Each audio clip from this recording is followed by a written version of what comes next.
For the third season in a row, Sports Car Open comes to Silverstone.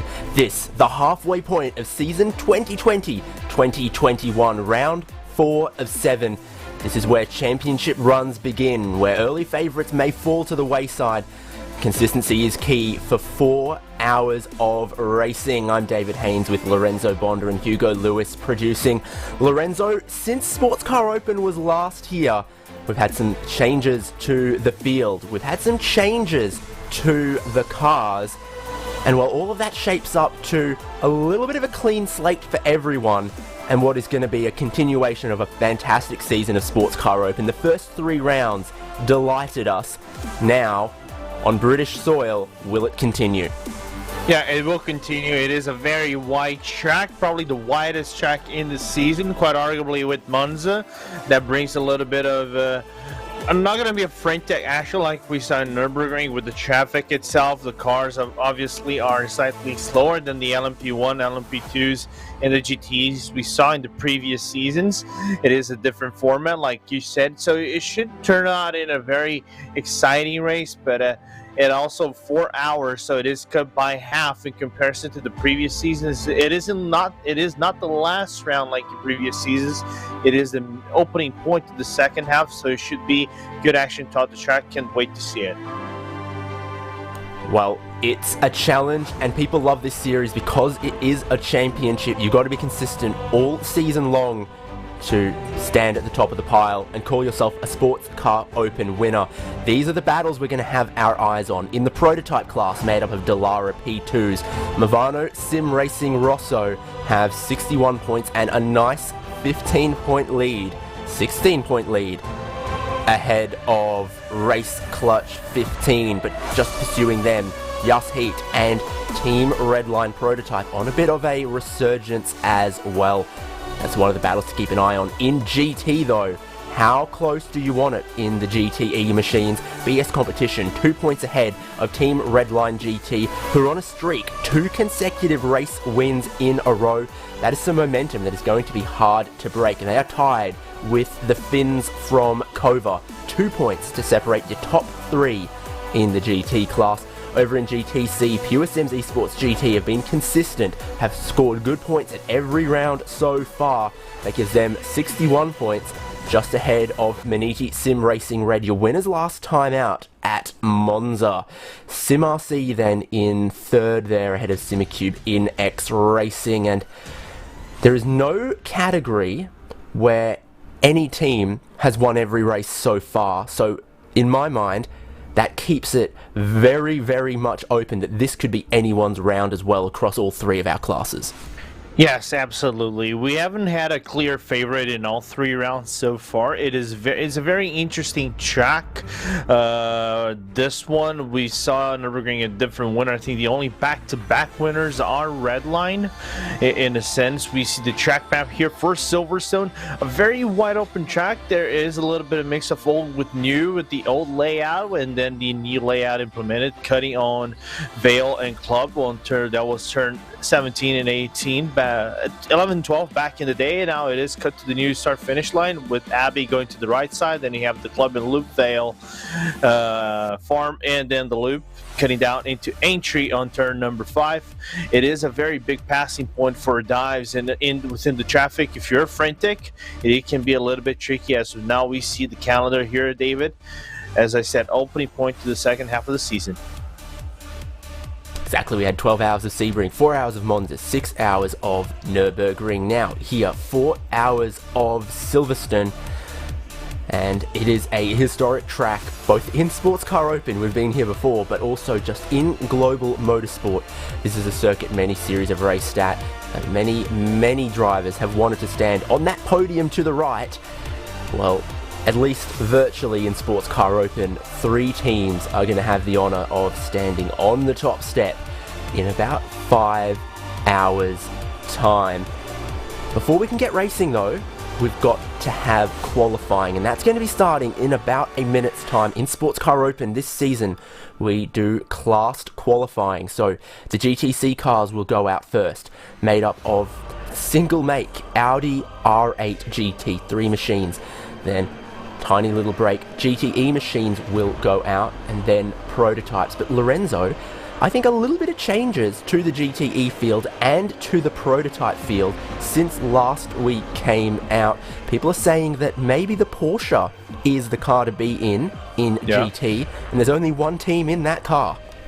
Yeah, and that team in that car is actually the leader of the practice session so far, with Logitech D Altus Esports taking the lead in the practice session with a 154.337, just 0.2 quicker than the first BMW in the field in the Bila Racing Team Euronics GTE. Apparently it is a stronger car, but I had talks with some of the drivers, most especially Johnny Vecchio, a few days ago, that is something that might be very interesting that we might see throughout this race, is that the Porsche, is a car that consumes more fuel than the rest of the bunch. So it might not make it the full hour. They might have to go fuel saving as time runs out. We're gonna open up qualifying really soon, so a lot of interesting points we can be talking during this race, especially in that LMP2 category. Well, the light goes green at the end of pit lane for qualifying in GTC, and there is a bit of a land rush to get out there. SimRC and one of the Maniti cars racing each other to be first out on track. They are going to have about 15 minutes just in this qualifying session, and, well, that seems like plenty of time, but when you factor in needing to do outlaps of about 2 minutes around here, suddenly if you're looking at 2 or 3 runs, you really do got to be snappy, get out on track early and not waste a minute. There is the timer on GTC qualifying. That's, you know, exactly how long the drivers in this class have got. And speaking of Maniti, they are one of the most numerous teams in this championship. 2 cars in GTC, 2 cars in GT, all up. 4 GT style cars. Is that going to help them when it comes to narrowing down onto their focus for qualifying setups, for race setups?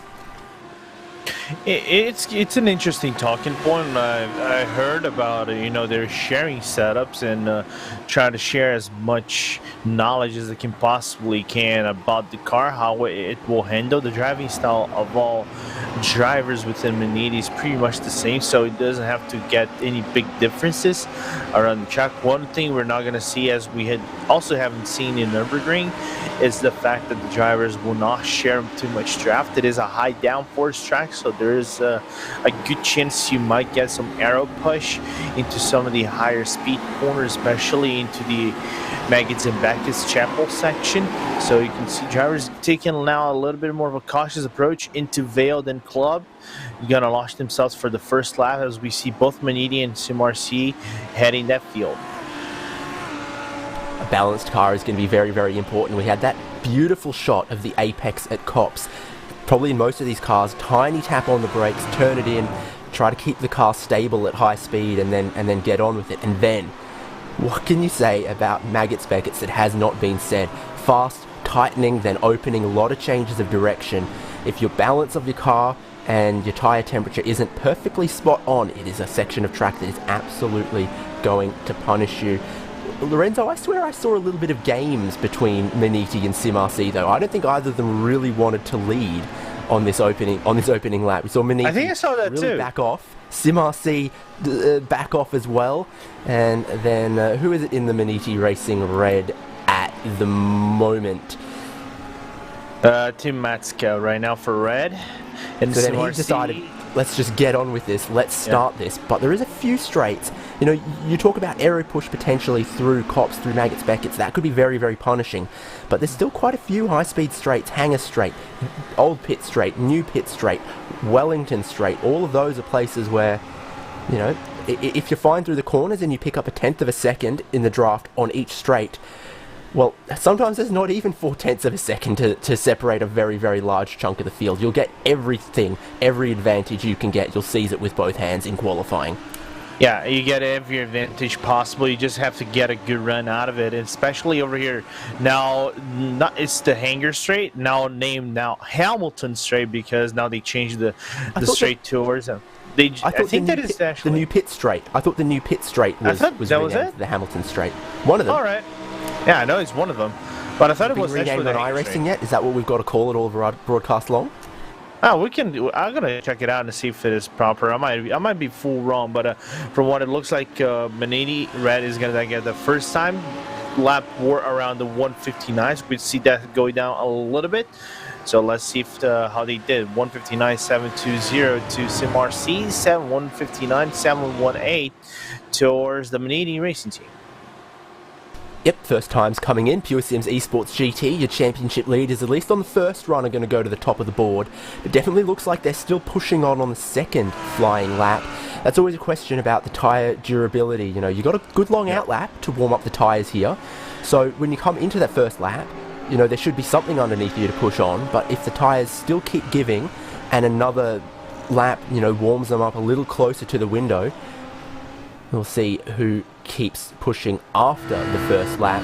Pure Sims looks like they're going to. Movano Sim Racing Verda, we ride on board and online with Andrew Caron as he comes through the final sector, and that is yeah, another very, very interesting corner where the balance is absolutely key coming into Stowe there. Feels like it's slightly off camber.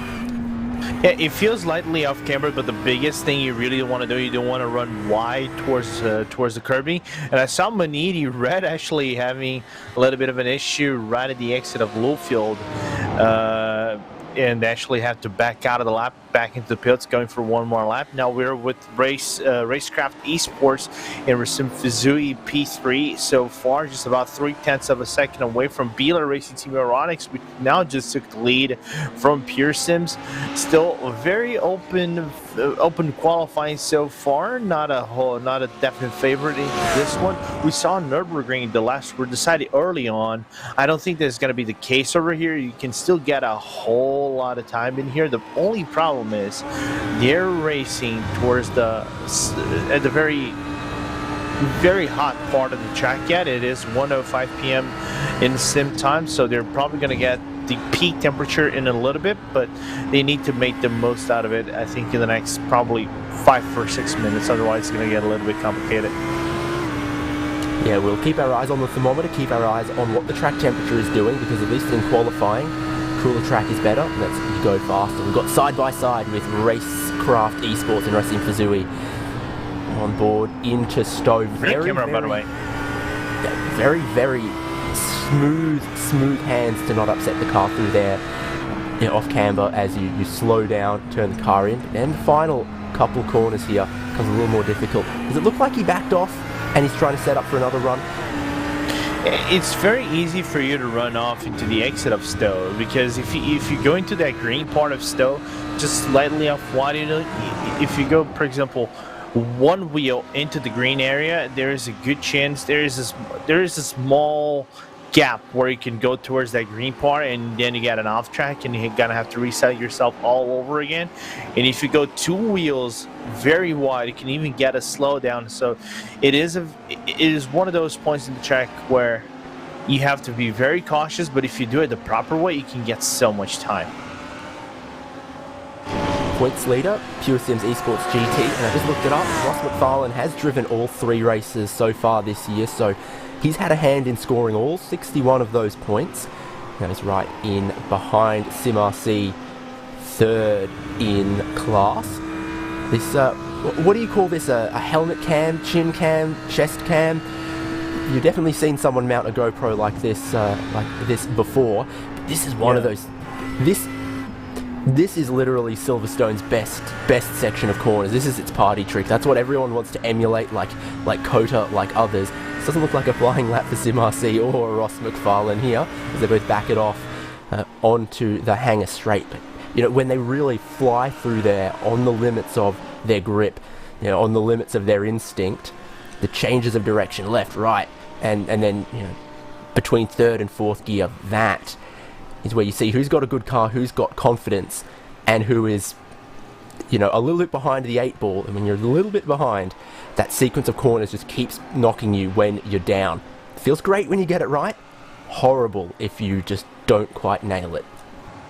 Yeah, and also one thing we were seeing over there, we saw the same who's gonna give the toe to who action between SimRC and Pure Sims. You know, just SimRC, just go on through, and Ross McFarlane just stays back and say no, thank you very much. As we're seeing Bila now once again getting a really good lap, boarding the lap right after 1:59.3 for Lucas Yetstad. Then we have Racecraft now jumping into P2, getting the spot from Ross McFarlane with just about 0.2 of a second behind them. So again, it's brewing up to be a very interesting final 5 minutes into this qualifying session.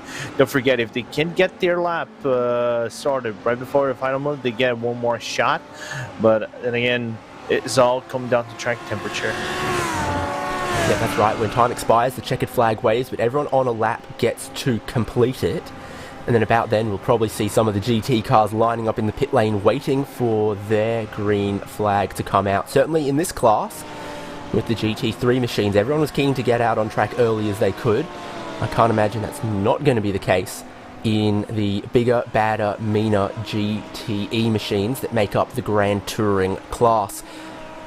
So, track temp, you were talking about it, was about 40 at the start of this session. Yeah. Climbed a tiny bit to 41.1. That's where it stands at the moment. So I think everyone can still find improvement if they hook up their best sectors, or if they, manage to land that draft that they're looking for. Speaking about Pure Sims Esports GT. And other than that, SimRC bailing out of that one doesn't look like it's going to affect Pure Sims, because they know they can just get out and get around for another couple laps if they're SimRC by aborting as and when they did. Yeah, still about 4 minutes into the track, so preferably they might get 2 more laps if they actually get back into the pits and get away now, because that lap is around in the 2 minute and 5 mark, so they have to kind of go with a little bit of desperation. Manini Racing in the red team just clipping the grass on the outside. Whenever you clip that grass on the exit of Chapel, you eventually get to slow it down. Now we're back into SimRC on their out lap, and now Racecraft on the tail end of their out lap, and getting themselves set up for the beginning of a new fast lap. You can tell he's setting up for the lap because of the tight line he takes into the left-hander to make sure when he opens up the throttle, he doesn't have to lift out of it until he crosses the start of the timing line, which is quite a way back there. All the time the clock is ticking on the way into Abbey, sort of like a Cops 2.0. Throw it in there, then try to hold it very tight to the left-hand side, breathe it out a little bit into the middle, but then braking, he brings it back to the left-hand side of the track. 2 very tight corners feed into each other. Traffic becomes difficult here in the race situation, but in qualifying, it's all about being very, very precise through there. Then through Aintree, it's flat out for the Wellington Straight.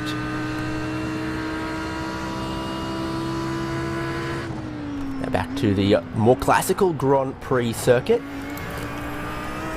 Brooklands then feeds into Luffield, another one of those corners. Yet another corner around Silverstone where the balance has to be exactly right. See, it's a long, long corner, and he breathes it out in the middle, picks up that late apex, and then just tries to slam the throttle open down the old pit straight. Often the support paddocks, no support category in sports car open. Maybe that's one for those guys to think about. Little twitch in the middle of Cops, but still holds the line, and there's little adjustments. Maybe they're better than letting the car get into a full onslaught then. Do I need to say? He hooks that curb though, sausage curb on the left on the way in, cuts as much as he can to the right-hander, and now it's about carrying the speed, setting up for the exit onto the hangar straight. Is he going to pick up a little bit of draft off the car in front, Lorenzo? It is quite far back. I think that is about 0.9 of a second, even a second. That is the Manini car. I think that is the purple car in Boss Visser. Yeah, it is. So if there is a good chance, if he might be down towards Vale, but I think he runs a little bit wide towards the exit of Still and has to abort his lap. Too late to get out of pit lane and start another lap as well. So that is going to be qualifying done for the cars that currently occupy first and second. So it's all about everyone else out on track, weaving together a lap that might be able to displace a Bila Racing Team, Euronics, and Racecraft Esports from the top. And does it look like it's going to be Pure Sims? Well, if they can get to the line to start another lap, they still could be a chance, but that looked like they are just trying to Well, my number's correct that they're 3 laps into a stint. That's uncommon. Yeah, from what I saw as well, it is 3 laps into the stint. Then, but unfortunately, Ross McFarlane is not going to be able to go for another good lap. He took it back to the pits. I think the only driver that might have a chance to top Bila is this one, Team Matsuka in the Maniti Racing Red. Not the place they really want to start towards this race. P4 so far, a team that we normally see within top 3, but in Nürburgring actually they started 5th, if I recall correctly. They had the best qualifying, but they had a really good race pace, and then also luck towards the mid portion of this race. I thought he actually clipped the grass and all invalidated his lap. Doesn't look like it as he goes into Hanger Straight, and now going to attack still. He needs to attack very cautiously but as fast as possible, so he can save some at least a tenth of a second to try to get the top out of the Bila Racing Team Aeronix. Well, that's the thing, when there's just millimeters between off-track invalidating your lap time and the fastest line. In qualifying, you can't afford to play coy. You've got to try to give it everything. That's why we've seen a few people abort their laps down the Hanger Straight. Tim Matsuka to the line. And that is good enough for second place. He pulls out a 59.4 and displaces Pure Sims and Racecraft to put himself on the front row. And there's very few people left out in qualifying at the moment who'd be able to top that. It's not going to be Racecraft, I'll tell you that. But what are they going for? Maybe they just tried to go for that extra lap, ran out of time. Still, HM Engineering 59. Corentin Gunez, one of only 2 cars left on the circuit. Not anymore. He's practicing his pit entry. What do you think about the pit entry here? A very tricky pit entry. I think a lot of people don't give, I'm not going to say credit, but they kind of underrate this pit entry. It is in for traffic. If you're really trying to fight for positions, you want to get the edge over your competition, you need to attack it a very certain fashion, and you can easily, and I mean very easily, go way too fast into those yellow cones and get a penalty. So you have to attack on your brakes quite early and make sure you do not drag over the 50-kilometer pit limiter you have inside the new pit entry in the Silverstone track. And what an interesting piece of architecture the new pit building is. A lot of hospitality up there, a lot of room for all of the teams in the garages for sure. You do correctly mention very slow pit lane speed here, and part of that because of the pit in that sort of shortcuts last couple corners. But that is a wrap on the GTC qualifying, and they can all take a little bit of a break while the other classes qualify and then come back at the top of the hour for the race. But this is how they will line up. Bila Racing Team Aeronix GT3 on pole, with the front row being shared with Maniti Racing Red, then Racecraft Esports, Pure Sims Esports GT for row 2, SimRC and HM Engineering for row 3. Row 4, German Sim Racing.de by ArtCV. Have I got the German letters right there? Someone will tell me if I haven't.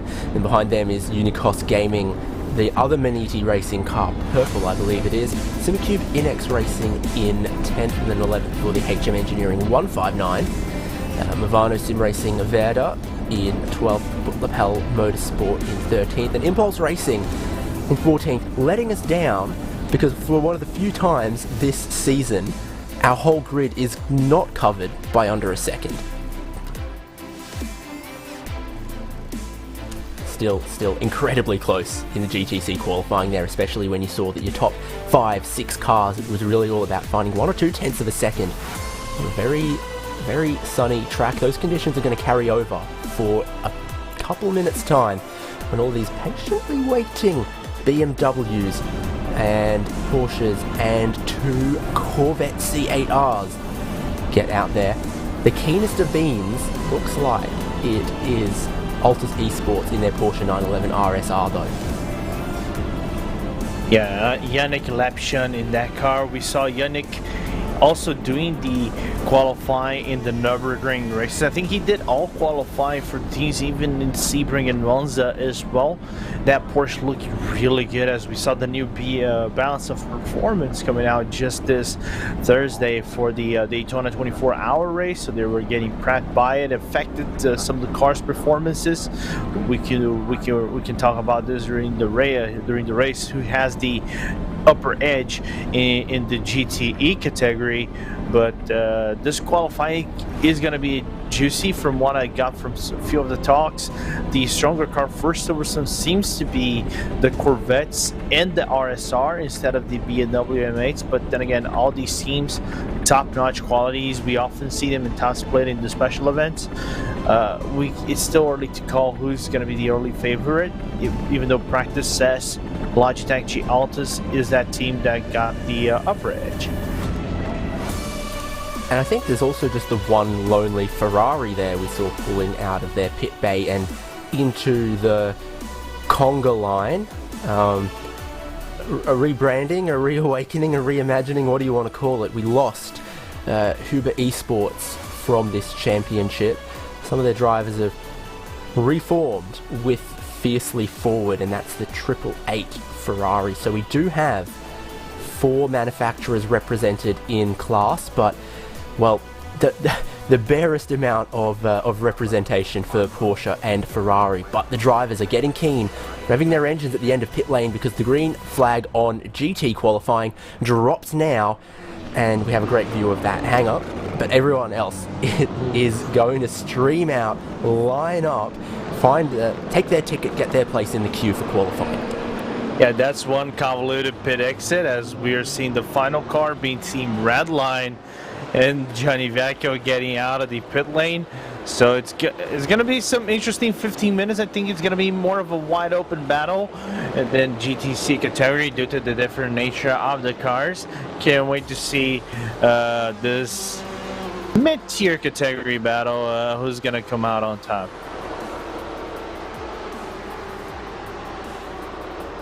And what is the tyre warming like for these guys? I imagine with the track temp this hot and a longer than 2 minute outlap, they're not really worried so much about the tyre temp. I don't think there should be major concerns for the tire temperature. From what I got from a lot of the teams, they were liking the new tires into the M8s. I think some adjustments might have them getting some more performance out of it. But again, I don't know who has the best preparation for those tires. It takes about a full lap to get those tires into some considerable temperatures. Optimal might take a lap and a half. Maybe the braking zone into turn number 2, turn number 3, to be more honest, in the loop might actually help that preparation to the tires a little bit more. So what about that preparation for red line there? That's a line they're not going to want to take during the race.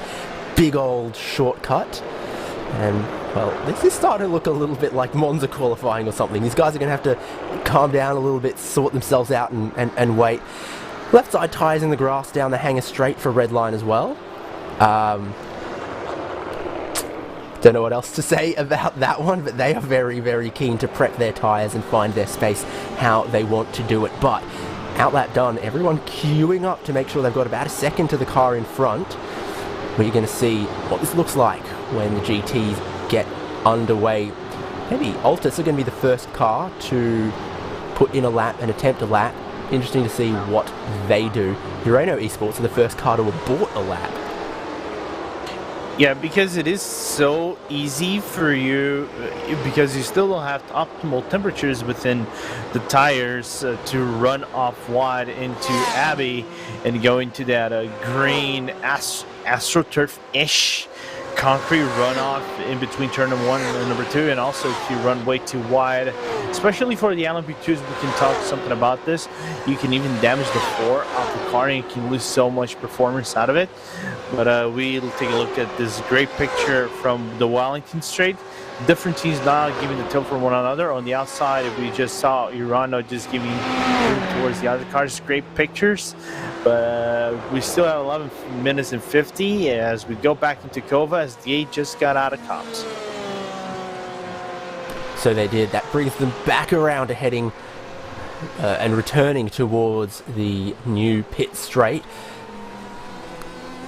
Maggots, Beckett's this section here, and then all of the allowed curb on the exit as well. So looking like a tidy run so far, and of course you want a tidy run for your first lap. And after that, you can maybe play a little crazier with the track limits at Cops, at Abbey, through Maggots, Beckett's, and maybe even here at Stowe. Kova going to be one of the first lap times that we see. Yeah, we're looking at Lasse Bach just finishing his first lap as he's going to go around the track. 154.961 to the Europe, to the British team.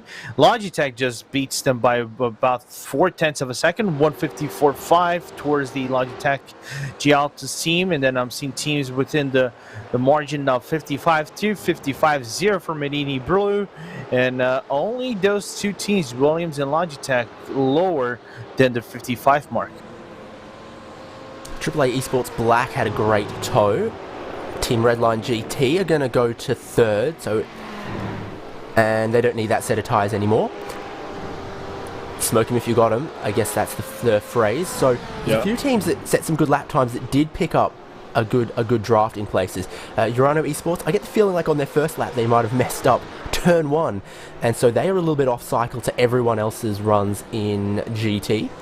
Daniel Pastor for Urano, it's all traffic behind him, so he can focus his eyes forward, try to get his qualifying going again, and put a clean lap on the board and go from there, I imagine. I imagine it's gonna for Urano is a team that we not have seen them having mega qualifiers. I think the only really good qualifier out of Urano, if I recall correctly, might have been Nürburgring and maybe Monza at a certain nature, but it was tracks that kind of favored the BMW a little bit in terms of performance and cornering, and then acceleration. Of course, it was the previous bump that kind of favored the Porsche a little bit. We go into this helmet cam view of Daniel Pastor just getting out of cops, and now we're going to attack majorly, getting a little bit of the sausage curb into the entry of Maggots, clipping all the way into the inner part of the curb at Beckett's, and then just hanging as tough as you can. A little bit of a wiggle at the exit of Chapel towards the Urano car, but not a whole lot of time lost for Daniel Pastor, as now he goes into the hanger straight, setting himself up for step. Yeah, he gets all of the lights on the dash in 6th gear, so the gearing looks good for the BMW to get to use all of its gears. A little bit of traffic in front of him that's hopefully going to get out of the way best they can. Maniti might have distracted him, but definitely didn't get in the way. He's got headlight flashes if he needs them. That's the only car he's going to encounter in the final sector. The timing line is right there, out the final corner, and well, a first attempt, it's good enough for basically throwing the dart in the middle of the board. He's got 7 cars in front of him, but he's still got a couple behind him. Yeah, about half of the field right behind him as they go into P8. There's about the same amount of cars right behind him, about 7 cars. We have 15 cars within the GTE field, actually G16, because Latimer hasn't done their time yet in Nuno Henriquez as he goes into Brooklands, and then Luffield right after. We now are with Lasse Bach as he just comes out of entry, heading himself to the Wellington Straight. One of the teams that, again, we were talking earlier, could have a really good qualifying over here. I think he just needs to get that clean run and maybe some draft that can help him within the long straights. So the Corvette, shiniest and newest of GTE cars on iRacing lately, and globally in the real world as well. One of the newest models. Is it the last ever new GTE? That's a bit pessimistic, but maybe slightly realistic. But Lasse Bach, they've always told us that the strength for the Corvette was a little more in a straight line than maybe through the fast changes of direction, but they'll have worked with everything that they've got at their disposal to try to make it a compliant and stable race car. There's what the hands look like through that section. I don't think there are any huge corrections there from Laissez back, so this could still look like a good time. Desperately like to find, well, it was 4.5 tenths, it's now closer to 5 tenths because there's been a minuscule improvement at the top by Yannick Lapchin. Yeah. Minuscule, yeah, very important. Now we see BS competition now taking P2, Biela Racing Team Aeronix now with Sven Hasse with P3, still P3, but now we also see Redline going into P4 as they just finished their lap, 154.729. Laps are getting quicker, a little bit more frantic action towards the latter portion of this qualifying. We still have about 6 minutes, so I think for the majority of the drivers, this is the last qualifying. If they're done their qualifying laps, you're going to tuck back into the pits, do one more out lap, and luckily, and I mean luckily, maybe do one more fast lap. And if time remains for them, if they can get out of the pits, maybe they can get a second out lap, but I don't think it's going to be enough. Here's the car currently your pole sitter. They've had their advantage, well, chipped away at by BS Competition, who are your championship leaders. So we've got an interesting challenge shaping up, I think, between Altus and BS Competition in qualifying and then hopefully in the race as well.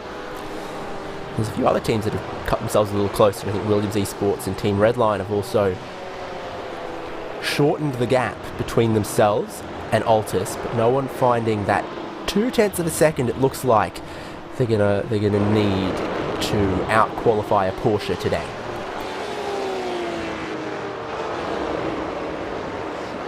Yeah, I'm just seeing over here Vecchio, and I think whoever's in the SimRC car, Brent Van Putten, in the SimRC GTE car, just giving, I think, some draft to each other, with Johnny being in the lead car towards the draft as they go into the Maggots Packets Chapel section. Still, I don't think you can get a whole lot of performance within the corners itself. Again, there's the arrow push we were mentioning earlier, but then you can get so much drag if you're closer to one another in the straights as they just go down into hangar. There is no slowdowns for Johnny, neither for Brent Van Putten, even though they are about 170 kilometers. Yeah, there is some games being played right there. There is some games. Yeah, I'm hesitant to say too much about that. Here's BS Competition. This looks like the start of a flying lap, and with how much time's left on the board, I think this is going to be their last opportunity because they'd struggled to finish this one, get to pit lane and get back out with just 4 minutes to go. So I think this is final dig, final attempt to find 0.2 of a second for Phil Deans and the BS Competition BMW. And that's something I'm, of course, going to have to get used to saying because it's rare that we're going to see BS Competition in things other than BMWs going forward.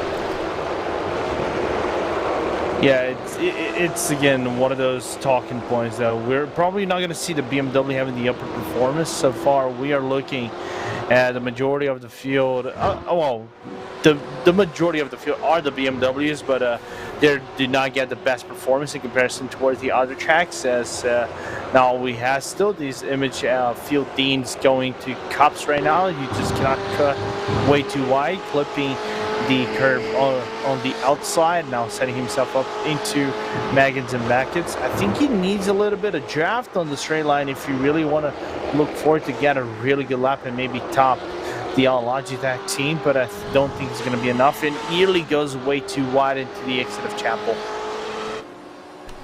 Bit of a wiggle, wasn't it? But he still kept it within track limits. There's R8G Esports behind. They've changed up their livery a little bit, and I think that's because they've added more sponsors. Good on them. But for this final lap, these final couple sectors, you've got to be so precise with the sausage curves in the final sector here, the final little corners. You've got to get right to them, but you probably don't want to hit them in the BMW. So what can Phil Deans do? He's still attempting on this lap. He's not given up on it. He's going to take it to the line. And is the time going to be an improvement on a 54.6? The answer is no. He misses out by 1/10 of a second. His qualifying is done. Qualifying's done for Yannick Lapchin as well. He improves again. Oh, did he? No. Yeah, he made another improvement. Small improvement, 154.414. Nearly 600 of a second faster, 700 of a second faster than his previous lap. Yeah, so Altus Esports and the Porsche did manage to find just a teeny itty little bit more there. Here's third place. Williams Esports Chill Blast, the car with the white nose. The other one's got the darker coloured nose. That's one of their other sponsor-named cars. So for Lasse back, he's still trying to take this to the line, and it's enough to grab second place. So that was a lap very much worth completing. Here is Team Redline. Groundskeepers here at Silverstone, making sure that the grass doesn't get too long down the hangar straight.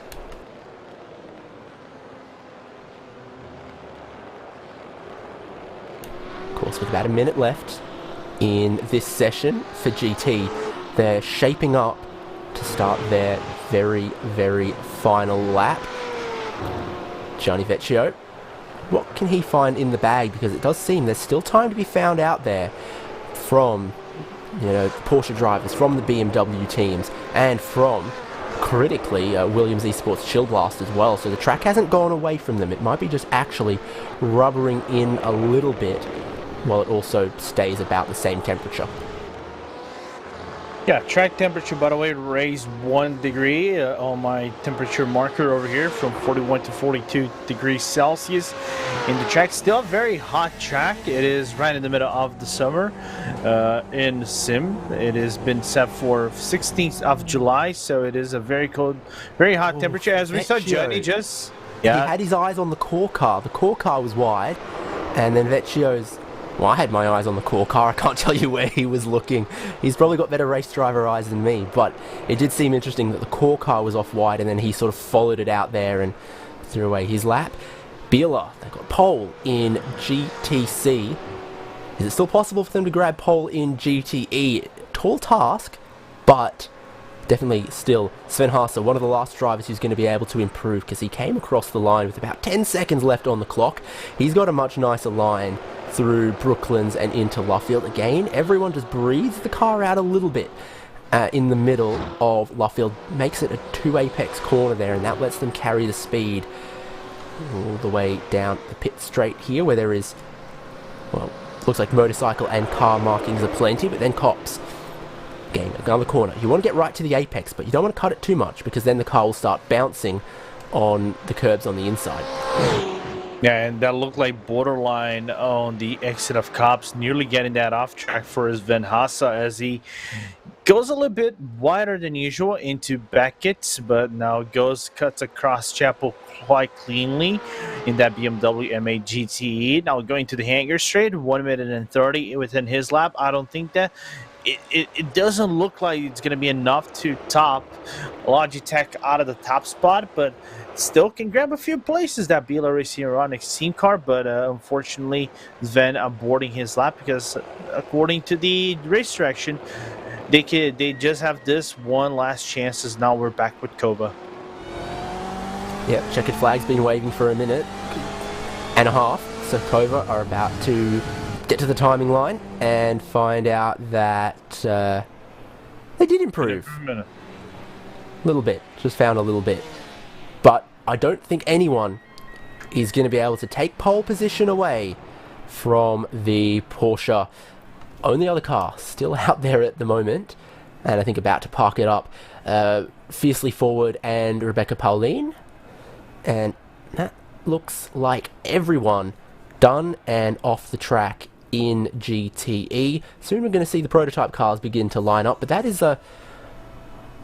Well, what's the opposite of a walk of shame? Because as the Porsche from Altus Esports comes down the pit lane, they are the big dogs after a 15-minute qualifying session. This is what it looks like. 3 manufacturers for your top 3 in GT. Altus Esports, pole sitters. Williams Esports, Chill Blast in the Corvette for second. BS Competition, the best of the BMWs, best of the big boys, and they still just under 3 seconds away from pole, and they're going to be sharing the second row with Team Redline GT. Biela Racing Team Euronics GTE for 5th. Kova we saw laying claim to 6th right at the end of the qualifying session there. AAA Esports Black for 7th. Core Sim Racing GTE 8th. R8G Esports 9th. The Tema Racing team, the Portuguese guys, in 10th. Then 11th, Urano Esports. Not a perfect qualifying session from them, as their first lap didn't stick, and then they might have been a little off their planned schedule. SimRC get 12th. Then ED Racing in 13th there, with Dylan Scrivens. AAA Esports in 14th. Fiercely Forward on debut get 15th. And DRS Wave Italy. That is a, interesting little gap to see them a full second behind the next BMW. So I hope they've got a good race setup, because it doesn't seem like qualifying was bueno for DRS Wave Italy. It doesn't look like it, but this is the second time we see the whole field being separated by. We see cars more than 1 second away. We saw that as well in the Nürburgring track. With, I think there was 3 cars off the 1 second mark, maybe 4 cars off the 1 second mark. I think DRS Wave Italy won one of those teams, but then got some spots back up into the race itself, just keeping it clean, even though they didn't have the best race pace. But now this is a category that I really am interested to look, I think, more out of than anybody else in the field, which is the LMP2s, because, David, we had some big changes within those Fast Boys. I mean, yeah, we certainly did. To match them to the 2021 specification and of LMP2 cars, they've gone and lost about 40 horsepower. Sounds like a lot. And then also a little bit of reworking on the suspension means that every setup that these teams have been working on for the previous 3 rounds is kind of out the window a little bit, and they've had to have worked that. We have been able to see, though, that with those changes, the little loss of power around Silverstone, it really looks like they've maybe only lost about a second. It is a 2-wide salute from Movano Sim Racing, though, as the session goes green. They want to be first out there. We're going to see a little bit of teammate games, a little bit of slipstreaming off the Movano guys. Certainly, if I was them, I think I'd be telling the Bianco team, for the first lap, you are going to be towing Movano Sim Racing Rosso. We are, one car with 61 points, the other car with 34 points. At this point in the championship, if you'll forgive me repeating the word, you kind of know who you're resting your championship hopes on. Yeah, you're resting your championships on the better car, and the better car throughout the season. I was going to say that is the Movano, the Bianco car, who got some of the best positions, but then again, it is still wide open. Of course, it is 7 rounds. It is more rounds than we saw in the previous. It is 1 extra round than we saw in the previous season. So there is a chance for you to claw it back. I know the number 20 didn't have the best race in the Nürburgring. He had a promising qualifying, but unfortunately got bumped at the very start. He got thrown a few places back. So they had to basically have a recovery race. Managed the gap, if I recall correctly, P3 into the very end of their race. So it's going to be a very interesting first laps for the Movano team. And I expect this qualifying to be more closer than the other ones. I don't know who's going to top it out. From what I saw in practice, the team who actually was the top dog into this one was Yasheed. But of course, practice is one thing, qualifying is a whole different game. I don't know if I'm just imagining hearing a couple cars come together in the final sector there, but this will be interesting to see. Tweaks to the suspension for the car, tweaks to the livery for both of the Movano vehicles. You can now, I think, more easily tell the Rosso from the Bianco, and that's because of the stripe that goes all the way along the top of the roll hoop and the shark fin, and also some other little details on the side pod on the nose. That looks quite red, doesn't it? Maxime Briand, Club France, doing the duties in the 72. In the Bianco, I didn't see who it was. It was Tommaso Carla. Yeah, the tomato. So they call him. Yeah, and 2 very fast drivers, by the way. I think the other driver in the 72 will be the number 20. Apologies, it might be Fraser Williamson in that car. They have Mark Partington as well in the number 72, from what I saw, would be Maxime and Dion Fialo. I saw Maxime doing the official sessions, and he was looking kind of fast, so we'll see what Maxime has in store for this race. But as they just go into the hangar straight, that number 20 giving some room to the number 72, so they don't get any push on the exit of the curves. But Maxime looking really fast. He hasn't grabbed an off track towards, though. That could be a really good first lap towards the Movano Rosso team. Have you driven much of this car with the updates? I've found that putting the power down is a little bit of a simpler task than it was. Some of that's the suspension changes, some of that is just lopping off that peak 40 horsepower. First laps come in 45.3, 45.5, 45.8 from Simsa, 46.2 from Pure Sim. So not looking super representative from Pure Sims and Satellite Racing and Sim RC just yet. I think they get a couple laps out of these tyres though. Yeah, you get a better second lap in the LMP2s usually, even though they still have the loss of power, which might affect them in the slower section within that turn number 3, number 4 section of the track. Maybe Brooklands and the loop field, it might affect them a little bit as well. Oh, Patty Wolf having a little bit of a wiggle towards the turn number 3. It is a very tricky corner. You really don't want to lock the brakes and make the car it is wiggle. You need a very wide open and then cutting yourself across, nearly touching the south edge curbs into turn number 3. Now back to David DeCourt as he's about to finish his lap. For Orion race team, across the line in the 47 is good enough for 5th, so that's not a bad time at all for the first lap. Yeah. In Orion race team 47. They still got 2 cars in class, they do, 46 and 47, so a couple 2-car assaults on prototype. That would be Race Clutch, it would be Movano, it would be Orion. But top dog is not Movano, it is actually Burst Esports. It was actually, or actually the top dogs with Kazuki Mishima doing a flying lap of 1:45.2, just about a tenth of a second or a tenth and a half faster than Maxime Briand. But the problem is there is some issues towards that Burst team, as we were talking pre-broadcast star. Here, David, they have the wrong number. Yep, exactly. Burst Esports 34, that should be 6 or 8. It should be number 6. Should be number 6. I've got my eyes on the protest sheet. Not the protest sheet, the race control decisions document. And it is all under investigation right now. 3 cars have the wrong number. And Burst is one of them. I think the innocent party is Butler Pell Motorsports, who've had their number thiefed from underneath them by Burst. So that could be... Gosh, what kind of penalty have they given out in past for the wrong number? Has it been? Is it drive-throughs, if I recall correctly? I think it is a drive-through that they're going to have to serve in the first stint. So very, very painful mistake. Yeah, very painful mistake. And now we see Movano back on top once again. Maxime Briand doing a 4. The first team doing a 44 in the field, 44.980 towards the number 72 car.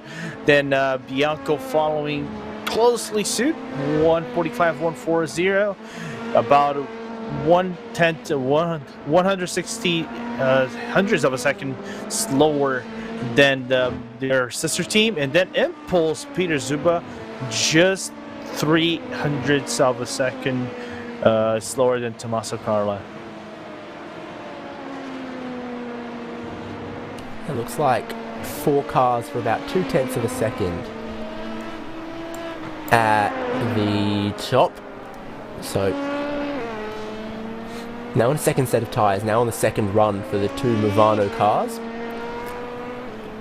Looking to really cement their position at the top of the grid in the prototypes. This time though, a little bit further apart. They're not looking like they're trying to slipstream each other. They're not. I think it doesn't benefit them. If it did, they probably would have to be in about maybe 7 to 5 half a second gap between one another, so they do not get the draft effects into the higher speed corners. Then maybe the team right that is in the back could get some performance out of it, as we're seeing Kazuki Mishima with some interesting zigzagging into the hanger straight to heat up those tires as he goes into one more flying lap in the next few seconds. If you registered with the correct team, you'd have your race paint with your sponsors on burst. Well, here's one of the Orion cars, the 46. I think that one's got slightly more orange stripes on in the 46. There's no difference in the name other than just their car numbers. So then through the final sector, keep it inbounds, and that's the start of a new flying lap for the 46. For the 20, is there a bit of pride, a bit of rivalry between the two Movano cars now? Is there, do you want to be the one with the bragging rights that said, I put it on pole? I don't know. This is something I gotta ask you something. I was talking to Fraser Williamson prior to this race, and Fraser, a very cool guy to talk with, very knowledgeable and very open to talk about setups. There's a little bit of a wiggle towards Tommaso Carla within Vale. Let's see the lap 1:45.0. Not a massive improvement, still about 7/100ths of a second slower than Maxime Briand, and I told them they don't have the final lineup coming to the race. The Russell team actually does, and I told them, do you guys actually fight it out on the track? You know, have a battle royale between the team and decide who is actually the faster? He said no, unfortunately. I really wanted to see if drivers go for a battle royale and decide who's actually going to get the privilege of driving into one of these races. Fourth at the moment for Umeshima. How is he looking last couple of laps? The tail bounces a little bit, steps out, but he keeps the car online. Sometimes that can be fast. You don't know till the numbers tell the truth, and it's the numbers that matter. Well, that's an improvement to third, but my goodness, did he even find a whole 1/10 of a second there? I'm not sure he did. Yeah. Really interesting. And now, oh, that could damage the red line a little bit with Core right in front of them. They have to get their paddle off a little bit so they do not get close within Brooklands. And Patty will still try to get a really good lap. I think this is the worst qualifying position so far for Team Redline, but I could go back towards Nürburgring where they were actually in this position as well. Suzuki just having a little bit of an issue into the loop. We had to go back into pits. There's still a whole lot of time for minutes and 30. You can get one more out lap and maybe one fast lap or two if you're lucky, depending on the time. That is the luxury that the faster class cars have, is they get, by nature of getting around a little quicker, in the same amount of time they can put in a couple more laps in qualifying if they feel the need. Still feel that our timer is a tiny bit off, that they actually don't have as much time as it looks. Impulse, well, they still have time to get out and do another lap, but that was what we saw from Burst as well there, that through the left-hander, the apex is raised a little bit, the car bounces wrong there, the tail can slide and step out. Look, Hapala doing a little bit less mowing than Team Redline, but on the exit of that complex of corners, he really used all of the track and then some, and they got to do that when the distance between them and pole position is just a couple tenths of a second. The difference between them and picking up another spot on the grid is half a tenth. Yeah, and again, we were talking about Burst actually getting a burst of speed, pun slightly intended, and now back into P3, slightly behind the two Movano cars, but again, close qualifying all around between those four cars, and we have still about 3 minutes. Yeah, they found 0.03 of a second, which was enough for an improvement, but not enough to get a position. So that is the kind of fine margins that they are playing with, just trying to find a tenth of a second. You look up and down the timing tower, 18 cars covered by a second. The Ryan Race Team 47 is going to find a little bit more time to go to 7th, but anyone would kill for just a tenth of a second, 2/10 of a second. My goodness, would it help them. About 2.5 minutes left for qualifying. Who can find something? Track temperature still 42 degrees Celsius. No change really since the start. And that lap from Patrick looks a little bit juicy. We can see maybe Patty Wolf climb a few spots toward the end of this lap. We'll see.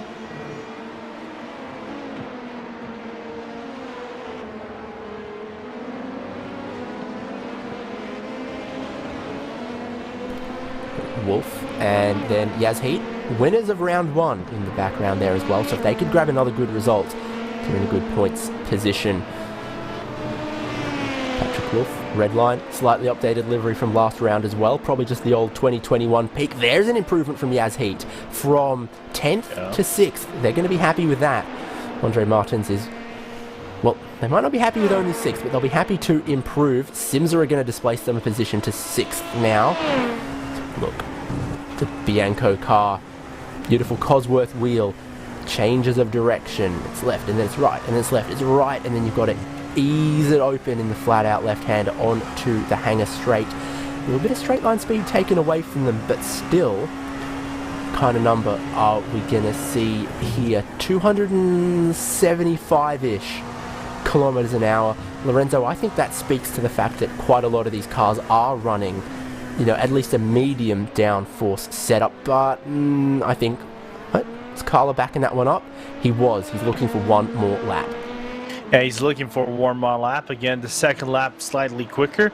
I think Silverstone, it might be about half a second quicker than your first lap, or maybe 0.3 of a second, because it is, again, a high downforce track, mid to high downforce maybe for the LMP2s, because they just have so much downforce within those cars that you don't need a full high downforce setup. Now back into Patty Wolf, into the hanger straight, setting himself for Stowe as we speak in 1 minute and 30. So he has about 14 seconds, 13 seconds to do anything whatsoever to nab that top spot out of Movano. But ran, I think, way too wide into the exit of Vale.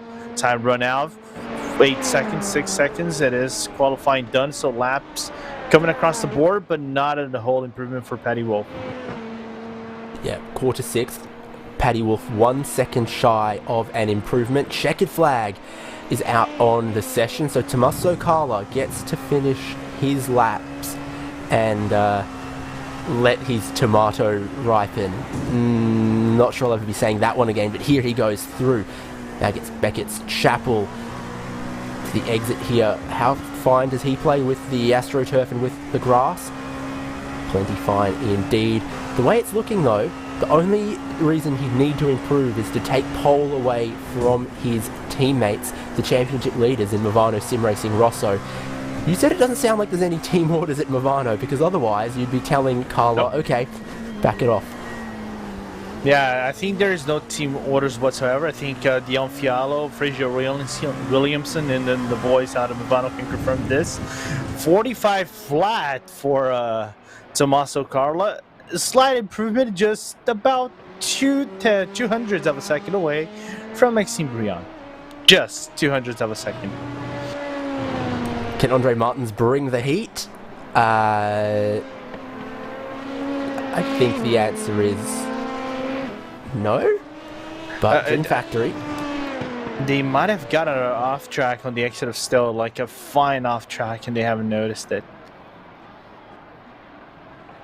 So in the prototype class, there is 19 cars, and all of them are done with qualifying. And that means qualifying as a whole is done, and we can start looking forward to the 4 hours of Silverstone. Round 4 of Sports Car Open and their first race in 2021. So let's run down the whole grid once again. Movano Sim Racing Rosso on pole, 200ths of a second ahead of their teammates for an all Movano front row. Behind that, Burst Esports, but with a penalty looming over their head potentially, have Impulse Racing for company on the second row. Then Team Redline and Core Sim Racing. Simsa Esports in 7th, Yas Heat in 8th.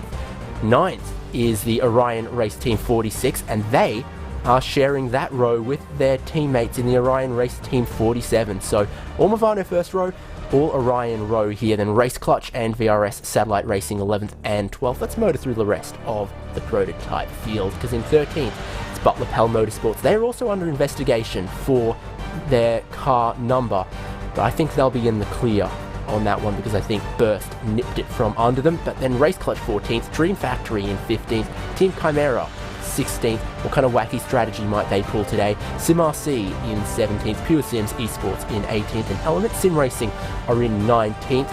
Let's get a refresher on the GT grid with Lorenzo Bonder as we're 90 seconds away from race start. Yeah, we have Logitech G Altus Esports, the Porsche leading the field in the GTE category.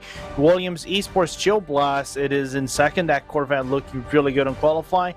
Then we have the BMW Fury starting at BS competition, followed by the Team Redline GT closing out row number 2. Bila Racing Team Aeronix is followed by Kova on row number 3. Row number 4 starts with AAA Esports Black, then Core Sim Racing GTE.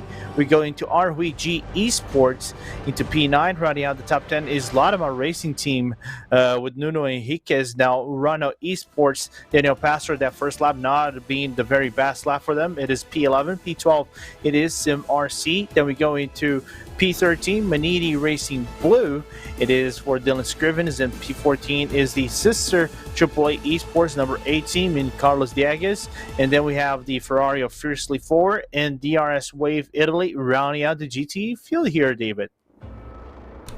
We'll look briefly at GTC, where Bila Racing Team Euronics have pole ahead of Maniti Racing Red, Racecraft Esports, then Pure Sims Esports GT. This all, of course, a refresher from when we covered it during their class qualifying. Sim RC, HM Engineering 59, German Sim Racing.de, Unicos Gaming, and then Maniti Racing Purple, Simicube Inex Racing, HM Engineering 159, Movano Sim Racing Verde, and Butler Pell Motorsport 38. And Impulse Racing 57. The pace car is moving. A short run, a short little formation lap here at Silverstone before all of our cars are going to roar into life for 4 hours of Silverstone. It's 19 cars in prototype, 16 cars in GTE, 14 cars in the GTC category. They are going to have their own little starting groups and starting zone. We have a big grid, a competitive grid of 49 cars. It was so close in qualifying, but the race is where the points get paid. Rosso, Bianco, Movano on pole, locking out the front row. How will they start the race? They come out the final corner, they wait, they back the field up, and now they roar into action. Sports Car Open, your championship leader, converting pole position into a lead, but watch out for cold tyres on lap 1. For at least the front of the prototype field here, clean through the first couple of corners, but now into this complex at the loop. Too wide. Changes of direction. This is where mistakes happen, contact can happen.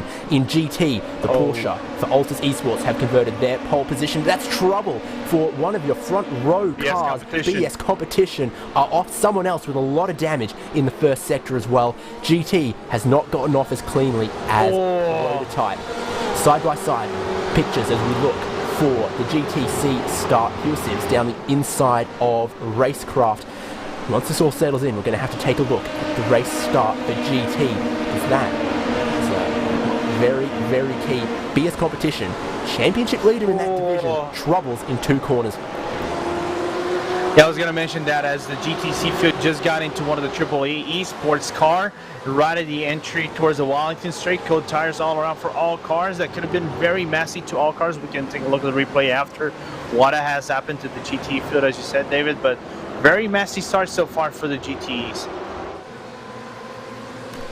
So it is Altus still trying to convert their lead. Still from second comes the Chill Blast Corvette from Williams, but it was BS competition from the second row that encountered some problems very, very early in red line. Up into third at the moment as they run down the hanger straight for the first time. BS competition losing 6 spots. It elevates Redline, Bila, Kova, AAA, Core, and R8G Esports by a position each. Yeah, first lap lead. Good looking gap though from the Movano cars, and then behind it is all Draft Train, all trying to find your position in the prototype cars. One of the Orion cars off wide at turn 1. That is a problem. And Lorenzo, you've mentioned you don't want to do that. You can damage the floor. Yeah, you can damage the floor. Now the fuel is kind of buzzed up into turn number 4. I can see CRC finding out with one of the, I think that was a satellite team. It is just they come out of the entry section. CRC making the move into race clutch into one position. P14 for job 1 Uther. Now we see Simsa getting spun around at the end. Simsa around, little tap on the rear corner, and they've got to wait for the entire rest of their prototype field to come through before they can get going. It was oh so close into that corner, and you were worried something like that were going to happen. That is not the opening stint you want if you're Simsa. Lorenzo, here's the helicopter shot. Yeah. For a long time, Race Clutch were looking down the inside. Did they push wide or were they squeezed? I think they were slightly squeezed into the entrance of Brooklands, and the problem is, since we still have a little bit of cold tires, you can run a bit off wide into the entry of Brooklands because you're still braking, so the car will actually eventually turn right a little bit, but it's not the turn right, a voluntary turn right. It is just running off wide because the car is still moving and you're still trying to carry as much speed as you possibly can. So there is like the door-to-door or pod-to-pod contact between that was the Race Clutch and Simsa, but Simsa getting the short stick of it. Indeed they are. Positions chopping and changing in prototype a little bit more than in the GT classes. Yeah, front row of the grid have managed to get away, but this is what a battle we're watching here with that was Sim RC in there. And your big move in prototype on the first couple laps, Yaz Heat have grabbed 3 positions from 8th on the grid up into 3rd. So maybe they've got a very, very punchy race setup. In GT though, well, they're still all in a line, little gaps between them. Is this going to end up potentially being a fuel-saving race for these guys? What does the fuel stints look like for a GT at Silverstone? From what I read and heard is... contact in the background there. Sorry, BS Competition. They're leading a train in their resurgence. That's RHG Esports, who got Northland on the exit, caught the slide. They are too wide now with Maniti heading into this heavy braking zone. RHG with the inside. SimRC looking for a dive bomb on Urano. Decide that is not what's going to go right now. But Maniti, good stuff to hold around the outside. Give them the inside for the next section. Now forcing RHG off the track. Gee, I don't think that's in the spirit of competition this early. We're going to see if you're Julian Cernan, you're not so happy about that one. Pushed around, beaten pillar to post. Yeah, now we see Urano going for that inside move on Brooklands. Not enough room to make that move into Dylan Scrivens. Now there's a little bit of a train starting at Dylan Scrivens, going to Urano. Brent Van Putten right behind, fiercely forward. Not far behind him, about 0.4 of a second on the SimRC BMW. Rebecca Paulino with a very good start so far, grabbing 2 spots out of the her starting position. Yeah, critical to keep your nose clean and I think stay with the pack in GT at the moment, and it seems like the Ferrari able to do that, not hurt by the side-by-side running we saw for Maniti, for RHG, and of course Urano getting in this as well. On pit lane for, I'm going to guess this is the drive-through for Burst Esports, and that's what it is. A very, very painful lesson to learn about double-checking your paperwork. Do you think that they've gone a little bit longer into this race before taking it because they're hoping they can come out still ahead of the GT field? They're going to eventually come out maybe slightly ahead because as the GTE field is just about going into Vale and then going to Clow as we speak. So there will be some gap in between that burst car and the GTE field. So they did the right move in my opinion. And I saw a move from Bila Racing Team Aeronix GTE as they went to the Maggots and Beckett section, grabbing Johnny Vecchio's P4 spot out of the gate. Change position for second there, as we can see your GTC leader starting to stream away from the pack in the shape of Bila Racing Team Aeronix and Luca Yesstadt. Tim Matska qualified the Maniti car, but it was Racine Fazuri that qualified the racecraft car, but Gordy Much has taken the start. So most teams put their qualifying driver in the car for the race start. Interesting to see racecraft not going with that strategy. It's interesting also to see Maniti, I think, just rolling out of the throttle a little bit, giving that position away early. Are we seeing, after some frantic opening laps, some drivers starting to settle potentially into a fuel-saving rhythm?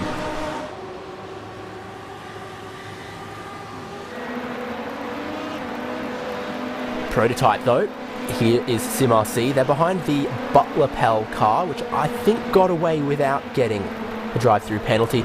Chimera offline, weird line as Dream Factory had a look. That's going to hurt Dream Factory. Pure Sims down the inside for turn 1. Very, very committed corner. Too wide through there. Somehow ends cleanly. And Simsa on their recovery drive. Well, they almost needed another recovery. Here's another look from Pure Sims. They really want to get past Dream Factory, who are all over the shop, unfortunately, at the moment. Looking in their mirrors too much. Not looking forward, I think. Yeah, not looking forward at all for Alex Walton. And I see there is a little bit of a crash, I think, back to bumper car contact between, I think that was Corsian Racing and the Manini Blue as they come into Vale, but still really close battle between Pure Sims and Simsa. Really am interested to see if there's 4 damage in the Simsa, because there is a big bump into the exit of the green AstroTurf concrete runoff of turn number 1, and if you just get it right into the wrong way into it, you can get, again, 4 damage, and that will cut your speed about 20 kilometers easily, and that's a big repair you really don't want to have. It looked like, at least for the moment here, he was still sticking, because Pure Sims went from on the front foot to on the back foot, having to defend against Simsa, who we know have been pretty quick. So now they line up in the draft with 40 less horsepower. How strong does the slipstream become in these Dallara P217s? You'd have to imagine that less power with similar drag would lead to a more powerful slipstream, but it wasn't enough to make a move into Stowe for Alexander Walton. Oh, is that a slow? That must be a slowdown from Chimera. Surely they're letting Pure Sims through. They, unfortunately, they don't want to, but I think they're going to have to let Simsa through as well. Where are the places you can pick up a slowdown penalty here? I think they got to slow down. Let me just take a quick look. They got to slow down right at the exit of Beckett's. If you run off, actually that is Chapel. If you run the curbing on the inside of Chapel way too much, you can get a very lengthy, I think up to 3 seconds you can get a slowdown towards the exit of Chapel if you just run the curbs off too much on the inside part. So a lot of damage in terms of time, not car itself, for Ben Tusting. Chimera with the OP early fuel saving potentially. All right, GT, one of our most fiercely competed categories. By my numbers, this is the class that has the highest rating of drivers. Strength of field, for those curious, 6,600. There's a lot of drivers in that 7,800, 7,000 or 8,000 I rating bracket. Some very, very serious talents here. Looks like Urano sizing up a move. You can do that sometimes. Wide through that corner, sends them down the inside, but they can't complete the move before the track goes back to the left. Core hold their ground. That opens the door for SimRC to have a look, and they can't quite capitalize on it. But all this battling between these guys keeps fiercely forward in the battle as well. But Urano are looking very, very eager to start moving forward. Their patience has very much expired. Little bit of a wiggle there from Core. Yeah. I was going to mention that a little bit of wiggle approaches Urano just side by side towards Lowfield, and Urano is going to have a little bit of an advantage because they can run off very wide into that AstroTurf concrete. But now the one thing you really don't want to do is run off wide towards the old pit straight. Nearly going 3 wide into Cops near contact between SimRC and Core. They have to back away a little bit. That brings Frisley forward closer, but you know who says thank you very much? Manini Blue. Yeah, certainly. This is backing these guys up. It's let R8G catch them. It says Predator on the bonnet, and that is what the R8G car is right now behind Fiercely Forward. And Lotima also in tow in this little battle here. But finally, now they've gotten themselves clear in the Urano car. I think they might be able to either tow this field around or try and get clear. Traffic has started. Here is your prototype leaders catching the GTC field. Prototypes closely bunched. GTC closely bunched, and look at this chaos. You've got to have quick wits as there's problems for Kova. Yeah, right around Vale and Club. Let's take a look on the replay here, David. From the helicopter, that looks like Beeler and Redline battling. Redline starts spinning, and Kova, not a lot of places to go. Made no mistakes there. It's just they had a broadside Redline in front of them that they could not get around. All right, and we have really complicated. That last sector, we've seen the prototype cars and now we've seen GTE cars. In the left-hander here, just losing the rear a little bit off camber, I think. Yaz Heat around the outside off camber, and they're not able to hold the speed in that position. But like I say, Andre Martin's 3 positions gained so far in this race. Then he's in the pack behind Core Sim Racing, behind Impulse, and looking really racy. Speaking of Core and Impulse, this is Core down the inside of Abby. Move done. They scared Impulse, and that was enough. Yeah, now is enough. P3 out of Core, nearly clapping the lead of GTC into turn number 3.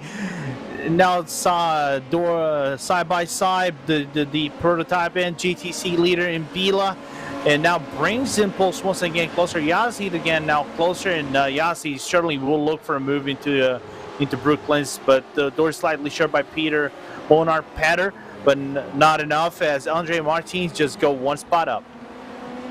Yep, good run, got to the inside, got clear, and then parked it before the track switches back the opposite direction.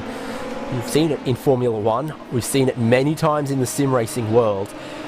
You can sometimes defend around the outside there at Brooklands, give yourself the inside for Luffield, which is then such a long corner that the inside line appears to work, but Yaz Heat had that one covered off, moved themselves up into 4th position. While these guys are battling over 3rd place.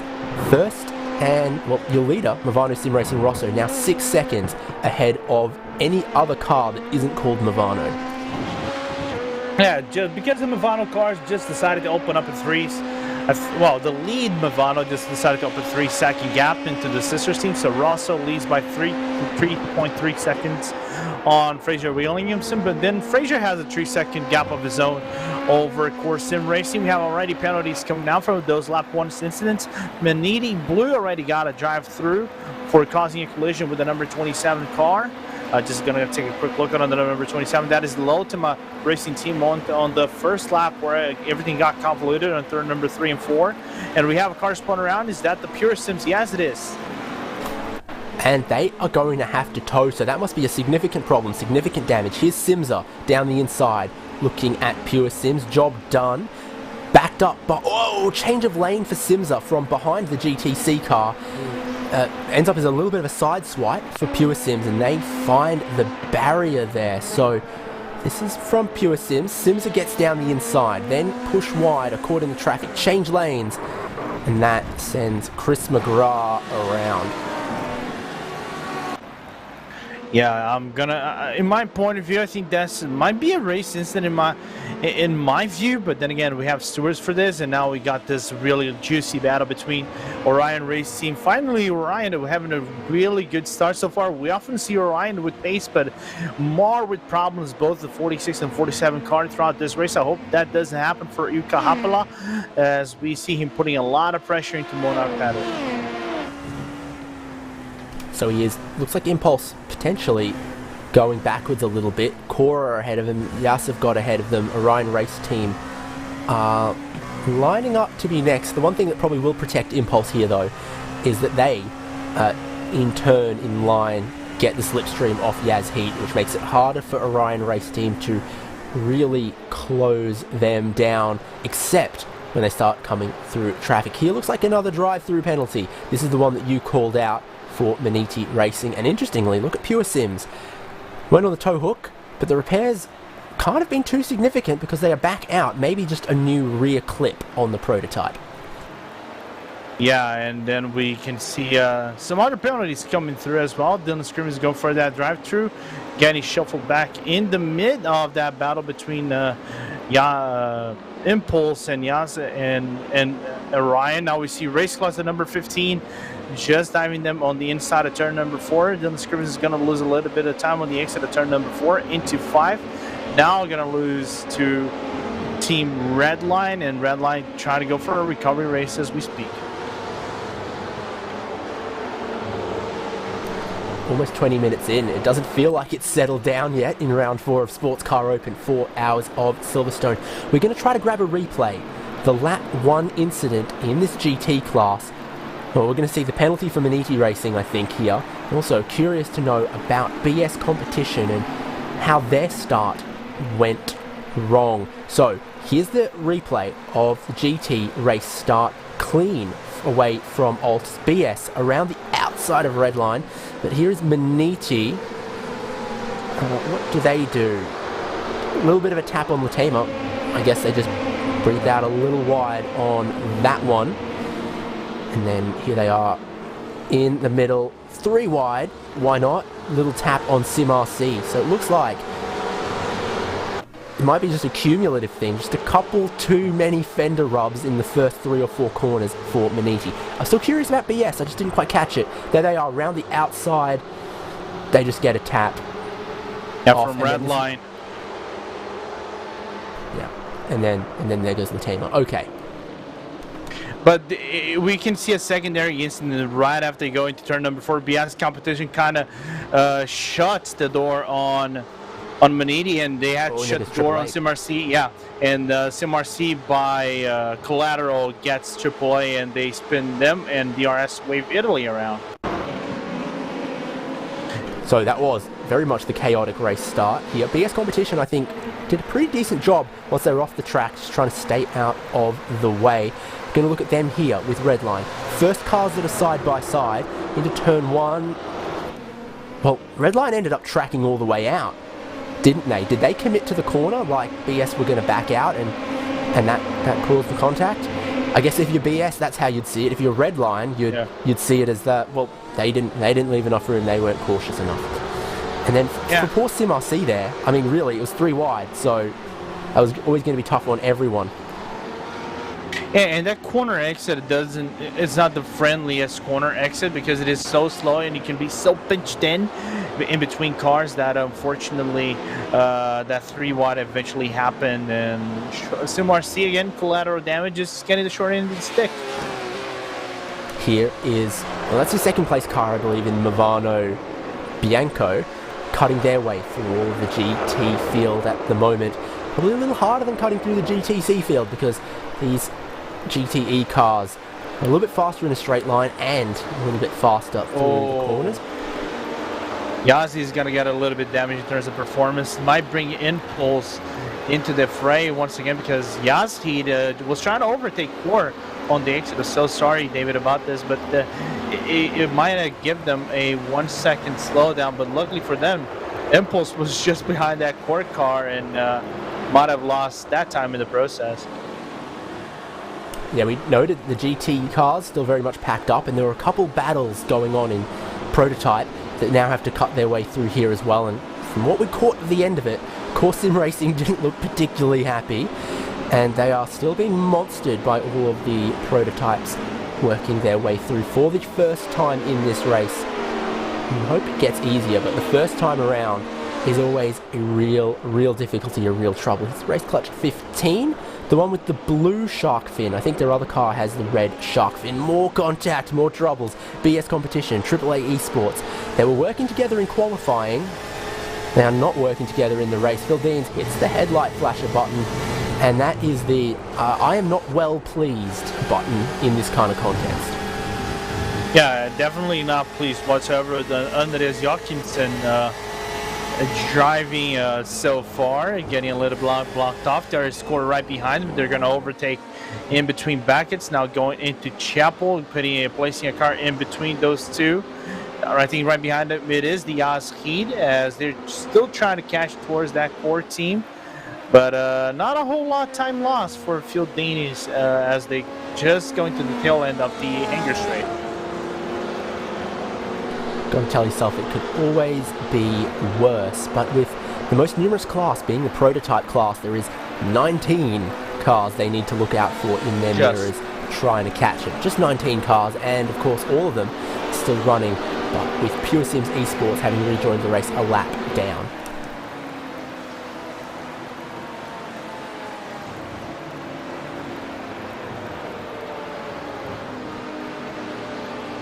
Now the traffic starting to separate BS Competition a little bit more, and they're not happy with it. But Lapel to dive down the inside. Same palette he used on both of the cars in different proportion. In the meanwhile, there is a really good battle right now going to the GTC field that is for podium worthy between Maniti Red and Pearson's GT, as we're looking now on our pictures. But the battle as they going down into hangar straight, Ross McFarlane just behind Team Matska. He goes for a move into still. Is going for the dive, not enough. Matska leaves the door open as they go side by side into still. It's going to be such a late look that only survived on the survival instincts from Maniti to not close the door, because there was no way that Ross McFarlane had any overlap before they got to the apex there. But he looked and then just sort of forced Maniti into not being able. So they battle each other a little bit. They lose a tiny bit of time here, but in the end, the Maniti car winners at Monza are still gonna hold on to their third position for the moment. They're 3 seconds off Racecraft, who are then 2 seconds off the leader. So it's not fanning out greatly in the GTC field, but certainly first and second are in clean air, and then they're lining up for third place here, not hurt by McFarlane taking a cheeky look here and there. And also, this is one interesting battle as well in the points perspective, because the gap between both Pearsons and Maniti Red is so close. It is just 4 points. That every position that Maniti Red gets, it's better for them into closing the distance in the standings position towards the Pearsons GT car. Yep. GTC was one of those ones where it was definitely close at the lead. 61 points for Pure Sims, 57 for Maniti Red. So this is, you know, first and second can get away, and if these guys finish third and fourth, it's still going to be very important for their respective championships. SimRC are 20 points adrift of Maniti Racing Red, but they look a lot closer on track. So this is your top three in the championship, but they're not lined up in championship order, and that's why Maniti Racing Red are going to want to hold on to this one at least for the minute. Lorenzo, you had the numbers. Are you able to talk to us about stint length in our three different classes? When are we going to expect to see pit stops? So this is one curious thing. We might see maybe the GTC field coming close to the hour. Maybe some cars, depending on how hard they were pushing, they might come around the maybe 55-minute mark to 58-minute mark. We can see GTE's apologies, coming around the full hour. Maybe the Porsche, this is the one thing we were talking about prior to this race, might have to save 1 lap, maybe 2 laps of fuel, so we might see some funky strategies coming out of the Logitech G Altus team. They might have to extend their stint by 1 lap and then come to under the full hour. The BMWs will go the full hour, the Ferraris as well, and the Corvettes too. So let's see, and the prototypes eventually will go over the 42-minute mark. So a pit stop should be coming in about 12 to 14 minutes for those protos, then the rest around the hour mark. Here's a little battle we've been looking at in prototype. Simza and Chimera. Chimera getting a huge wad of curb and then still being able to put a lap on the GTE leader, Altus Esports, in the Porsche 911 RSR. Great side-by-side here, but the action is really shaping up in GTC still, because McFarlane flashing the headlights right in the slipstream, but still just struggling to get around. This has been where he's been closest. Maggots, Beckett's Chapel, and then the run down the hanger straight into Stowe. But unlike some of the other corners, like into Turn 3 or into Brooklands, Stowe's not a huge braking zone. Sure, they come down from 6th gear to 3rd gear, but it feels a bit gradual. It's a very smooth turn-in. He's still going to have a look to the inside. This is more overlap than last time for McFarlane. Down the inside at Stowe. Here comes your prototype leader behind to try and spice it up. Is he going to wait, or is he going to take this 3 wide? Nope. He's going to take this 3 wide round the outside. Maniti held the outside at Stowe. The inside for Vale. But Pure Sims then have the inside for Club. Can Maniti come back at them once again? Because 4 corners side by side almost. McFarlane is going to now try to defend 3rd place with his life. Yeah, as they go into turn number 1, they go into Abbey. Now going to the farm curve and now into the braking zone into turn number 3, as Matska is going to get slightly underperformed by the second Movano car, as Fraser now in that GTC sandwich as they now head out into entry, but Fraser losing 1 second in the process, and Court just say thank you very much, winning 1 second in the process. Yeah, here comes the whole prototype field next. We're looking at another little battle, race clutch on one of the Orions, 46. If there was enough of them, you could make a belt out of them. Yeah, in a nutshell. So that great little GTC battle that had formed up got separated a little bit by the prototypes, but it brings the prototype battles back together that they need to lap some GTC cars. There's the number 7 lurking, watching, waiting. On board with Rick Yonk in race clutch 15. Gets a better run through Cox, but then you can't really, well, you got to be all the way alongside and early to be able to pass on the way into this segment of corners. What you want to do is set up your exit. Hope that the position of the GTC car compromises your rival. Does a little bit, but I just didn't feel like Rick Yonk was in position to capitalize. So GTC cars to the left, prototypes to the right. Rick Yonk does need to worry about the Team Red Line car behind. We're going to try to sneak around the outside, but the traffic doesn't work for them. 3 prototypes in 3 prototype lengths. Defensive now from 15. Red Line go around the outside. That's a brave move, and it might just work out for them. They can't track all the way out, so this still might give momentum off the corner for race clutch. But, well, around the outside of Vale for the inside of Club. Good move. Good move from Pratrikov. A little bit of a bold move for Paddy Wolf into the entry of Club and then headed into Vale. Luckily for them, both cars kind of tractioned off, like you said, and that gave the advantage towards Paddy Wolf as they dive now into the racecraft. Brings all prototypes closely one together because Ilkka Happila, I kind of feel for him. He's trying to be fast, but he's not getting good traffic so far. So he loses 10th by 10th every corner that he goes, and you see a slower car right ahead of him. Yeah, so it seems they've caught them up to the Impulse car, though, who through Luffield got backed behind Bieler, who, confirming, still your GTC leader by about 4 seconds. So the prototype's clear of all the GTCs.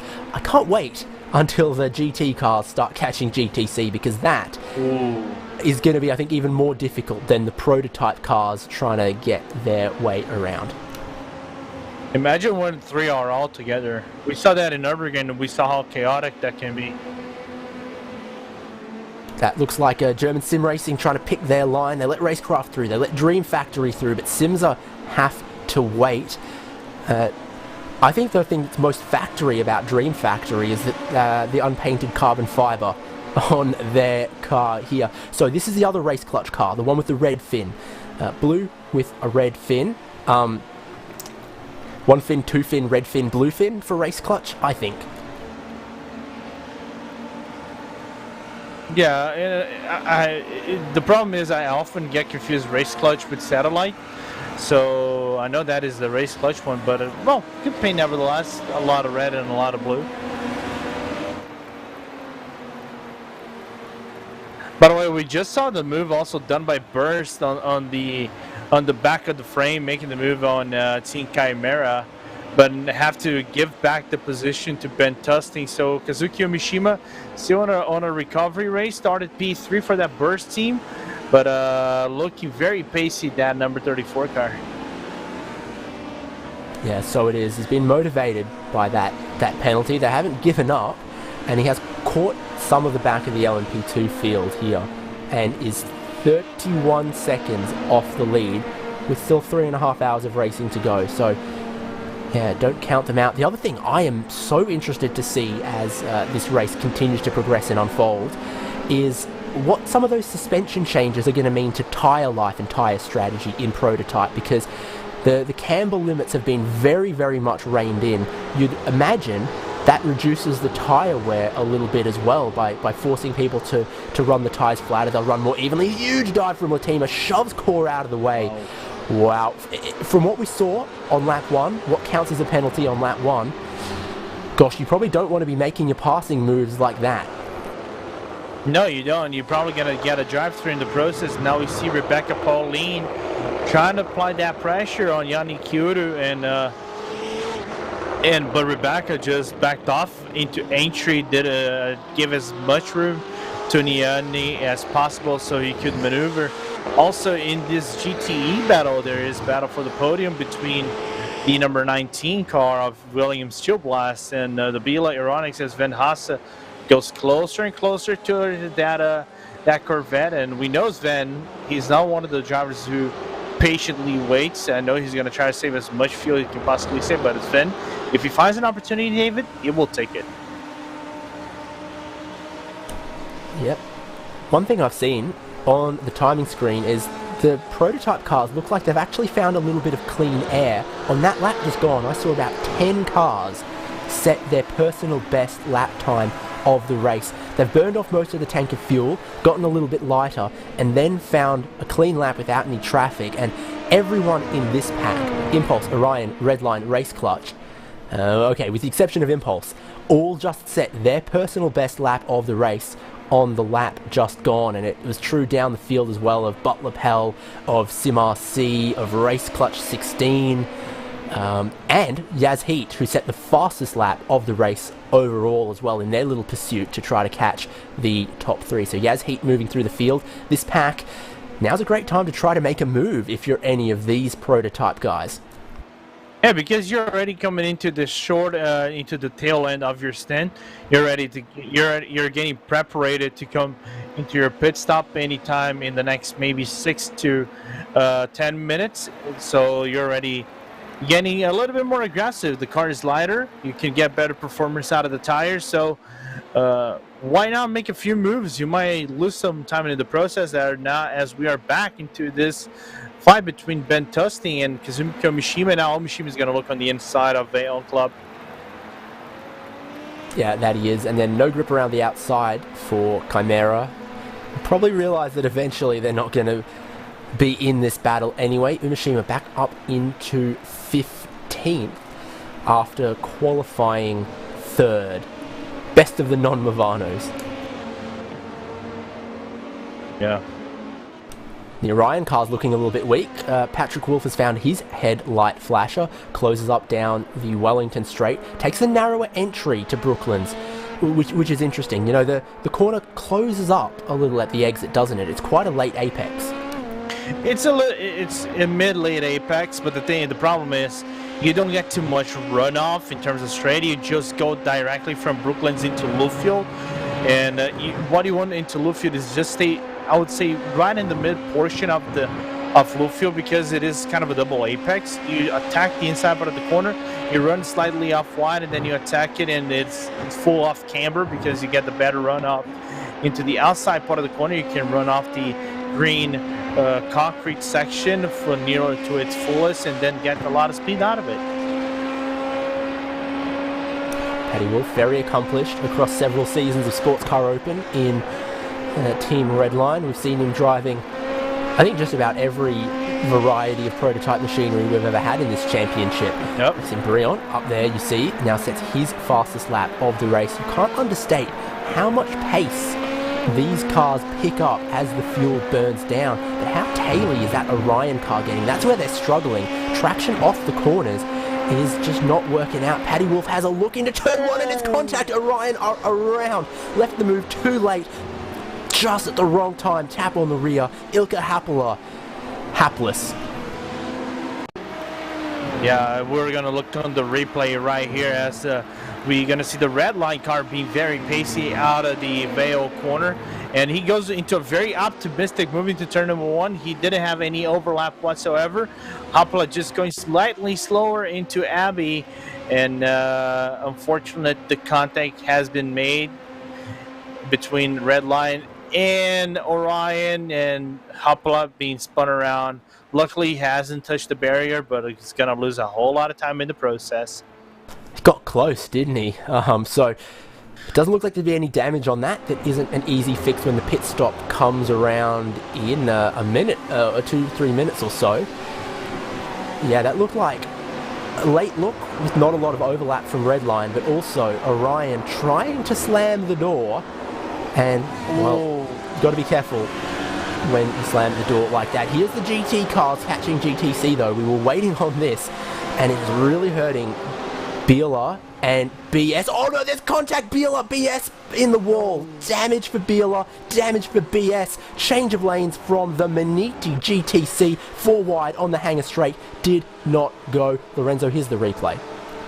Yeah, this is actually the replay. Oh, that's the Maniti purple car just taking Biela and Sven Hasse out of the hanger straight, and Sven just a victim on this one. I think the Maniti purple car thought he was clear of traffic, but unfortunately Sven Hasse just side by side with him, and unfortunately the contact was made. Now we're seeing an issue between Allen Sim Racing, and then satellite contact made into Lowfield. This is not something we want to see. The race getting messy towards the second half of the first hour of the race. Yeah, that was Satellite trying to hold it around the outside. Element thinking, nope, you're not clear. You don't have the room there. BS, what a great job to work their way back up into third in this race after the turn 1 incident that we did catch the replay of. But the damage on their nose is not going to be helping them. Look at AAA, look at Redline starting to loom large, and from what I've seen in most races, you get a bit of damage on the front of the BMW like that, that's not going to pop out in your pit stop. But Redline, a bit of damage on their front left as well. So a few cars starting to show battle scars even this early in the race. Yeah, but I think that Redline, the left damage on their front might be from the BS competition on lap 1, because remember they had that contact into Abbey at the very start of the race that pushed BS competition off wide, and the damage might be still sticking on Gianni Vecchio's car, but it is prototype leader for the pit lane, and everyone else following him in as well. So that is 22 laps. Note that in your notebook, dear students. Top 4, top 5, top 7 in. Is there anyone who's going to go a lap longer? That's what I'm curious to see. But with the 40% power reduction on these cars, looks like instead of 35 minutes, we're getting a little closer to 40 minutes of racing. All prototypes. All prototypes pitting. Busy on the lane, side by side.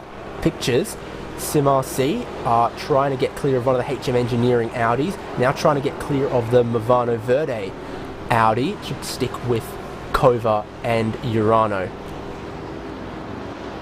Expecting fuel only out of this first pit stop from all of these prototype cars, and we do literally mean all of these prototype cars. All of them but Pure Sims are in pit lane right now. That's 33 seconds. Maxim Briant stays in, no tyres.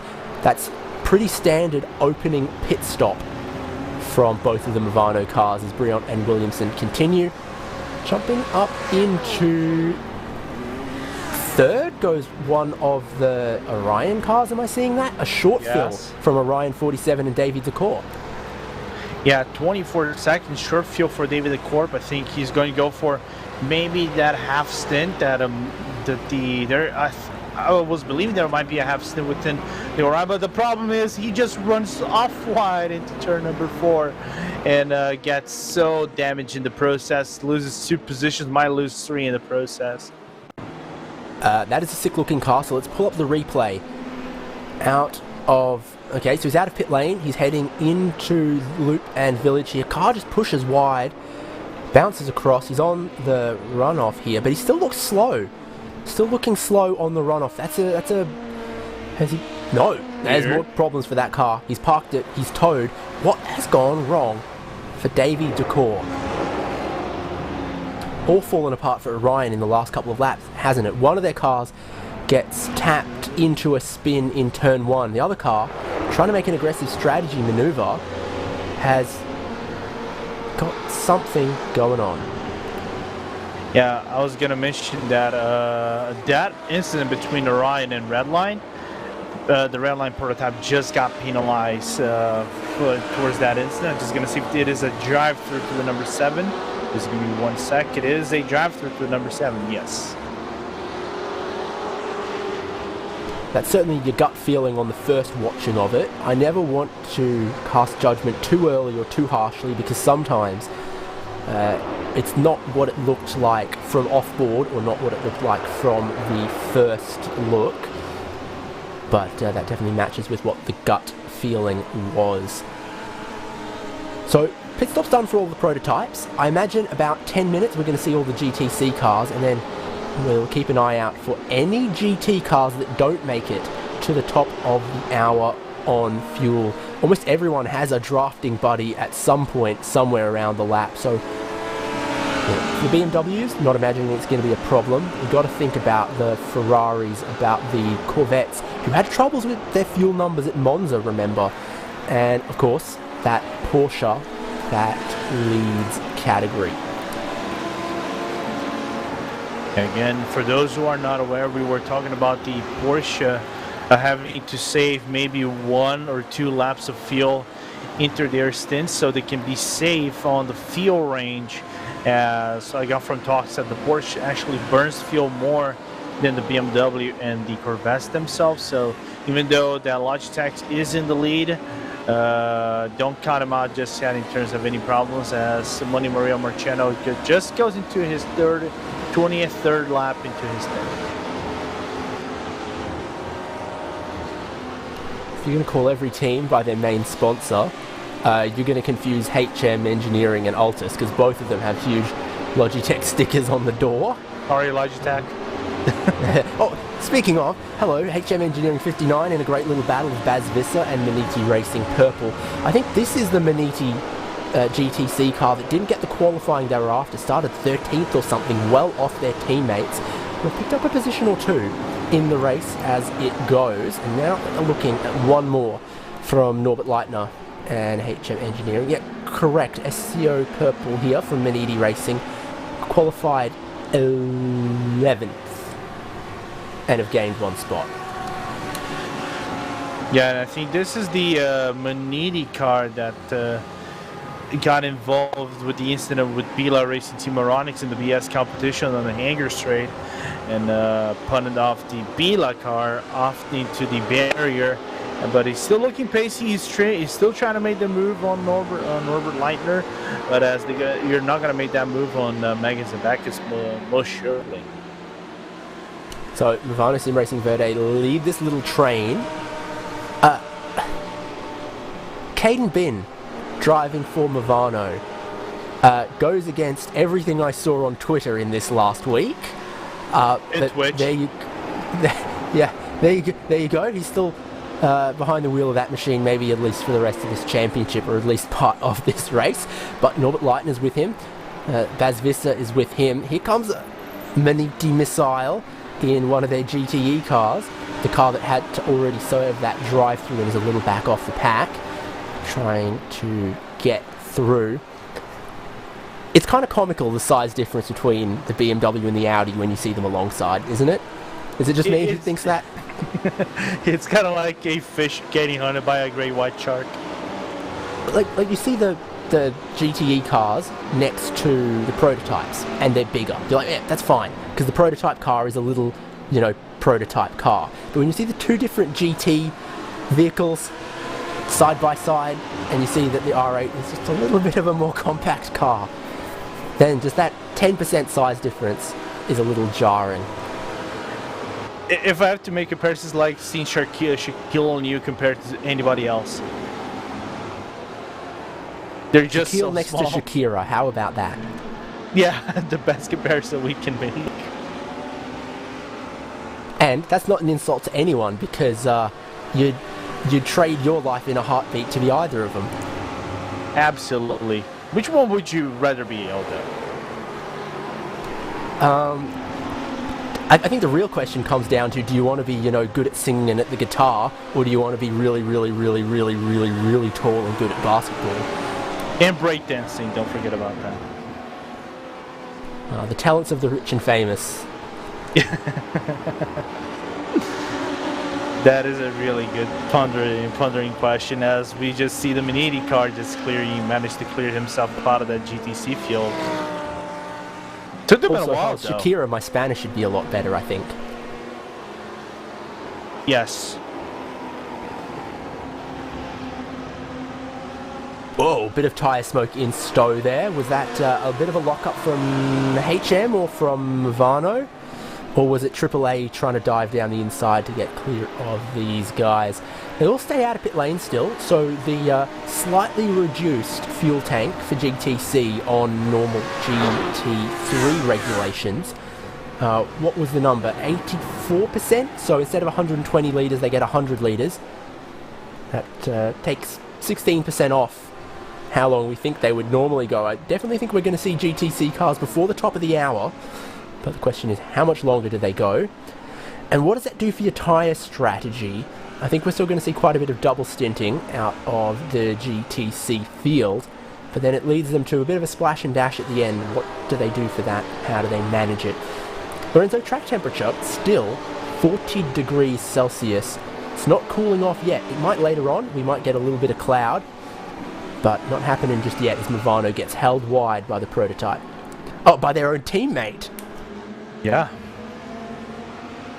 I think Cade is not going to be happy with this, to be with Frazier only. Maybe it's not his teammate though. Maybe it's not. Think about that one. Think about that one. I don't know. They've got whatever they've got going on at Movano that's working for them in prototype. And Caden Bin still serving them well, holding off quite a lot of cars for 8th place. Yeah, still 11 minutes to go up in the hour into Maggins and Backus. Nice 5-car train field, starting from, as we were mentioning, Caden, all the way back into Butler, Powell, and Frank Schlotman, just about 4/10 of a second behind Jack Sedgwick. And unfortunately, that Simi Kubinek's car is not in a position they really want to be, considering the standings so far. And Oil Race Clutch just flying on them on the entry of Stowe. Yep, not able to pick off the whole pack at once for Race Clutch 15. Grabbed Butler Pell, then they grabbed 3 cars, and now they're just waiting on the Rano Verde car. And Race Clutch through on clear, and battle can resume for 8th, 9th, 10th, 11th, 12th in GTC. Very committed through Abbey Corner. It's like having a second Cops. You know, they're like, oh yeah, Cops is a great corner. You can't quite take it flat. You've got to brake a little bit, settle the car. Let's have 2 of them per lap. Who needs outside, who needs left-hand tyres anyway? Yeah, and don't forget it. Also, you have to brake and then lift off the gas. It is, for some people, slight tap off the brake, and then lift off the gas, and then back into the full power once again. And now let's see HM Engineering, Katie blocking the line. Yeah, HM has to back up, and he comes close. He has to back away, kind of pushed up one together into the entry of Brooklyn. Yeah, that was trouble brewing down the Wellington Straight. Movano moving across to defend it, and just HM Engineering running out of room on that one. Does that box them backwards towards Maniti, towards Simicube Inex? I think it does just a little bit, but maybe some of the other guys at the back of this train are willing to just ride along while the top 2 fight. What is the fuel game in GTC? I'm ever so curious, but as with all things endurance racing, time will tell. As we're approaching the 15.5-minute mark into this race, we're just under 10 minutes. Oh, here we go. Pit stop coming in into the GTC category as we saw the leader coming in, and the rest of the field is coming in as well. Feeler from the lead in, Racecraft from second in, Pure Sims, Manidi in, Sim RC. I don't see them tripping the loop. I think they've stayed out for one more, but German Sim Racing and Unicos in. Sim RC are going to go 1 lap longer. Here comes Verde for the pit lane for Movano, and who else in that pack we had our eyes on is gonna come in. HM stay out, Simicube, Inex Racing stay out, but Movano, Maniti, Butler Pell and Impulse are all gonna have to pit in. So that is interesting to see. Just 3 teams in GTC opting to go a lap longer, confident in their fuel saving. Butler Pell are trying to find where their pit stall is. They looked at where all the GTC cars are at the end of the pit lane there, but because there's pit stall sharing in effect and they qualified low enough down, they have to go to the end of the pit lane for a pit stall that they share with a prototype team. That was a little interesting thing to see. They were looking for their pit stall amongst the other GTC cars, amongst Biela and Racecraft, but actually they're down the far end of the pit lane. Lorenzo, any updates on driver changes in this class? Let me take a look at this. So far, it doesn't look like it. We don't see any driver changes. German Sim Racing, I think, getting a little bit funky with, I was going to say, I think that was both. Do your research, Lorenzo. I asked because I saw Movano Sim Racing Verde flicker, and they changed Caden Bin for Luke Van Schaik. Alright, I saw Maniti Purple actually making a driver change. Andreas Theo coming in into Bart Visser's place. So, some different and differing pit stop lengths out there. HM Engineering and SimiCube Inex Racing, who are going one lap longer here. Inex still all over the back of HM Engineering. Hope neither of them are going to splutter on their way back to the lane. But Racecraft have jumped Biela by taking their short stop early. Here's SimRC coming into the lane there, committing to the very, very slow pit lane, trundling along through the corner in the pit lane and underneath the podium where they're going to hope they can stand in 3 hours' time. But that flexible fuel window for the GTC cars has seen a few go shorter earlier. Pure Sims GT with just 35 seconds, German Sim Racing I think with 30 seconds, Racecraft with 36. Because it looks like a full tank was maybe closer to 38. Oh, do you know what? Biela Racing love doing this. I think they've taken 2 tyres. They do go for those funky strategies. I see some teams going for 1 minute pit stops. You can go for full service, I think, up to 1 minute and 5 on the worst circumstances. It is a very hot temperature. It's a very hot track, but we're reaching at that point of the race, David, where the temperature will eventually come down. From what I saw, 3 hours. Drama for the GTC 30. race leader. Yeah. Racecraft Esports are on the lane for a second time. They've done their outlap and they're back because it's speeding on pit lane. And there's a spin also for the 16. Let's look here. Benson Nemethy catching quite a bit of traffic. He's going to try to go around the outside of a Biela car. He's going to try to... Oh, no. That lane change was too much and too late and too fast. Yeah, there is a certain point of aggression and time saving that you really don't want to overcommit, and that's it. That's basically overcommitting towards time saving, and you get punished in the process. Keep an eye out what on earth has happened for the 777 Lorenzo, because they tried to take the short stop, undercut their way into the lead, and now they've had to come back in again. Does that look like full service looks speeding? Like in terms of fuel? Does it look like a stop and hold? Does it look like speeding on the pit exit? It looks like it, in my opinion. Let me look at the previous lap and see if they actually sped into the pit lane on the entry, because it is very easy for you to judge. Remember that Racecraft would have had one of the pit stalls very close to the entry. That gives them a lot of room for speeding on the way out. Yeah. Let's take a look at that. In the meanwhile, HM Engineering actually getting black flag in Robert Lightning's car, so the number 59 getting penalized. Can't remember if we saw what he did. I'm going to deputise keeping an eye on some of those penalties to you as well, Lorenzo. This is the actually a very curious problem. Not problem, but apparently their current driver has been added after the deadline. So that's the first punishment I've seen or something like that.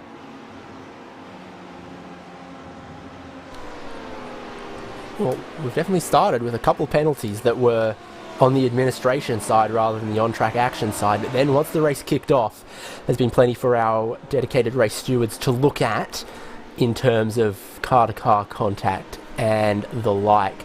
So we've had pit stops from prototypes, we've had pit stops from GTC. When are we going to see pit stops out of the middle child, GT? Everyone in that class is going to be hoping not for another 3 minutes. Yeah, as I just saw Simone open up a new lap as he's on, basically everybody's on their 30th lap of the stint.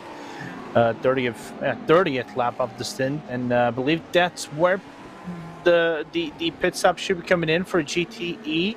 You can stretch it up to 30 L1, but that would be overconfidence unless you go for aggressive saving. So if I'm right on the two-tyre strategy for Biela here, there should be a couple corners where they really just can out-grip, out-turn and carry more momentum in pure Sims esports. You think Ross McFarlane is going to roll over and give away the race lead though? He asked, incredibly sarcastically.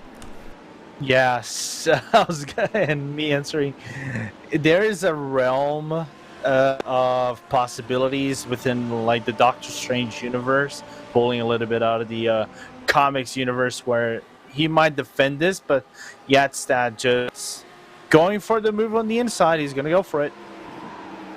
That he is. If they follow the strategy they took a week ago in 24-hour series esports, then it will have been 2 left-hand side tyres for Biela. I would have thought if you were going for 2 tyres, you'd go for the rear tyres, but they either know differently, know better, or were lying to me a week ago. And again, this is one track that kills those left side tires, so that 2-tire strategy could benefit them throughout the race. Let's just say you might get 85% within the right side tires, but the left ones you might get up to 60 just in this track, killing those left tires alone. And we're seeing the GTEs coming into the pit lane. Yeah, Williams Esports Shield Blast can't go as long as the BMWs, or even in fact the Porsche. They're dramas for... Is it Inex or is it Unicos? I can never tell. They're black and orange. Unicos. 3 wide. How do you like it? Yaz Heat gets down the inside. Red line in front of BS, who then slither around, and there's more problems for Ilkka Haapala, who just has not been able to catch a break. But was this his own doing, or was he caught up in the wrong circumstance? Bluefin Racecraft around the outside. Is there overlap? That's just so similar to them in Redline, isn't it? And then the rejoin, but the rejoin was entirely on the 46. Yeah, that was on the 46. That was Satellite and Ilkka Haapala. Let's see on the replay as they go into the club. There is some... there isn't too much of an overlap, and then they make contact with the Movano Verde car and the purple Boniti GTC getting blocked off in the process during the 46 rejoin.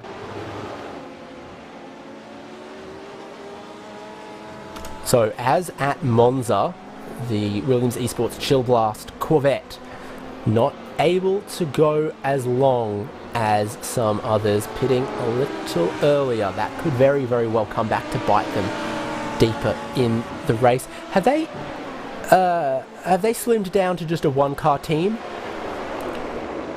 No. I think there might be a good reason because of the Porsche Esports Super Cup.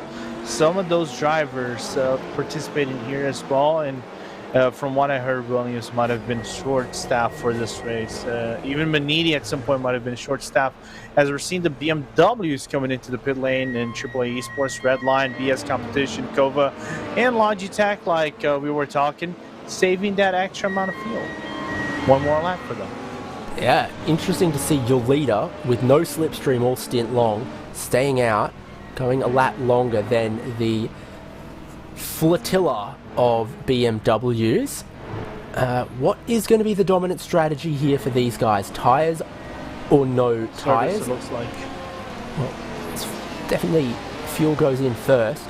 If it's tyres, that would allow BS Competition to maybe fix a little bit of damage as well. Good thing they are positioned such that we can look and see if anything gets straightened out on that kidney grill.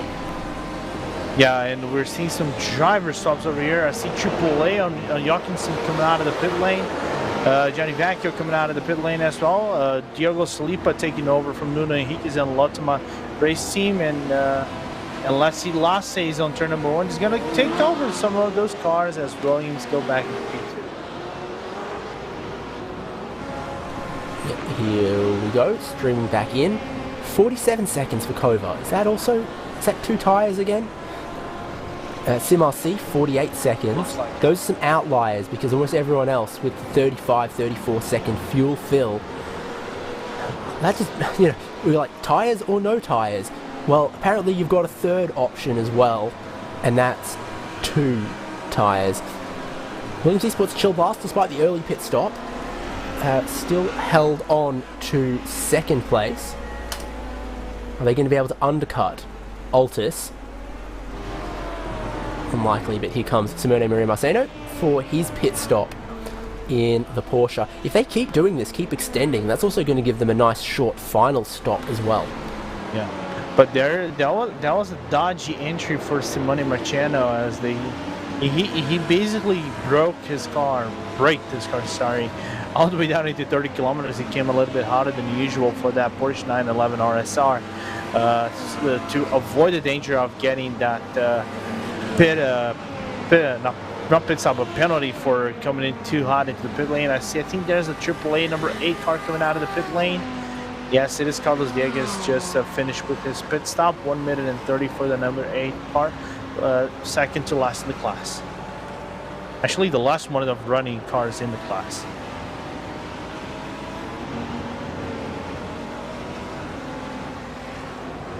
Okay, well, he's going to rejoin the race, and that will have been pit stops from all of our classes here at Sports Car Open. Where is Lasse back? Well, you can see, not close enough.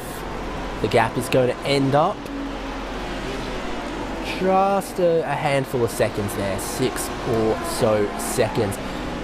With a pit stop from all of our classes and 1 hour in the books here for 4 hours of Silverstone, round 4 of Sports Car Open. We're going to take a little break. We're going to maybe ride on board with some LMP2 cars for a lap or two. We'll come back with commentary in just about a minute. Let's ride on board with Yaz Heat, Andre Martins trying to continue work his way forward in the field.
Andre Martin's still 5th in the prototype class at the moment, been pursuing core but wasn't able to make the move done.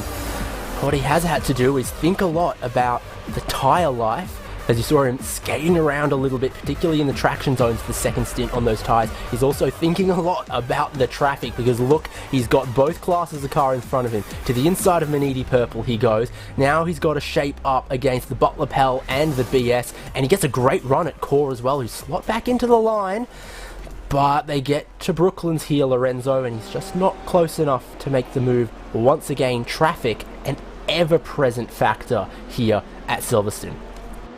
Yeah, we're finally with mixed categories in mixed between in the track. So we have GTCs, GTEs, and prototypes bunched up all together. Andre Martin's trying to go for the move on Cops. There is not enough room. Even there is the Movano Verde car right ahead of him. Now they catch up. I think that's the red line car in front of them as they go into the entry of Meggetts and Beckett's. We see now that penalty coming down into Hilka Happel as a 46 Orion car for the rejoin on the track. That is a 15-second stop and hold to the number 46 as they made the contact with the Verde car, and Manidi also protested them, but the penalty will only stay for the number 46 with the 15-second stop and hold. Well, Silverstone's a full Grand Prix style circuit. It's not a small lap, and they've added more to it in recent times, but still the traffic definitely tougher here than maybe at Monza. I don't know if it was tougher than at the Nürburgring sports car GP circuit, but certainly I think a lot of it is these corners that sort of fold back on themselves. You know, turn 1 to the right goes into, you know, turn 2 to the left, and then the complex here where cars often go side by side for a lot, and then immediately Brooklyn's Luffield, where a similar thing happens. What's going on for Movano Sim Racing here? 2 seconds off on their last lap, being caught very quickly by Core. I was going to mention that Core and actually they're double stinting tires. Yas Heat and Core are on single stints, so that's why they're actually faster than Fraser Williamson. They're actually eventually going to be faster than the top 3 cars, just due to the fact they went for new tires. Yeah, so it looks like new tires has very much worked. If you're Core, you took that extra time taking the tires, now you're catching and going to pass the teams on the old tires. Side by side here does not always work well, but Core have a lot more grip, and once they force Movano offline a little bit, force them to adjust, the old tires don't grip as well. Next in line is Yas Heat to try to line them up. I think the track will cool off a lot deeper into the race, I think, but it's still 39 degrees Celsius or so. Yeah, Movano using it well to try to come back, but it wasn't enough. Yeah, plus I think the fact that he has older tires. In terms of Fraser came close to Thomas Gibson's car, but had to back off a little bit. Andre Martin's not getting a really good run off to make the overtake on Fraser. Had to take evasive actions. But Fraser's car, he's struggling quite a lot with that grip in those old tires here, David. 40 laps so far now. Had a close stuff there with the GT3. Big differences in the mid-corner speed there.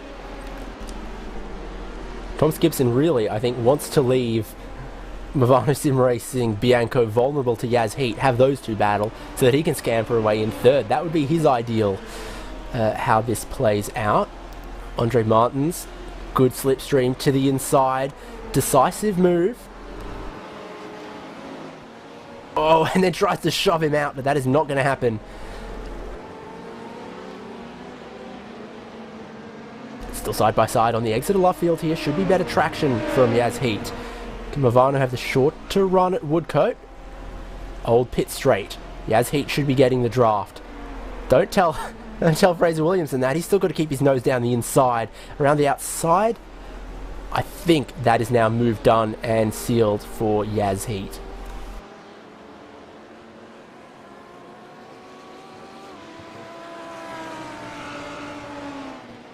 Detective Lorenzo will shortly come back to us. Yeah, sorry, I was talking to microphone muted. Sorry. Apparently, they had a contact on the very start of their lap number 38. They were trying to overtake at turn number 3, the Butler Palion, only caused gaming, but they were so hot into the inside part of the turn.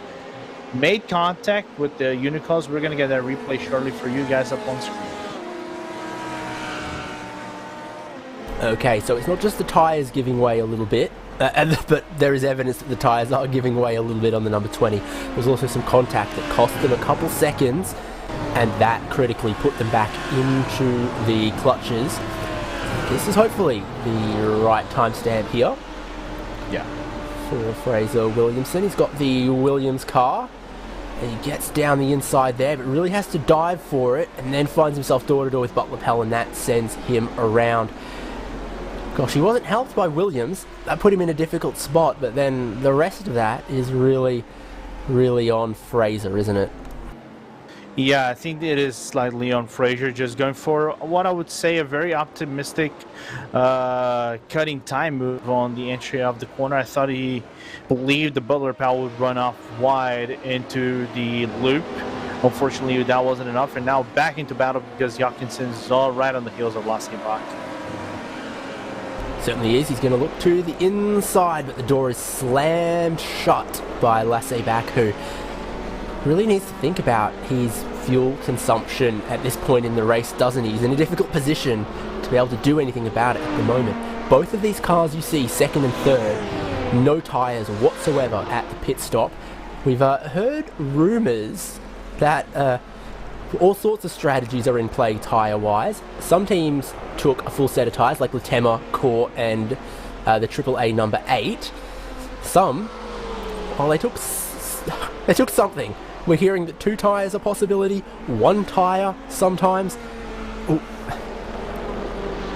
It really, really is interesting, the creative lengths that all of these teams will go to try and make sure that they can come out ahead on the pit stops, but also have the race pace for the next stint. Yeah, but for I think for these ones, they're probably just having just fuel for now.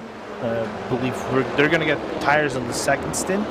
You know, the double stint the tires, and whenever they come into their second pit lane, they're gonna double stint the tires once again. Maybe some funky strategies could come into play, as I think that's the Burst car, the overlapping it. All right, interesting news for Burst though, as Burst just got another drive-through once again for making unnecessary unsafe lapping on the number 59, the number 54, actually the number 57 off. Here's the cross back. Here's the move through the complex here from AAA to get ahead of the Williams car. Didn't see that one coming, but then left the room when it happened. If I'm Williams at this point, I decide, let's just hold in the draft for this next stint if we can. If we can stick with AAA, that'll very, very much help the Williams team. But a creative little move in the switchback there to suddenly open it up and dive for the inside. Yeah, Chimera don't know which way to stick their multiple heads, and that might actually help. Oh, they get boxed out the wrong way. Here comes Pure Sims 3 wide to pass 3 cars, and I think get past Chimera at the same time there. Lucky stuff from Pure Sims, wrong-footed from Chimera, and then the P2 GT battle continues as well. And just to summarize, is that the number 57 car was actually who made contact with Burst and got off track, and Burst got the penalty just to let this all off and make the mess I've made. There's a red line looming in the background. Got to pay close attention to know if it's red line or if it's Urano. They're both a red line and black. You remember when Movano looked like that as well? Everybody likes the red color. It makes cars go faster. It's facts. It's just pure facts. You see now, though. Question, though. Yeah?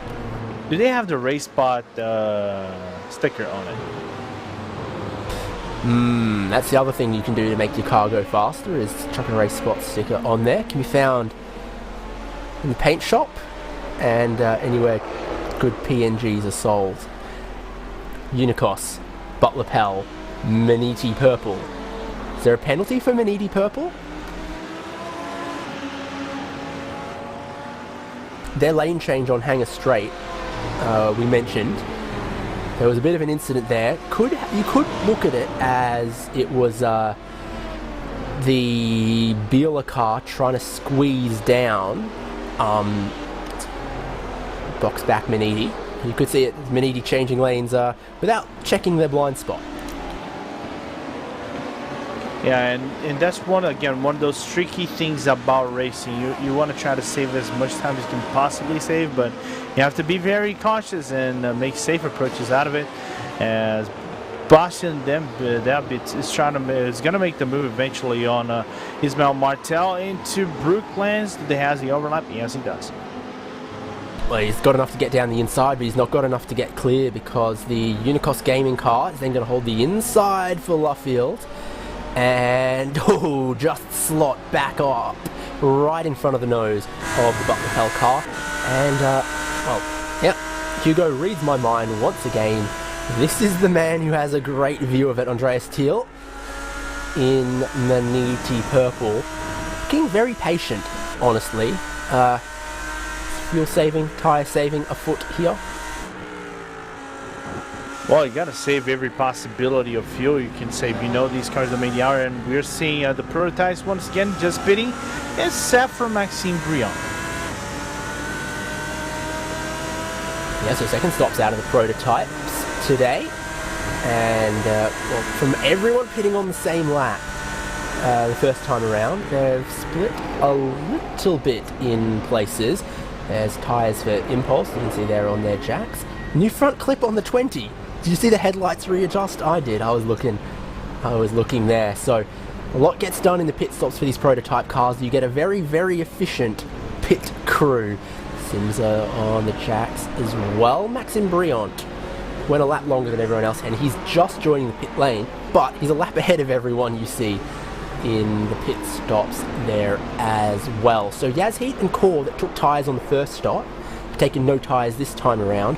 It was Race Clutch, Movano Bianco, Team Redline, Impulse have all gone for tyres at that stop. So we are very much split on tyre strategy in prototype now, which is, exciting, interesting. Yep. Who's picked the best strategy? This could go so well for Core and Yazheat if right now the track starts cooling off. Yeah, it's cooling off, but it is slow. 38 degrees for actually 3 degrees drop from the start of this race. But Lapel is still looking aggressive over Unicos, but it does have enough room to make any overtakes whatsoever. There's the Core car and Latama right behind them, which might split this field a little bit. Penalty coming to that number 278 Maniti Purple car, so they're gonna have to come down into pit lane as during that incident with this Van Haas Bila Racing Team Aeronix GTE on the Hangar Straight. And some driver changes made on the LMP field.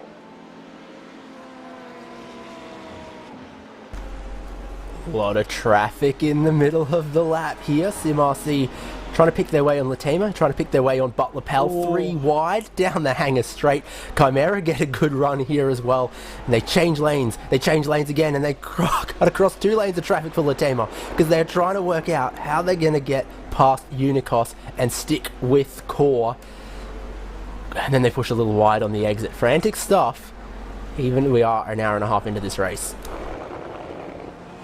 Yeah, and actually that is battle for, I was going to say that is battle for both sides of the track, as Diogo Solipa actually is batting Yannick Kiru right ahead of him. You see on screen in the cockpit of the Diogo Solipa's BMW M8 and Latema Racing Team, and right behind them there's still that battle for GTC going. So even though we're still 1 hour and a half into this race, a lot of battles going on traffic, and this is something, even though it is a 4-hour race, we like to see often, David. Remember, Latema took tyres at their stop about 25 minutes ago. And what did Core do? Looky. They also took tyres. So this is a battle amongst cars that have fresh tyres on, really. They want to be looking forward at catching some of those teams ahead on the older tyres. Who have they got next? Fiercely Forward, about 15 seconds up the road, 10, 15. And then Maniti Blue. So if you're caught and you're Latema, your fingers are crossed on the tyres really starting to drop away for your competitors now. Unicos a little bit wide. They're also having trouble with the tyres as Butler Pell get a good line through Cops, but not enough to make a move. And that has been the story of this class here, where you are seeing a lot of close racing and drivers needing a little bit more, finding something extra to get the pass done. The damage on the right-hand side of the Butler Pell Motorsports car here, by the way, is from that contact from Fraser Williamson in the number 20 prototype.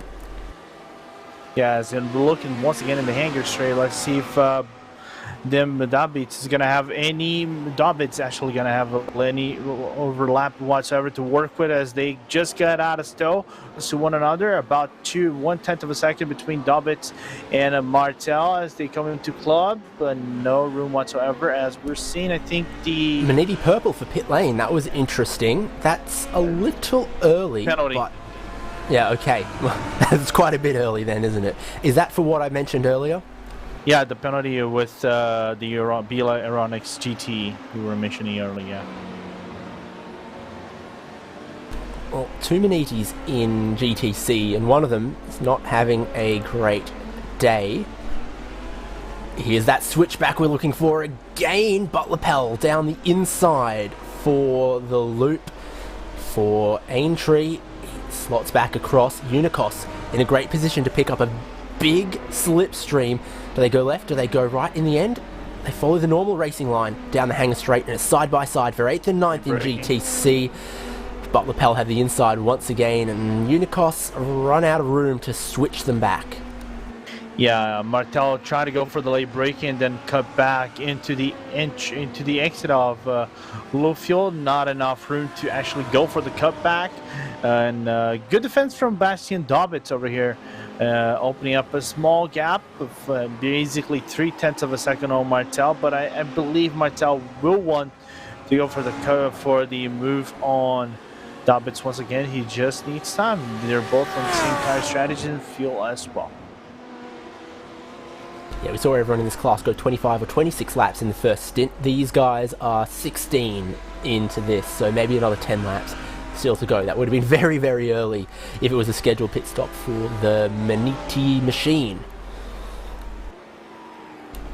This, I think, the only battle in GTC at the moment. Somehow they've managed to spread themselves out a little bit. Bila Racing Team, once they got past Pure Sims, have cleared on out. So the 1 tyre, 2 tyres, whatever magic for Bila, it's working for them at the moment as they continue to extend their lead about half a second a lap faster than everyone else. If it was those left sides, well, you can imagine all the corners it's going to help them with. Chapel, Stowe, Abbey, Luffield, Cops, all of those corners where they are fast, they are long loaded on the left-hand side tyres.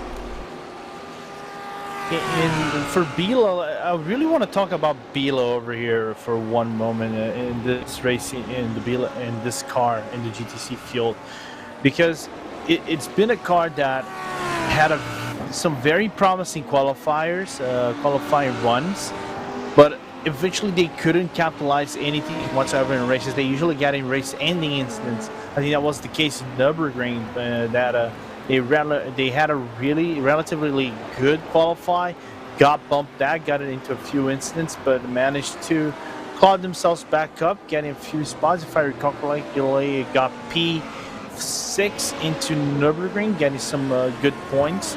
This is the race that could claw themselves back a few spots and maybe get in within the top 5 in the GTC standings if everything just goes into their way in the next 2 hours and a half.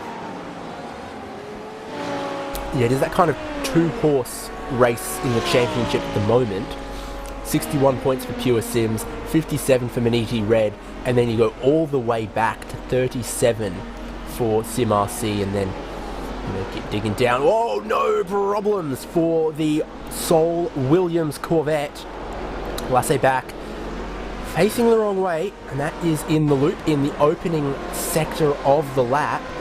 What has gone on? Oh, maybe the faintest hint of contact from the impulse, and then evasive action from BS and Urano there. Here it is.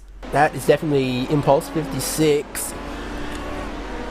Nah, it looks like all on his own, but impulse actually run impulse wide. were off the track and then still tried to.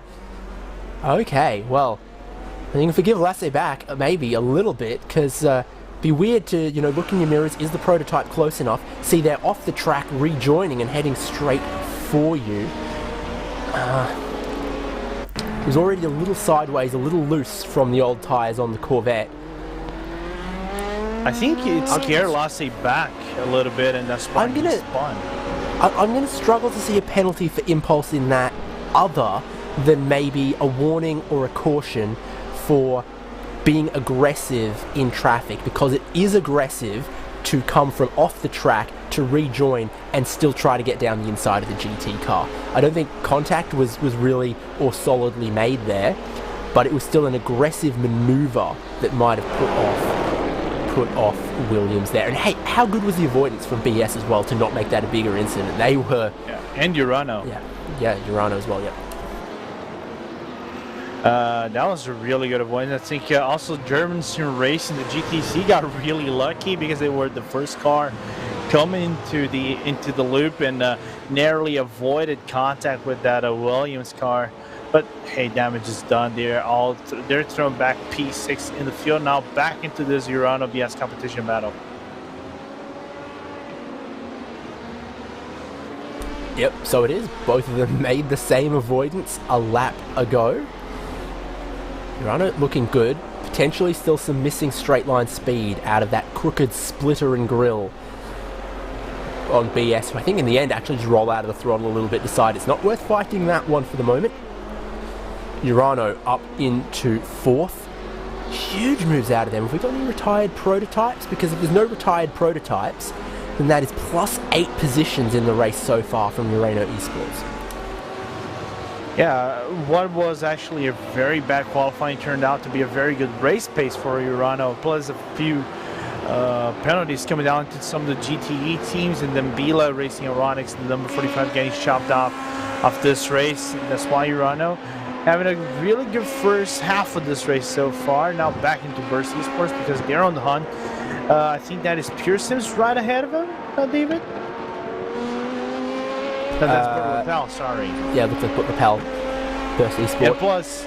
double penalised so far in this race. They've served 2 drive-through penalties, but you can't hold them down. On the graphic there is what their car would look like if they had brought the right car to the race today. Yeah, unfortunately getting that penalized for registering with the wrong team ID and then wrong number, getting penalized by it because, hey, it's sim racing, things like that happen from time to time.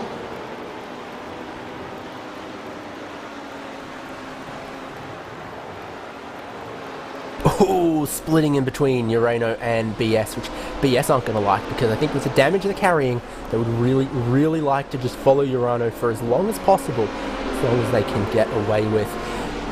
Here's an interesting thing, where in the really slow speed corners, the GTEs look like they've got more mechanical grip than the prototypes. You saw Daniel Pasto having to get out of it a little bit to not hit the butt lapel car between the two sort of second gear hairpins, I guess they are. First gear in these prototypes. You know what that resembles a little bit? We were covering this. We've been covering this SEO for quite a while now. You know what this resembles now, because the BOP has been done on the LMP2s. It resembles a little bit what the HPDs suffer within the slow corners, where the GTEs have more mechanical grip, and we know the HPD does have that mechanical grip. It just has downforce and entry speed, but the exit, the GTEs had a little bit of the uphand on those HPDs, but then after 50 meters, the HPDs just go off. I got a little bit of word from Racecraft in GTC, who you remember rejoined after the first pit stop into the lead of the race, and then immediately back into pit lane. Apparently, something about the settings was wrong on the double stinted tyres. They might have spun out somewhere or made a little bit of contact. Okay, we would have to look into the laps themselves, but it doesn't look. Judging at Gordon Mudd's lap, it doesn't look like it, unless it is the out lap though.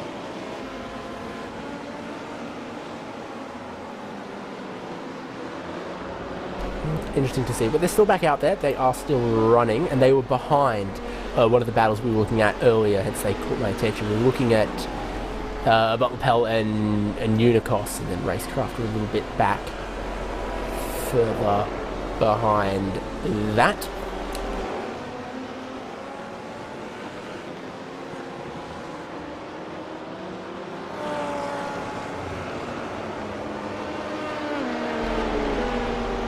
Well, is bad going to become a little bit worse for Williams Esports Chill Blast? They have the R8G machine right up behind them, and we do have indeed a couple altered driving lineups here for this race. You mentioned it earlier, Lorenzo, with regards to today also, a little bit later on, being Porsche Tag Heuer Esports Super Cup Day. I think that's why we're seeing different drivers in the R8G Esports car. We've been told that brought in, I guess, some of their junior drivers, but if you've seen who they've been signing as junior drivers, you wonder why they don't just put them in the main team, honestly. Hello, Kova, as well. Yeah, and talking about those junior drivers, one of them is actually driving for the other team. We were talking about Caden Bin. Caden Bin being one of those new RWG junior drivers, which is driving from the bottom for this time being for the remainder of this season. Julian Sonnen being one of these drivers as well. The majority of the RWG drivers and Alex, I was going to say Alex Wolters, but then Quinta Violante, and then Thibaut Causebon, most specifically driving for the Esports Super Cup. Of course, Wolters not driving on Esports on past, but you can correct me on that. Sometimes the commentator makes a whole lot of fumbles, as we're just looking at the data elements in racing breaking off the field a little bit.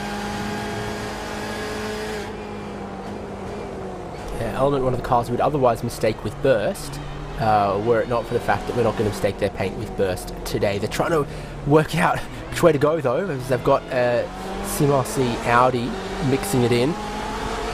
So it's Antti Ahola pick up a whole lot of speed, and he's going to get all the way down the inside on the R8G car, but is his nose far enough down the inside?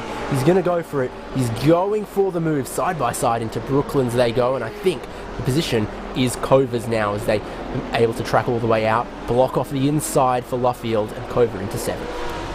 Yeah, good move from Kova right here, getting a little bit opportunistic because of the traffic all alone, and then he's a driver that if he finds the opening, he's gonna make the overtake, and now gonna close the gap on Lasse Bach. But let us talk about the Corvette a little bit and the drop off of performance they had. I know that they had the contact, David, but it is odd to see the Corvette getting so much drop off in performance during the second portion of the stint. He's at least driving it cleverly through traffic at the moment. Let's let him not be under so much pressure from Kova and R8G. Let him put the McFarlane piloted Audi between him and them for the moment. That's what you want to be able to do, is you want to have enough of a gap between you and the car behind that you can slot cars in between. Sims are sticking their nose into the battle here on the Pure Sims GTC.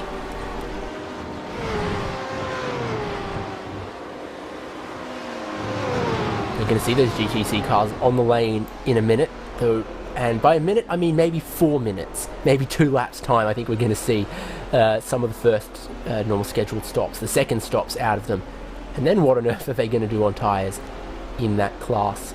We wonder. Are we going to see 4 tyre change from Bieler? Are we going to see them change just a couple? I think Bieler would probably be headed for a full tyre stop, wouldn't they? I think so. I think this is the opportunistic moment, so you can take tires. You have. Here's Kova, sorry, looking down the inside for Brooklands on the Williams that just cannot find the grip or anything to defend with. And, well, same corner, 2 laps in a row. From 8th to 6th goes Antiohola and the Kova BMW. Looking very, very strong. You know, strong start, but... Yeah, this is where the is it 1 tyre, is it 2 tyres thing goes on. Because Kova were one of those teams, they went up on the jacks, they changed something, they came back down off the jacks without spending the time to take all 4. So maybe, just maybe this is where it pays out for them in the back end of the second stint, when it's really starting to fade for R8G, for Williams, and also for BS Competition, who are just up the road. I think Kova are going to catch in the next lap or 2, and then Urano as well, Urano up there as well. There's a couple cars just 3-4 seconds up the road from Kova. They might be able to go faster than him get. Yeah, if looking over here, BS Competition pit stop, it has been 34 seconds as Kova just went for the 47 seconds is surely a double tire strategy, so probably that left side tire is getting changed for Antiohola's car. So yeah, surely Anti might get him in the next few laps, because Dennis' latest laps has been around the 56.9, whereas Anti has been on the 56 low end for the Finn team.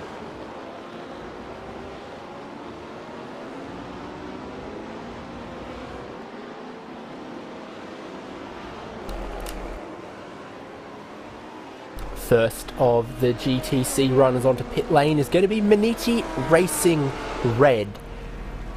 Championship leader in class, are they not? No, that is Pure Sims. Maniti right, second, yeah. though. Right. They're in that battle, so we watch carefully what they're going to Driver swap, do. by the way. No, not a driver swap. That is a fumble on my part. Hendrick has been in that car already. 33.7 seconds means no new tyres. Well, it says 33.7 on my timing screen, it says 32.3 on the graphics. The truth is probably somewhere in between, or probably the RaceSpot graphic. So yeah, short enough stop there from Maniti, but a little on the early side. Here's R8G following the slipstream of Williams, monstering them down the straight, monstering them in the mirrors and the camera as well, with those, call them floodlights, that the BMW gets and uses in the headlight flasher position. Yeah, we're seeing Julian going for that inside move on club, side by side, both of them. The advantage still on the Williams on the exit of Vale, but still side by side. Julian might get a position. That car looking very pacey in the blink of the lights coming from Julian Sonnen on Lassibach. Foolish move to look for the inside there, but I think somewhere through the crossback here we might see R8G just have a little more grip. He's looking for the inside again, and he's going to go for it. He's going to force Williams a little bit wide. Now it's all about picking up the traction. Race Clutch don't like this. They don't know which lane to take. They don't know which way to go. They've got to wait for the Wellington straight proper. But R8G slam the door shut in the face of Lasse back. Here is your GTC leader, Bila Racing Team Euronics. Who was in there? Because they've swapped with Stefan Hofbauer. Car is up on the jacks, and this is heading a lot closer to a full 1 minute pit stop. Yeah, that will be a full minute pit stop for Bila Racing Team Euronics GT3. The only car who stays on track for now is SimRC in Jamie Moon, as Stefan Hofbauer taking over from Lucas Jetstad, and I see other drivers taking over.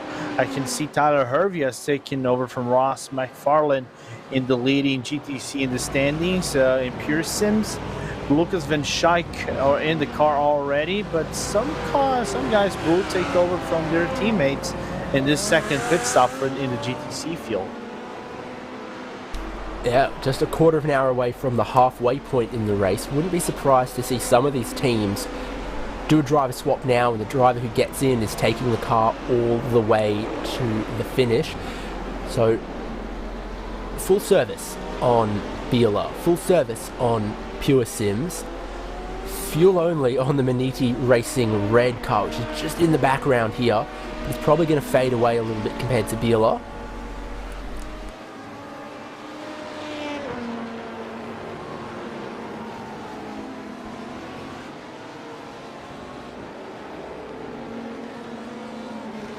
And the AAA GT cars in the middle there. I believe that they have 2 cars in that class. So SimRC have stayed out. They are the leader that this gap is measured to. And they have continued to extend their stints as long as they can. Same for SimiCube. Inex Racing have been extending stints so far today. So they're not a pit stop clear of the competition, but when all the pit stops shake out, Biela had a handsome lead of 15 seconds or so before we got to this round of pit stops, even after having to make up the ground with their half tyre change. Yeah, and this is some interesting strategies as we are now looking at the upcoming battle between Kova and BS competition. We were mentioning that Ntiahola would eventually catch Phil Deans as they go into the Maggots and Backets and look for a move being done on the hanger straight, by the way.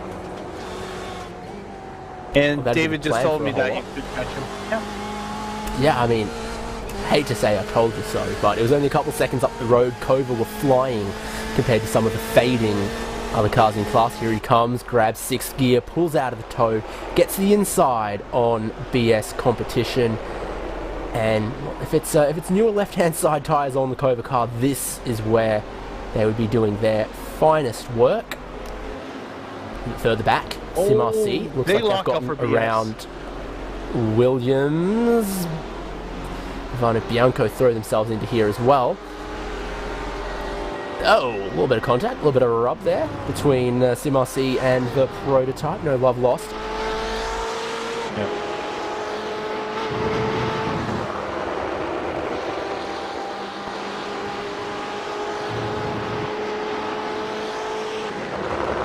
And if your name is Yan-CRG and you want live timing, it's stickied in the chat. It's RaceSpot.tv/endurance, I do believe. Yes. So SimRC grab themselves a position. Williams Esports Chill Blast continue to, I think, struggle on fuel and continue to struggle on tyres towards the end of the stint as well. Real shame. They qualified well, ran well in the first stint. Then we saw a little bit of contact, a little bit of a spin, and they've just gone backwards since then. Here's the replay, looking at Rebecca Pauline in the fiercely forward Ferrari. That's into turn 1. And then what? Is this going to be a mistake, a problem that we see? Latema look for the inside, look late. Oh, no. And there's contact, and the Ferrari is facing backwards. From that angle, it was dramatic, but we couldn't really tell a lot. Was this ambitious from Latema? My point of view, it looked like it. You know, you don't have, you have marginal overlap towards your competition. Maybe Rebecca could have stayed within the middle line and get the cutback on Diogo Solipa. Let's see if there will be a penalty report coming in towards Latema, because right now they're under pressure from Corsium Racing, and we said this battle for at the very beginning of the year since now it is close back once again.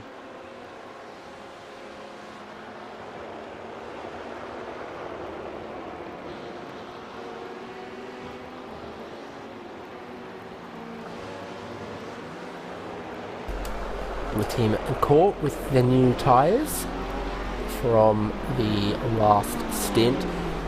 They want to work some of that Kova magic as well, where they're able to catch a handful of cars. Otherwise, their strategy going for those new tyres might have been a little bit in vain, cost them a little bit of track position. And talking about Kova, I can see them catching up to Urano at the very short end of their of their stint. They're about 24 laps in. They might have to come down into pit lane in the next 5-6 laps maybe, but a gap slowly coming down between Urano and Kova. We're midway through the stint for the prototypes. We're about 10 minutes from the pit window opening for GTs, and we've just completed the pit window for the GTC field. So let's have a look how they run, because these are relatively sensible, relatively pit stop adjusted numbers at the moment. Movano Sim Racing Rosso lead 10 seconds ahead of Core Sim Racing. Yas Heat 5 seconds back off that. Then it's Race Clutch 15. Movano Sim Racing Bianco always picks up the worst luck compared to their teammates in red. Maybe that's the strategy. We're going to find a Movano Sim Racing Bianco shaped voodoo doll somewhere as it absorbs all the bad luck for the team. It's Team Redline in 6th, Impulse Racing in 7th, and Sim RC in 8th. This is that battle 5th overall as we talk about Movano Sim Racing Bianco continuing to maybe struggle a little bit more than their sister team. We'll keep our eyes on that while we go through the GTE machines that make up the Grand Touring category. Logitech G Altus Esports, still the ferocious Sicilian, leading in the Porsche, 14 seconds ahead of AAA Esports Black, then Team Redline GT. Then Urano Esports Kova, who've seen are on a charge late in this stint. They might want to catch 4th place. They've already gotten themselves past and well clear of RHG, SimRC, BS competition. And, well, yeah, here's the little battle still going on between SimRC and BS. Oh, how many moves do you want? 1, 2 from BS competition. Looking to the inside. Think better of it. Want to still fight with SimRC. In GTC, though, let's see our top 8 for what is functionally an Audi R8 Cup. Biela Racing Team Euronics lead 2 seconds ahead of Maniti, who might be fading backwards on older tyres. Pure Sims Esports GT in 3rd, SimRC in 4th, German Sim Racing.de by ACV in 5th, Butler Pell in 6th, Movano Sim Racing Verde in 7th, Racecraft back into 8th.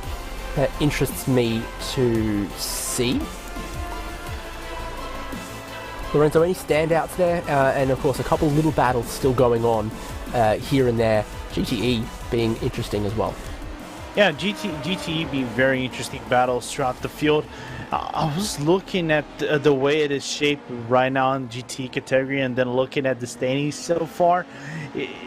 It's mixing up the standings right now. So far, from what it looks like, Redline might be taking over the leadership on the standings from BS competition. It is close to one another. I'm looking at GTE over here. BS competition has a 2-second gap on Team Redline that is tied on Redline and the Kova, but Team Redline got back-to-back wins, so that's why they have the advantage on the standings over Kova. So from what it looks, Redline again pushing themselves onto that position, but that chart from Logitech G Altus Esports, don't cut them out just yet because there's still 2 of 3 more rounds. So the battle within GTE is looking really good thus far. Now, back of the pack battle in the peak, in the prototype category between Unlimited Team Racing and Simsa and Ramezazam, just not having the best race for Simsa, a team that has a lot of experience in the prototypes, but for their point of view, not where they want to be competition-wise. Yeah, long pit stop last time for Simsa. Was that fixing damage, or was that them serving their serving a penalty with the pit stop? Do you know on that one, Lorenzo? Definitely, they're looking racy, like they're going to get past Element pretty soon here. I'm gonna take a look at that only if it is a penalty applied by the iRacing service, because on the sheets there is nothing whatsoever from race direction on them. Okay, must have been a bit of damage for Simsa then, because normal full service pit stop in the range of 55 seconds for the prototypes, but they were stopped in their box a minute 38, which is an extra 45 seconds or so. But Whoa, no, that's contact. Element are around. Simza are around. Whoa. Element, how? Cue up the slow-mo and the Eurobeat. How did Element keep that out of the barrier? How did Simza keep that out of the barrier? And more importantly, how did Ramez Azam think that was a move that was gonna work? Let me just say, good trick 60 no-scope from Ramez Azam, by the way. The tail was all the way out for Element Sim Racing across the gravel. Oh my goodness. So, here it is, from the beginning, heading towards Cops. Ramez Azam, a lot of speed, getting really close. He has a great run out of Cops, and somehow decides he wants to go to the left here. There is not a car width, but here is Element, right? They tail out to the right, tail out to the left, steering all the way to the left, I imagine, through here. That is ridiculous. Most likely. Yeah, ridiculous car control, and both cars just keeping out of the wall. And losing time in the process, eventually Milo lost the position to race clutch, I think, in this whole spinning process of both teams. But nevertheless, great control from Jan Volmans and Ramez Azam, and they're now close again to one another as they just go out of Bluefield. I honestly thought both of them were headed for the barrier, so imagine my surprise when both of them carry on, looking almost entirely unharmed after that very high-speed contact. I thought the Element car was gonna be a Danny Kvyat impersonator at that part of the track. And now they're into Maggots and Beckett's once again. We're still looking at this replay. There's no overlap whatsoever he can work with. I mean, I don't know. I think I don't know why you'd go to the left there. I really don't. I don't get it. I mean, the only thing you might be possibly working with right here, as now we're back into live pictures. Oh, not again. I don't know, David. Go ahead. No, I'm with you on that. I'm kind of dumbstruck for words. We put all of our energy, all of it, into looking at that incident earlier. We go through the replays from the different angles. We get the slow-mo, we get the helicopter, we get the onboard, we come back, and they're right back at it again, like they didn't learn. And all of this for 15th and 16th in class. And there's by the way, there is the penalty report coming into Simsa from Element Sim Racing, so that will get analyzed most surely by the stewards there, as we're now back into Kova and Urano. I told you so. There now my end of the deal here, David, as Kova just made the move on comes, but look at this traffic. 3 wide on the old pit straight, 3 wide on the exit of Cops, 2 wide on the way into Maggots and Beckett's, and through all of that, Kova, they caught Urano, they got ahead of Urano, and they are going to hold on to that one. It looks like big twitch of oversteer in the middle of the corner there, as well, as after almost 2 hours, those tyres are about to say enough for Daniel Pastor, and I wouldn't be surprised if, even if the fuel went longer, we might see them, just for tyre reasons alone and to not get undercut, they come in around about the top of the hour. Not this lap, but maybe the next lap around. We'll keep our eyes trained for that one. Note it down. We got to ask Kova after the race about their tyre strategy there, because whatever it was, they definitely looked to have half a second or maybe a little bit more per lap in hand over everyone who didn't take tyres. It's really brought them back into this race, contenders for a podium, I would say. I think this is one of the things that NT Ahola didn't want to mention that to me during when I was talking to him prior to this race, but he it's said the fins, man. It's the fins. That's all we can say. Yeah. A week ago, I was talking with Inertia before the race, and I'm like, what do you think about the changes to the Porsche Cup car? They're like, oh, the tyre life is much worse, so we have to think about that. Oh, okay. And then what do? They go and like immediately double stint their tyres in the race. Casually. It's like, oh, come on, I'll never trust a Finn ever again. And I'll trust them to pour me a drink, and that's about it. Oh, by the way, Pure Sims and the 376 of SimRC, GT3, and Pure Sims are in a battle for P3 in the field, while we're seeing Core Sim Racing in the pit lane. I think Carl Jensen taking over the car. Yeah, a halfway point of the race. So if you can go 40 minutes, 40 minutes, 40 minutes in prototype, and that's a good strategy to cleanly get you to the halfway point of the race. They're joined in pit lane by Burst and others, and there's someone else who's going to be joining pit lane in not too long, but for less good reasons, Lorenzo.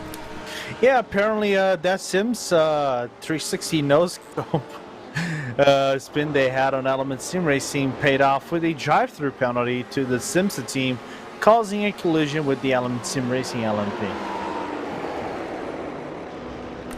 That is one where race control didn't have to spend quite so long to come to a fair conclusion compared to some of the other protests and investigations we've seen take place. Here's a battle over third at the minute in GTC, Pure Sims versus SimRC. And both of them tyres at their pit stops 8 and 6 laps ago respectively. So SimRC with the 2 laps newer tyres compared to Pure Sims, and only from, you know, extending the earlier stints going a little bit longer. I think that bodes well for SimRC, because then right now, newer tyres, they're going to have a shorter final stop because they've been saving the fuel quite effectively. Yeah. The way that they're running right now, you'd say SimRC, Hayden Burns, in a better position. They're within a second of the car in front. They're probably going to save 5 seconds on fueling at one of their pit stops between now and the end. And by the way, their tyres are a little bit newer as well. Yeah, and don't forget that SimRC was actually P3, if I recall correctly, on the Nürburgring race, with the very similar strategy in comparison to Pure Sim. So Hayden Burns is in a really good position to maybe nab that P3 out of Pure Sims, and that basically opens up again the GTC category, because if Manini Red stays like this, they're losing time to both teams, by the way. Both Pure Sims and SimRC are catching slowly Manini, because Manini is double standing tires. But it opens up once again. We're seeing the entire prototype fuel pitting right now, and some of the different strategies. Yes, Yashid just gonna grab maybe that P2 out of. I was gonna say P2 out of Mike Partington, but then again, I am fully mistaken. And here's your leader. Once again, going a lap longer than quite some others, so it's looking good for Dion Fiallo in the 72. There is the poor Simsa car in the background behind him there as well. So race clutch, no tyres. Core, Dream Factory, no, not Dream Factory, Yaz Heat, tyres. Movano Bianco, no tyres. Redline, no tyres. What's it gonna be for the 72? Speaking of Movano, what's it gonna be for the 721? Is it gonna be holding on to 7th position, or is Rasim Fazui got pace on him?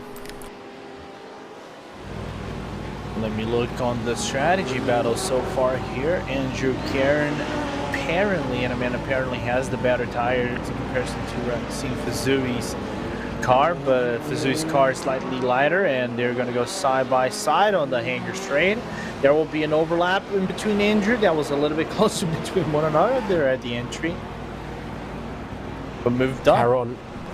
Caron just about gives it up with the sight of Rasim going for the inside, so up into 7th for the 777. 4 sevens, I suppose it is, but not a bad place to be if you're the 721, because who they're really battling is Simicube, Inex, is Butler Pell, is German Sim Racing, etc. So they got to not lose sight, not lose their focus on that.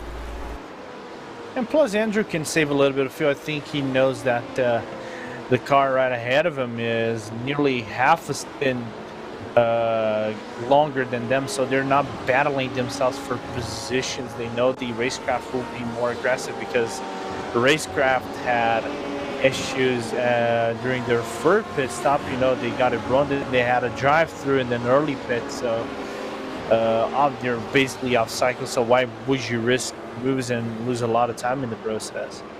A lot of pit stops have also happened for GT.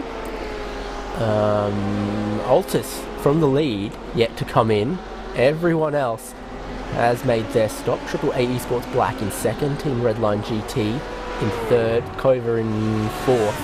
And up and down the field, everyone going for 4 brand new tyres at this stop. And there would have been a handful of driver changes as well going on, seeing as that quite often they just 2 hours for one driver, 2 hours for the other, because they're stopping at about the halfway point regardless.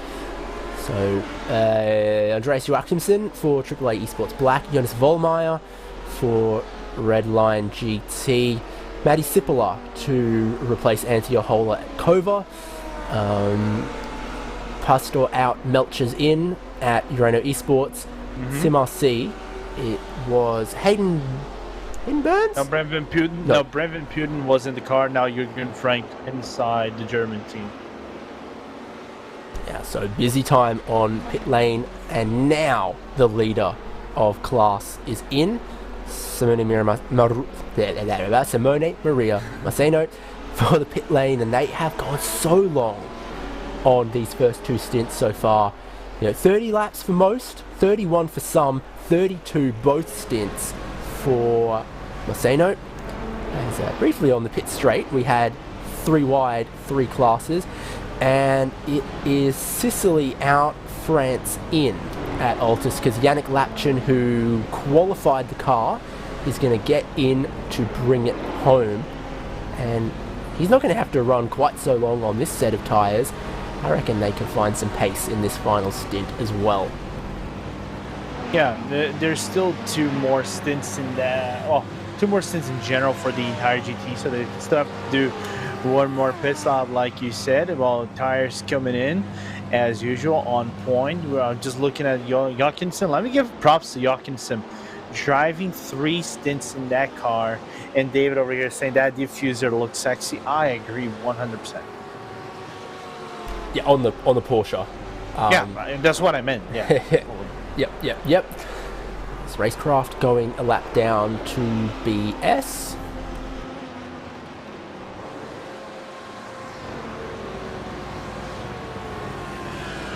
And here, rejoining the race and rejoin into the lead. Yannick Lapchin, Logitech G Altus Esports. How much of a lead do they have over AAA Esports Black, though, who are crossing the start-finish line now? So the answer is the pit straight and about 2 corners. So I was going to guess... Man, I was going to guess like 15 seconds, but it's actually 22. This is, Porsche domination from Altus Esports, because they've got a shorter final stop coming up. They've got the freshest tyres, and and it's a lead of 15 seconds. It is settled back down now that they're both up to speed, a bit closer to what I thought. 16 seconds. There we are.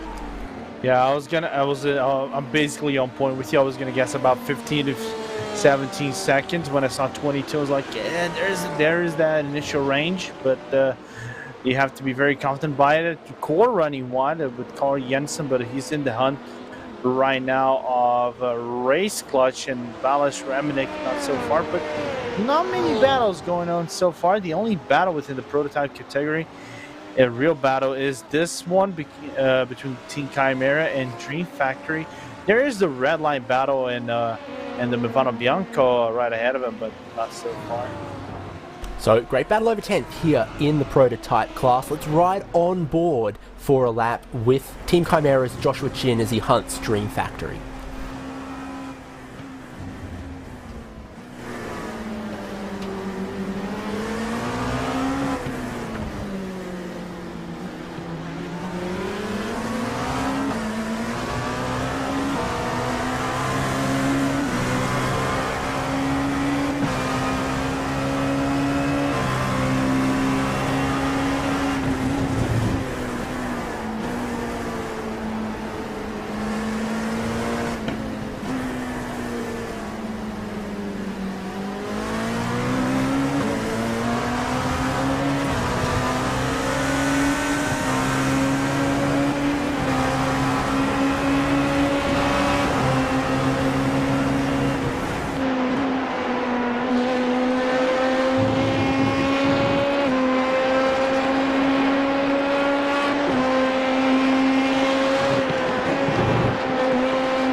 sure picked a good lap for that one. The newer tyres on Team Chimera, just too good for Dream Factory down the inside at Cops, and I think Dream Factory realised what was up, because I don't think that was a particularly strenuous defence, and up into 10th place goes because Chimera. Dream Factory back to 11th place.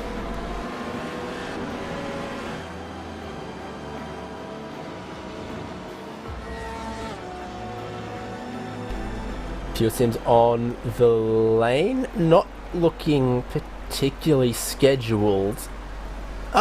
No, so it is actually. So it is. They went short on their last stint.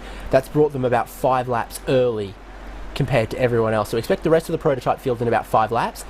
Pure Sims, some of the dramas that they have had, seen them bring their stops around early. 6 seconds in the box? Is that...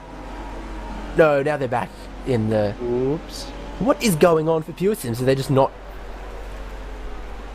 I'm seeing weird stuff that they're not stopped in their box proper. Stop and go, problems. That's slow, they parked it. Oh, this is huge dramas and a really, really fumbled pit stop or some problems for Pure Sims Esports.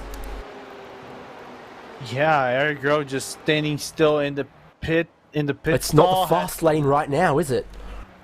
Not at all. Had to tow the car back into their stall, and something might have gone wrong into their car. Absolutely. Luckily for them, the tow is not going to be that long. It might be up to 30-40 seconds, but still it's going to be damaging nevertheless. To Pure Sims, how far past the pit box before the tows them around a whole lap and takes like 3 minutes? Dude, if that ever happens, would you just completely quit? I'd sell all my sim racing hardware and I'd take up a new hobby like croquet.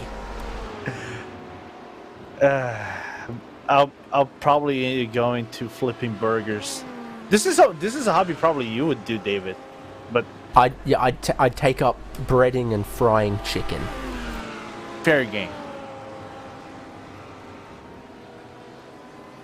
But I would give up. From what I see on the numbers here compared to my numbers, it looks like it might have been a 20-second tow, and it's actually pit service taking place at the moment for Pure Sims. The steering is... no, the steering's straight. Well, whatever it is, it's disastrous for Pure Sims. Doesn't matter the issue, it's no bueno.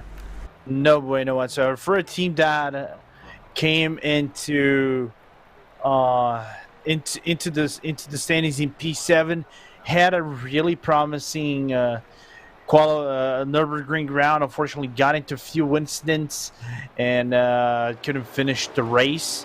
And they were Daniel Kraft told me they were very comfortable with the prototype setup, but now damage all over again. And we might get an interview coming really soon as one of the drivers out of Manini. I'm just gonna work this one out. Detective Bonza. Bonza? Detective Bonda on the case for that one. Here's 2 paint schemes we would forgive me. Here's 2 paint schemes we would sometimes mistake for each other if Burst had registered in the correct car, but Charlie Summers is flying along right now, has very rapidly caught that Element Sim Racing car that might have a tweak of damage after their Simsa escapades. That certainly didn't help Element Sim Racing, certainly cost them a handful of time, and has let a beleaguered Burst get back on the case.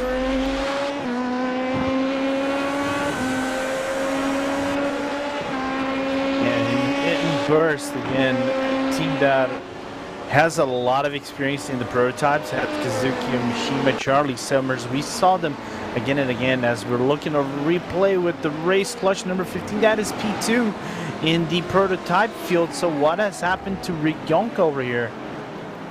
Possible contact with Unicos? Is this going to be... Unicos try to cover it. Racecraft are looking for it. Oh. And that is contact. And then Butler Pal come in and puts a bunch of damage on the race clutch 15. And then 16 goes past. All of that. They broke the engine. Engine is broken. Wow, so some real damage to that back corner. It all happens there. The car gets lifted off the ground. Calamity in the 15.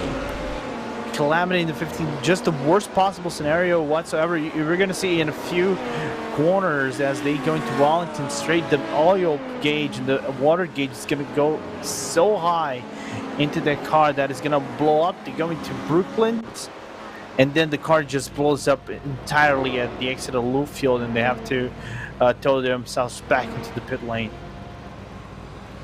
I've seen a lot of prototypes, a lot of cars look for that move there in the loop.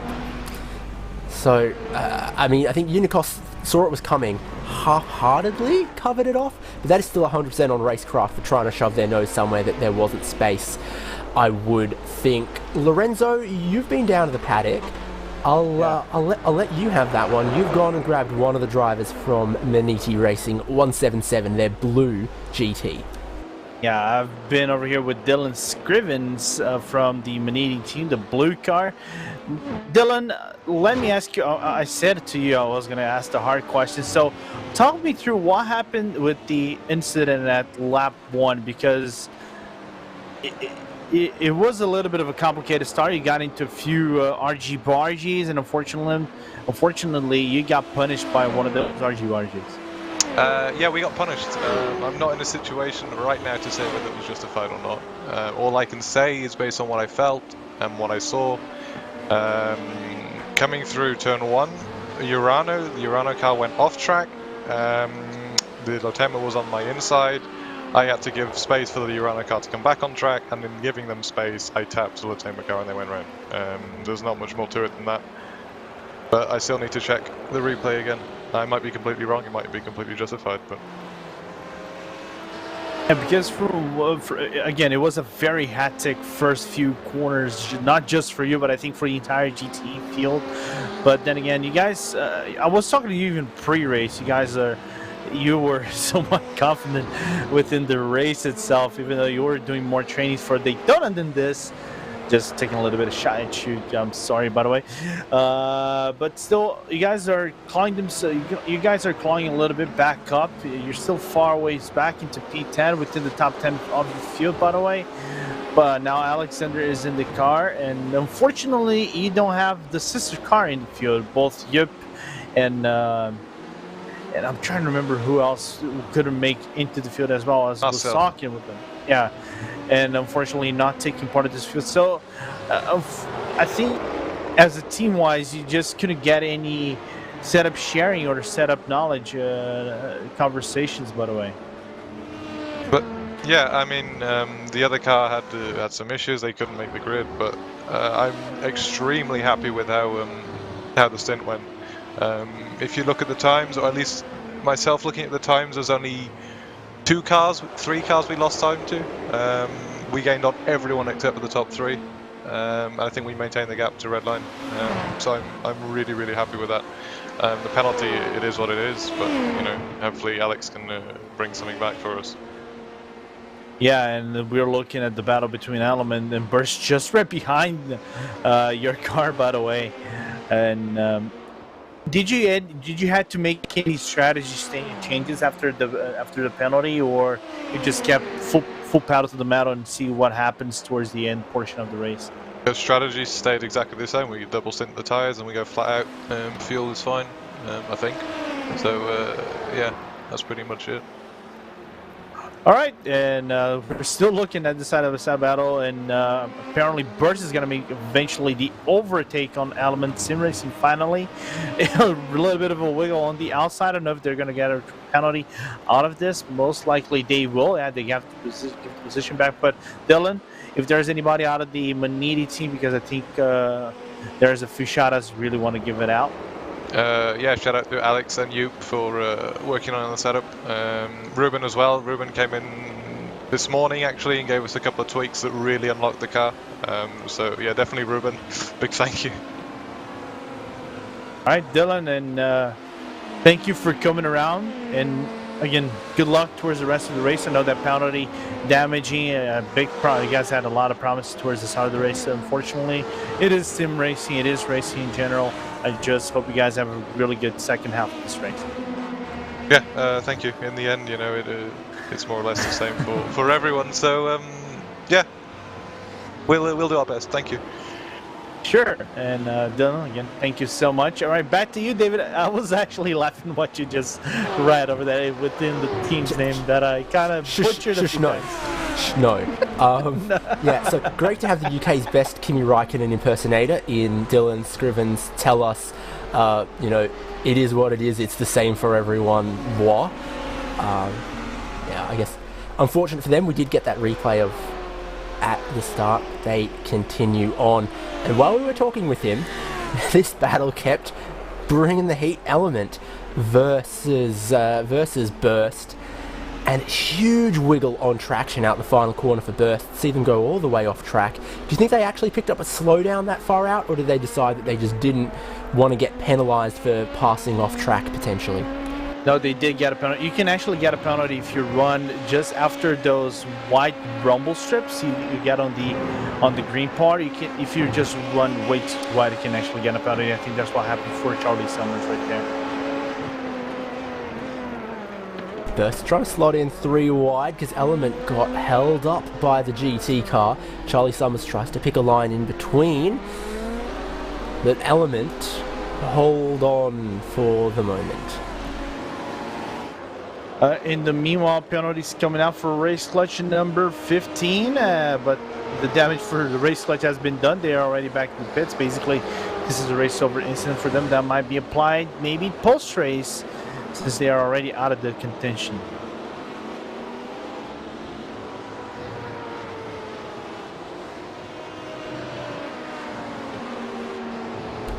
So what to expect next in the Sports Car Open 4 hours of Silverstone? Well, Movano Sim Racing Rosso lead overall in LMP2. They are being caught by Core. In fact, why was the last lap for Movano 10 seconds off pace? Why was the last lap for your leader 8 seconds off pace? This is, let's take a look. I'm going to take a look and get you back into this. Interesting. I don't see any damage on the 72, but it's let Core Sim Racing get back within 24 seconds. Core have got newer tyres on as well at this point in the race. There they are, second in class, Cully Janssen, slotting between Butler and German Sim Racing. Oh, I'm going to get you the right timestamp, but they got a contact within cusp with the German Sim Racing GTC car.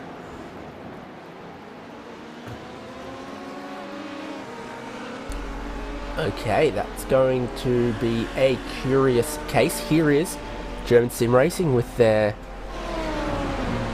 Eagle. No, someone told me what bird it is.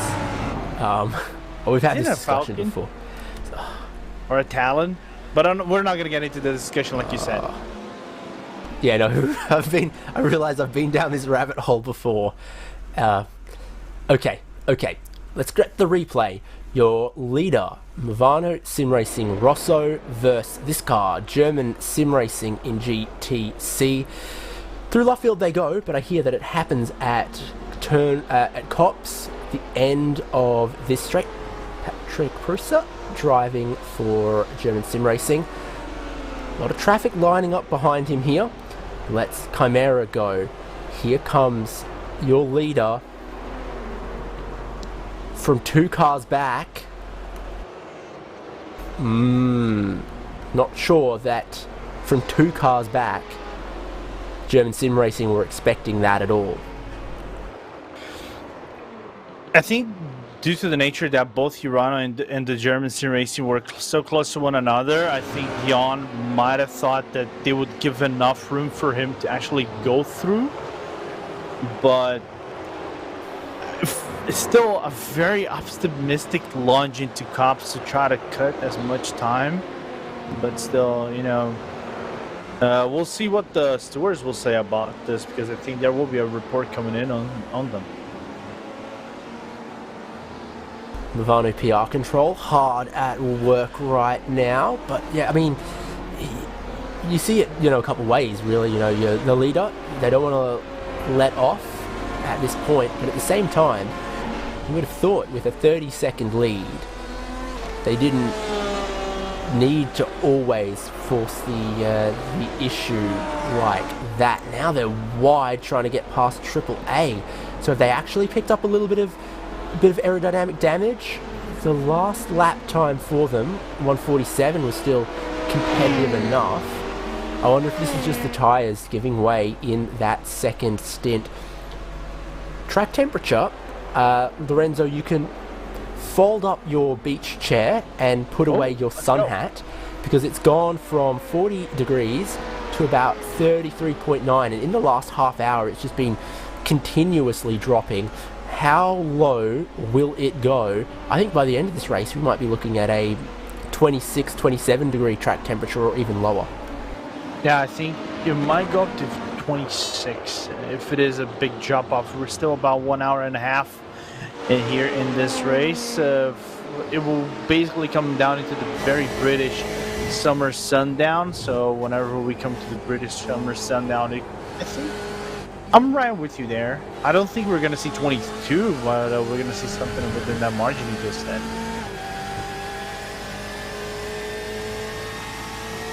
What says on the box, R8G Esports versus BS Competition. Both of them BMW teams in the GT division. Both of them on just about the same strategy here as well. Everyone in class just went a full tank of fuel and 4 new tyres at that halfway point in the race, and basically everyone went for driver swap as well. So some of the little differences in strategy we'd seen between, 1 tyre, 2 tyres, whatever, in the first stop, all of that erased, clean slate, equal strategy now across all of the classes. Element Sim Racing, they lost out to Burst a little while back. Now here comes the Race Clutch 16. The 15 is very much looking like a retirement as well.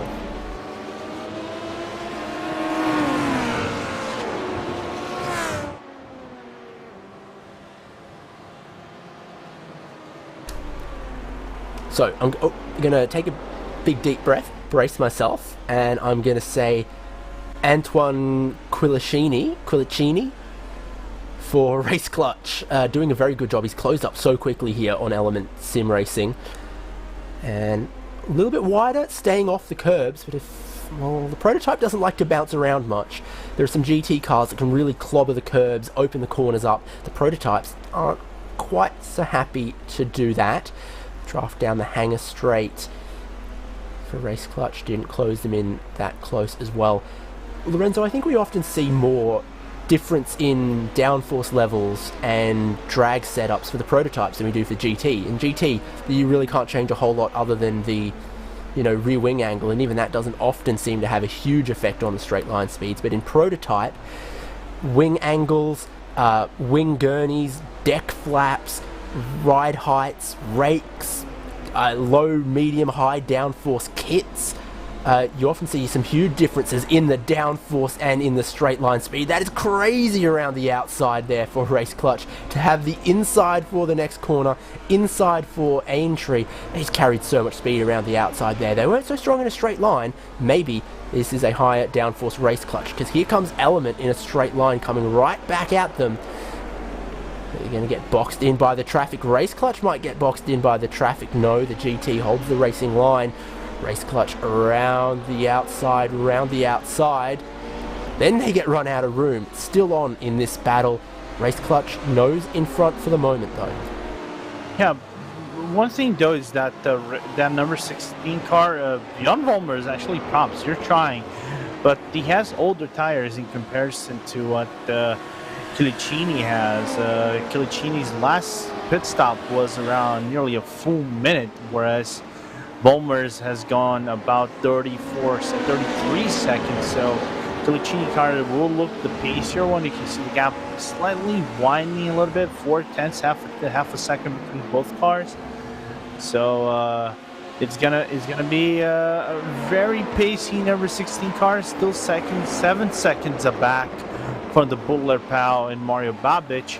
But now we also are seeing a drive-through penalty coming in from Burst. Burst is actually doing their drive-through penalty right now. Contact with the number 77. That is the Element Sim Racing. I think we saw this incident being played.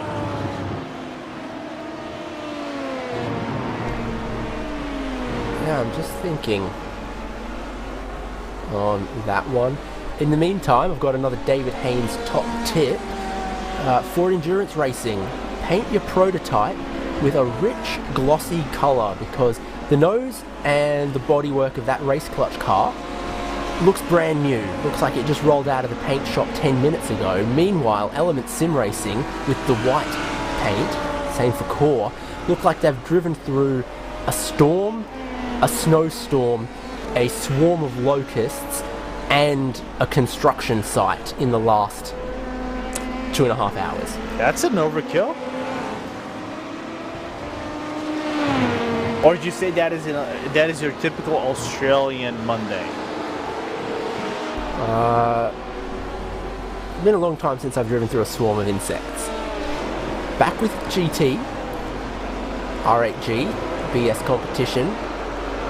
Once again, Nathan Lewis trying to cut into Valentin Mandanach.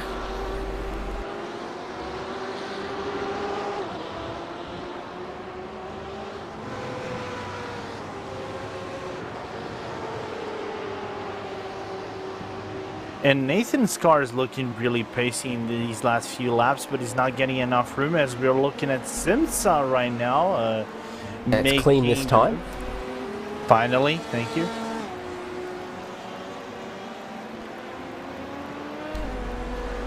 Yeah, so Ramezazam up into 13th. And obviously a lap down to the core machine. But I think Simsa fancy catching a couple more positions still.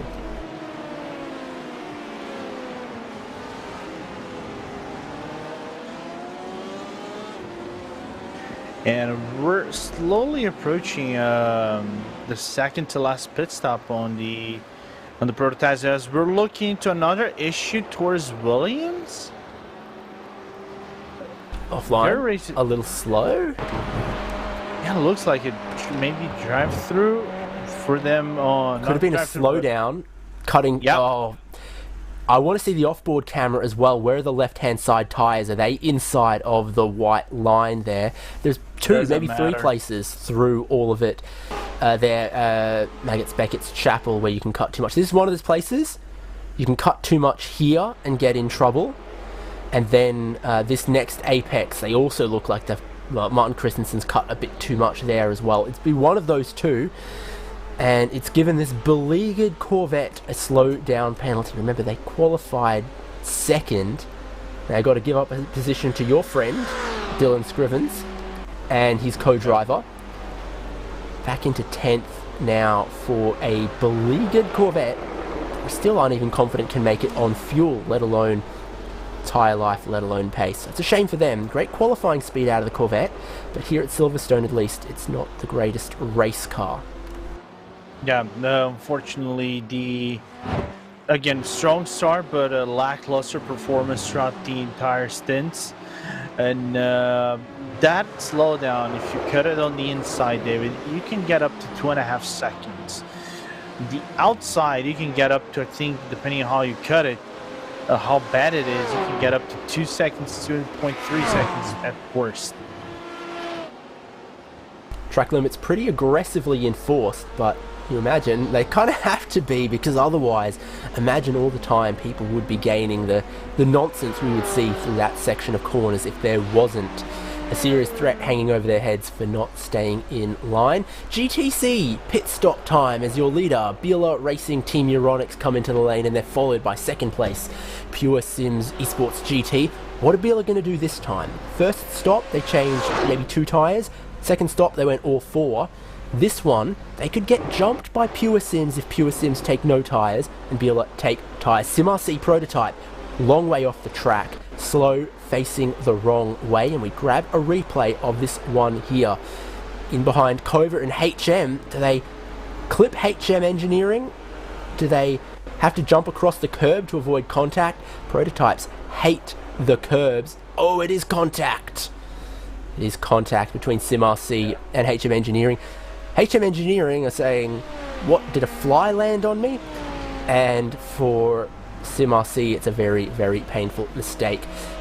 Bela down off the jacks, Pure Sims up on the jacks. This is another 1 or 2 tyre stop out of Bela. I have to imagine Pure Sims fancy copying that strategy, but their stop's gone on a little bit longer. Now they're down and away. So Pure Sims,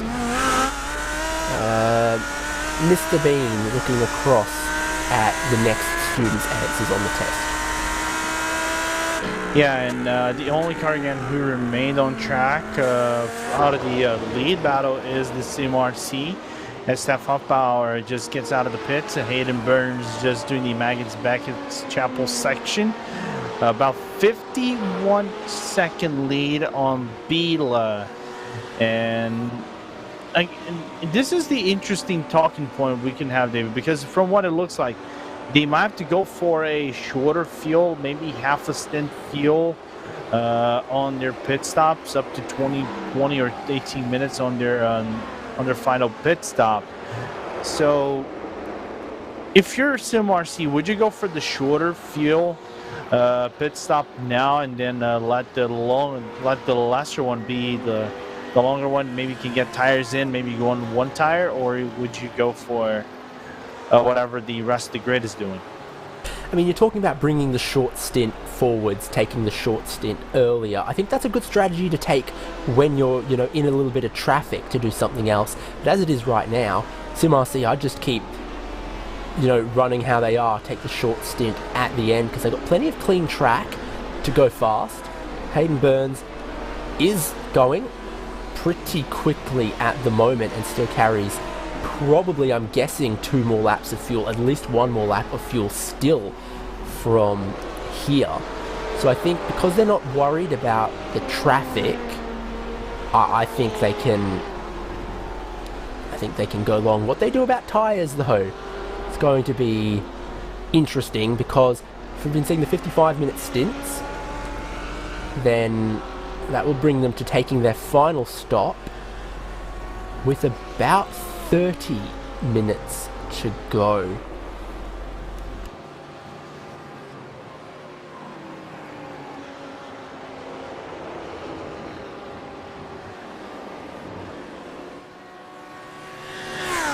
It's going to come around through Maggots Beckett's Chapel is Hayden Burns, and then we're going to see, is this the lap that he pits in, or does he keep extending and go one more?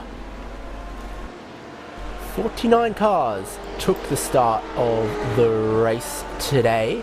I think we have had 5 retirements.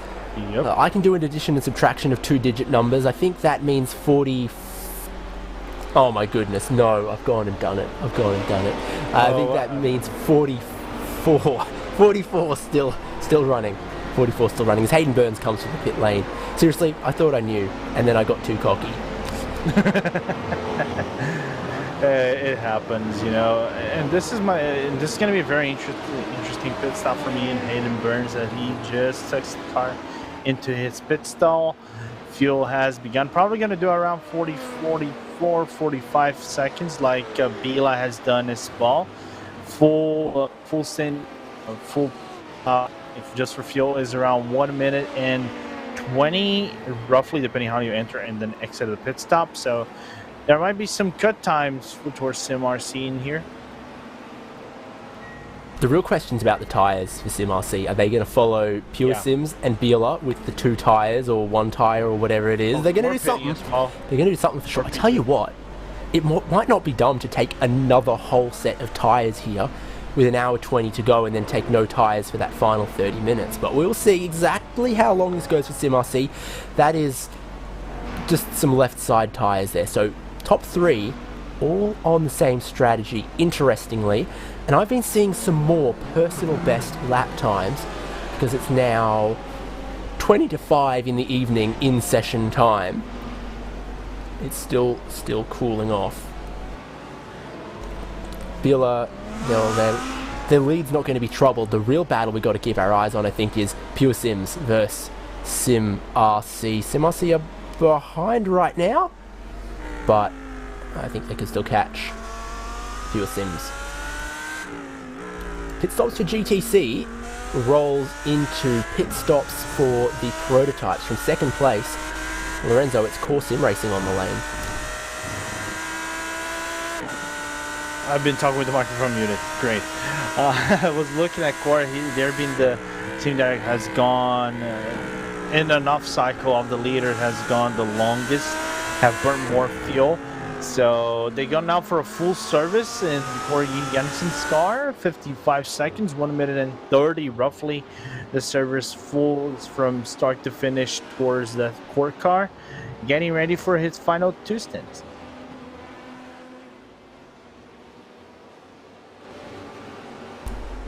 A couple of other positions changing in the field. Looks like Lapel have gotten ahead of Dream Factory. Chimera have gotten, they're just ahead of Core, as Core have rejoined.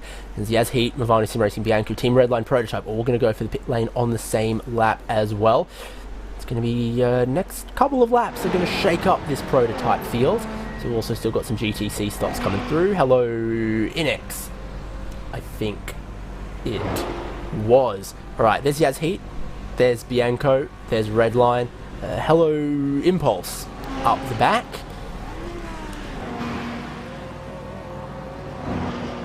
Yaz Heat first into their stall, then Movano, then Redline. And still a few driver changes going on. So for the number 20, it is Tommaso Cala behind the wheel for Yaz Heat. They've got Bellis Remignac, Team Redline. Looks like they're putting Patrick Wolf back in. Impulse, Molnar. What are you doing? Molnar Peter. Yep. I was going to say Philip Weber, maybe a SimRC, but no, he stays in the car. Job one, Van Uitert was in the beginning, LMP2 driver, real life LMP2 driver, by the way. And so maybe some other teams might be coming to the pit lane because there's still a few cars up still in the pit lane. Not in the pit lane, but on track, 21-22 laps with Anderson, including the race leader, Neil Fiala.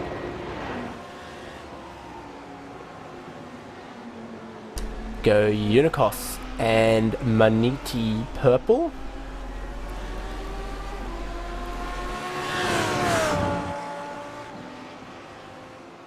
Let's see what the state of play is.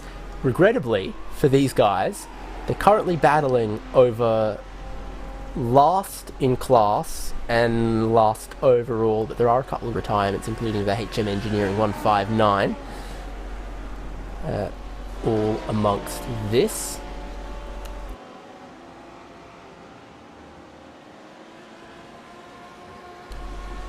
Looking good through the corners for Maniti. That sets them up well for Hangar Straight. Unicos Gaming sort of middle of the road, going back across to the left. Bazvisa looking to the inside, getting down the inside. Textbook stuff, slides straight across the nose and grabs 12th place. In all classes, points pay down to 15th place. So this is for a point or two between these guys. And we've also seen in Prototype and GT, where there's more than 15 cars, only takes 1 or 2 retirements before suddenly keeping on going, fighting for every position, still means fighting for points, which is what is so important. It's right on board with Unicos Gaming, I think. Actually, that makes me less tempted to ride on board with Unicos Gaming when I see that. Lorenzo, I'll give you a pick. Who do you fancy a lap or two with? I was gonna mention Dream Factories in a battle, but they have to pit stop. Let me look here. This is gonna be quite interesting. I want to look at maybe these are. I was gonna say SimRC, yeah. Let's take the 376. The GT3. Yeah, we've had onboards with the Prototype class. We've had some onboards with the GT class. So for a couple laps here at Silverstone, as they're trying, and I think successfully, catching Pure Sims for second in class. You can see Pure Sims just up the road. This is Hayden Burns for Sim RC.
There we go, 2 laps in a row. Hayden Burns caught a little bit of time out of Pure Sims Esports GT, and then some traffic. He might have lost a little bit of it as well, but his motivation is not going to be lacking. Looking forward out the windshield at one of his key rivals in the championship. But while we were on board with Sim RC, for Movano Sim Racing Rosso, some news, Lorenzo.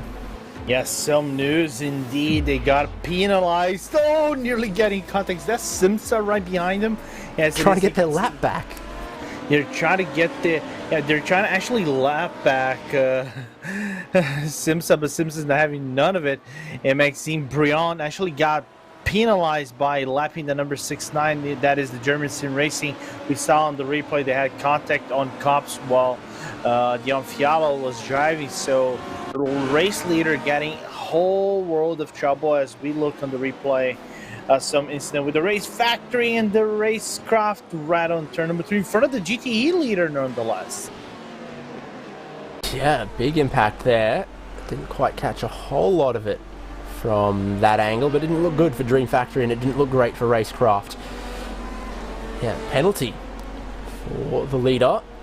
Just a drive-through, was it?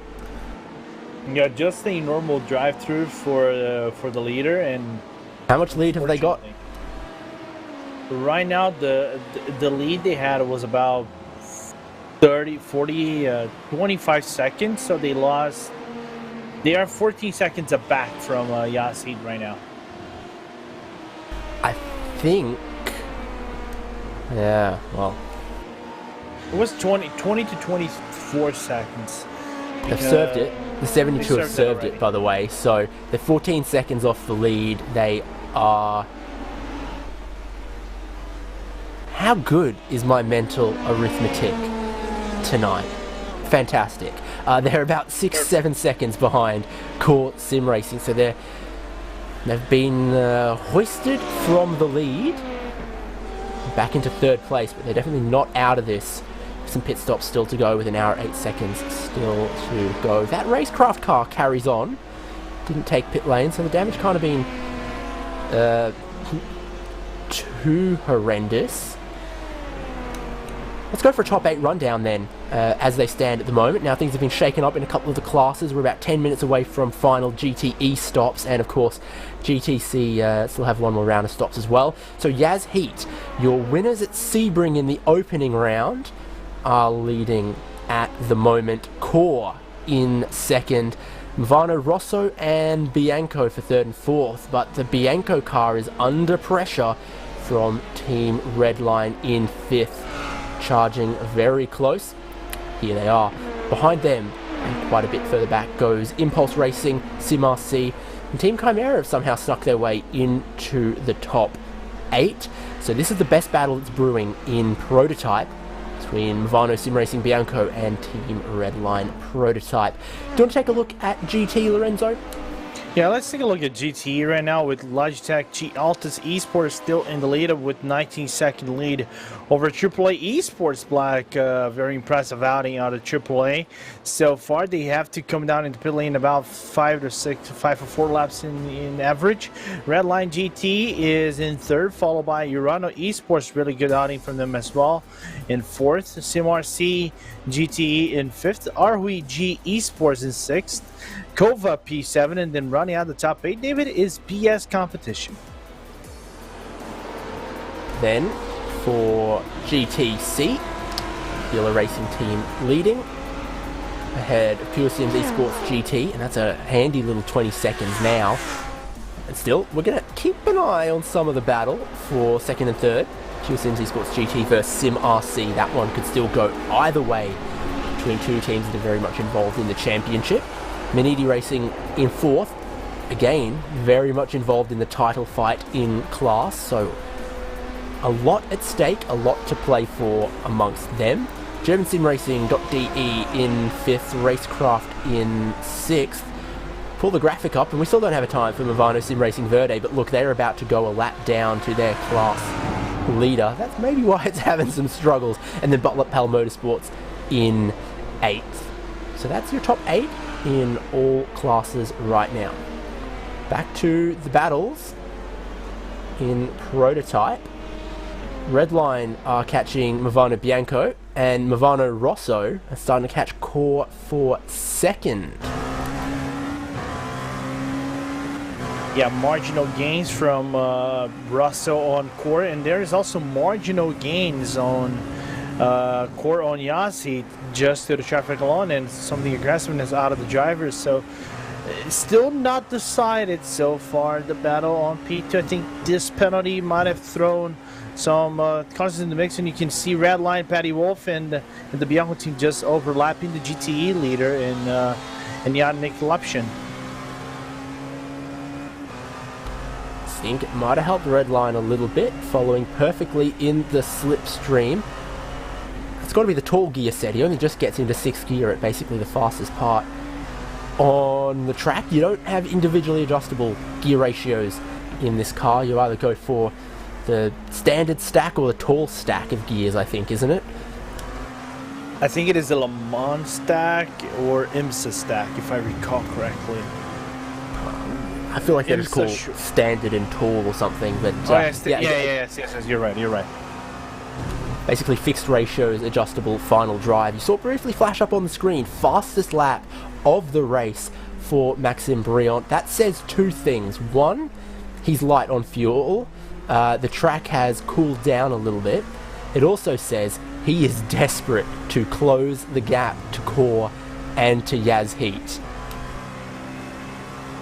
Yeah, and last lap for Core on Carl Jensen's car was a 146.1, 147.1 for Balázs Reminick. So a second gain on Yassi, on Core over Yassi. So again, things picking up over here with 1 hour left into this race. And that'd be the number 72 Movano Sim Racing Rosso pulling a 2.5 seconds out of the overall leader. So I think Yaz Heat are going to end up out of this one as well, because last pit stop they went no tyres while everyone else took tyres. Pit stop coming up, I think you're then going to see Yaz Heat either be on a triple stint or have to take tyres, while Core and Movano are going to either have a shorter stop or have much better tyres in the final stint of the race.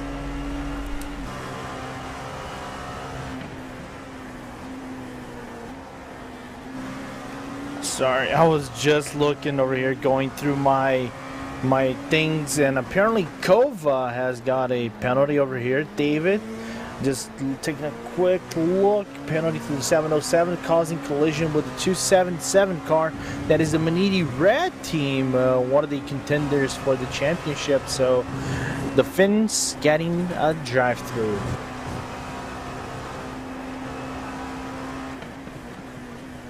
Maniti Red, not just a contender, but only 4 points off the lead when they came into this race.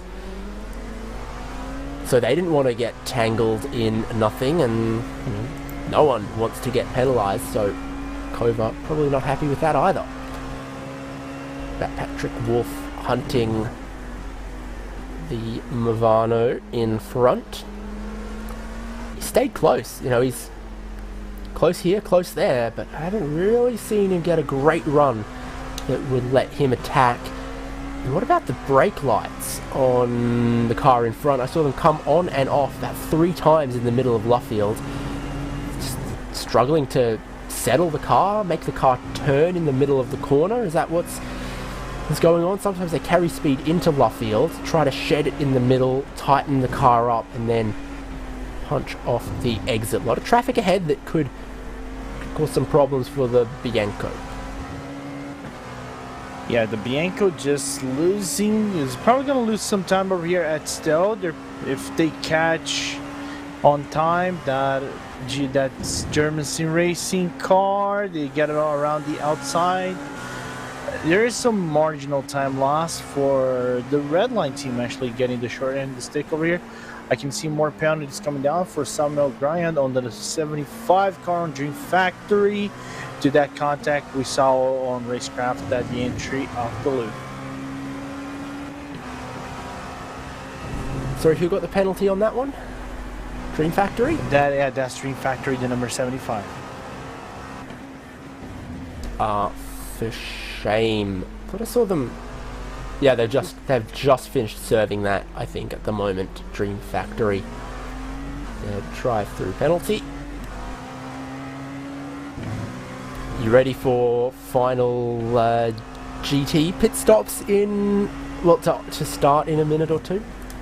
Yeah, final pit stop should be coming in about 2 laps for the majority of the teams. I think only Redline might come into the pit lane soon. They're on their 29th lap after stint. Jonas Vollmeyer might go for the double stint on that car. It's still Altus Esports 27 laps, but I think the first team that might come in might be that Williams Esports Chill Blast, because we've seen time and time again, right, David, that Corvette cannot handle a full 30 lap stint. As right on point, here they come into the pit lane with some other cars. All over the place in with the Williams. They did a 29 and a 31, and then they've just finished a 30. So I think from here, exactly on the top of the hour, 60 minutes to go in Sports Car Open, 4 hours of Silverstone.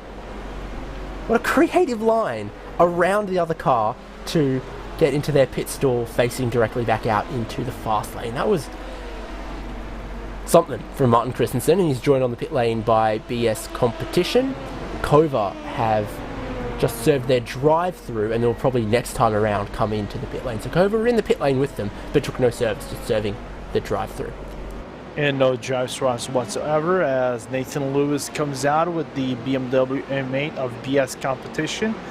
And then now the Chill Blast car is coming out as well. Just feel for them.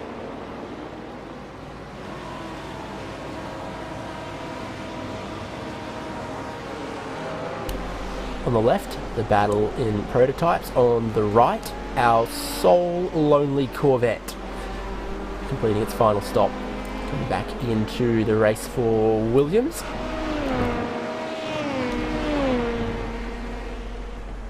And we'll probably see quite a few more towards the end of this lap, and that includes from third place Team Redline GT, Jonas Vollmeyer.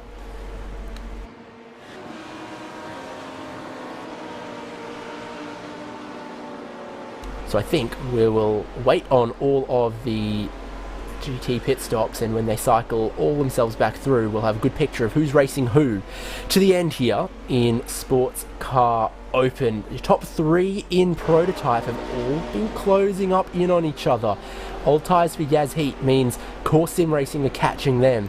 A fire underneath his bonnet for Maxime Briant means he is catching Core Sim Racing, and what was 3 cars evenly spread across about 15 seconds is now about 3 cars evenly spread across about 8 or 9 seconds. Yeah, the only problem is that Carl's lap got hindered by traffic alone on the third sector. That's why he got from 3 seconds all the way down to 4. And now the problem is Balázs Ramanik just got a Unix, and then Impulse GT3's right ahead of him. Gap is now under 2 seconds. Welcome to traffic at Silverstone, or multi-class racing for those who are not aware.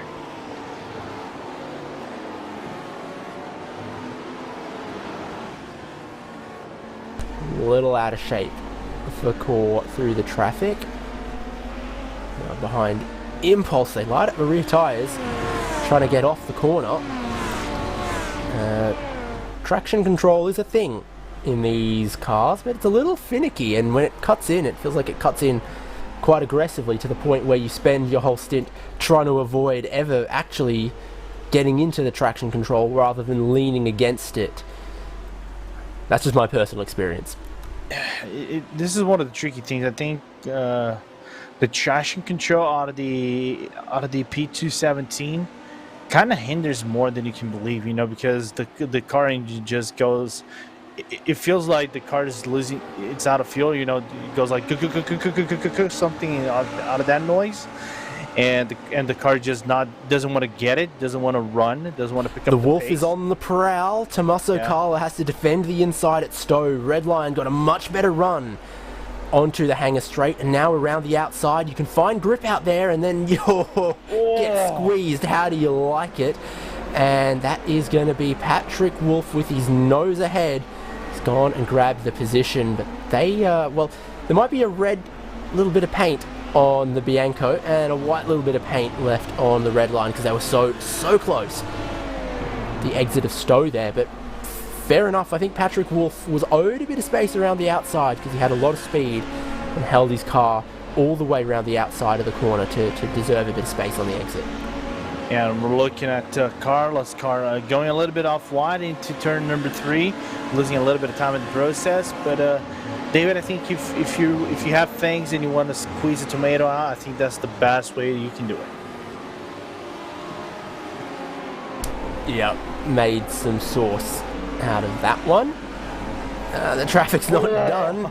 There could still be an opportunity to come back, but eventually tried to look to the inside, but then Patrick Wolf swaps to the outside of Impulse GT3.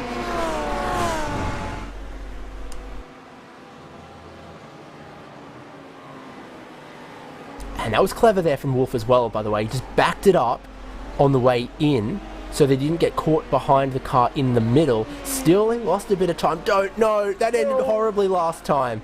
Sims have got a penalty for it. Don't think about it. Oh my goodness. They left each other just an inch more room, so it didn't end in catastrophe, but I thought it was... I was seeing flashbacks. I really was. Same. The PTSD was kicking in hard in here. It was real. He's got great straight line speed in the Movano down the inside at Stowe, but Patrick Wolf's been good around the outside here. Not as good as last time. Oh, and they touch! Bianco around full 360. Back going again.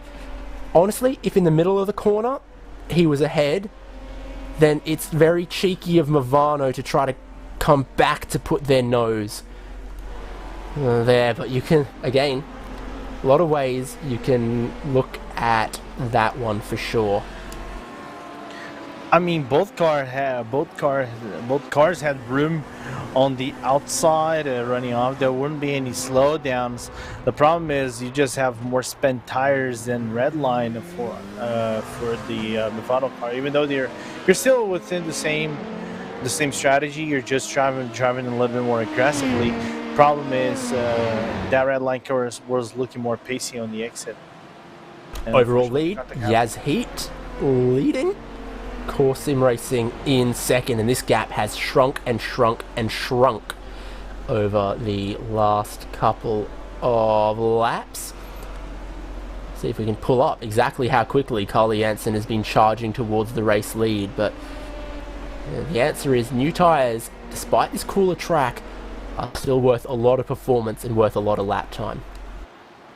Yeah, gap about 1.2 seconds in between Balish Remnick and also Carl Jensen as both drivers get out. I was going to say that is maybe Stowe heading to one more lap and 53 minutes remaining. Jensen turned up the heat and will be more aggressive. There is some good talk in here on our RaceSpot chat on how defensive Balish Remnick wants to be whenever Carl Jensen is on his back diffuser. Ask and you shall receive. I get the numbers I wanted. Lap 100 there. Lucky number for Core, because almost 2 seconds they managed to pull out of Yazheat on that one. But every other lap, you know, they've still been making good gains regardless. And this is what the lead battle is shrinking to. We've had final stops in GTE. We're heading for final stops in GTC and about 10, 12, 15 minutes away from final stops in the prototype. Here's what's going on in GTC though. Got a Maniti car, got an Inex car, got an Impulse car, 3 wide into... Well, not 3 wide into turn 1, but certainly some people looking for some moves. Impulse going to lose a position to Inex on that one, and Maniti Racing Purple are lining up to be next to try to grab a spot.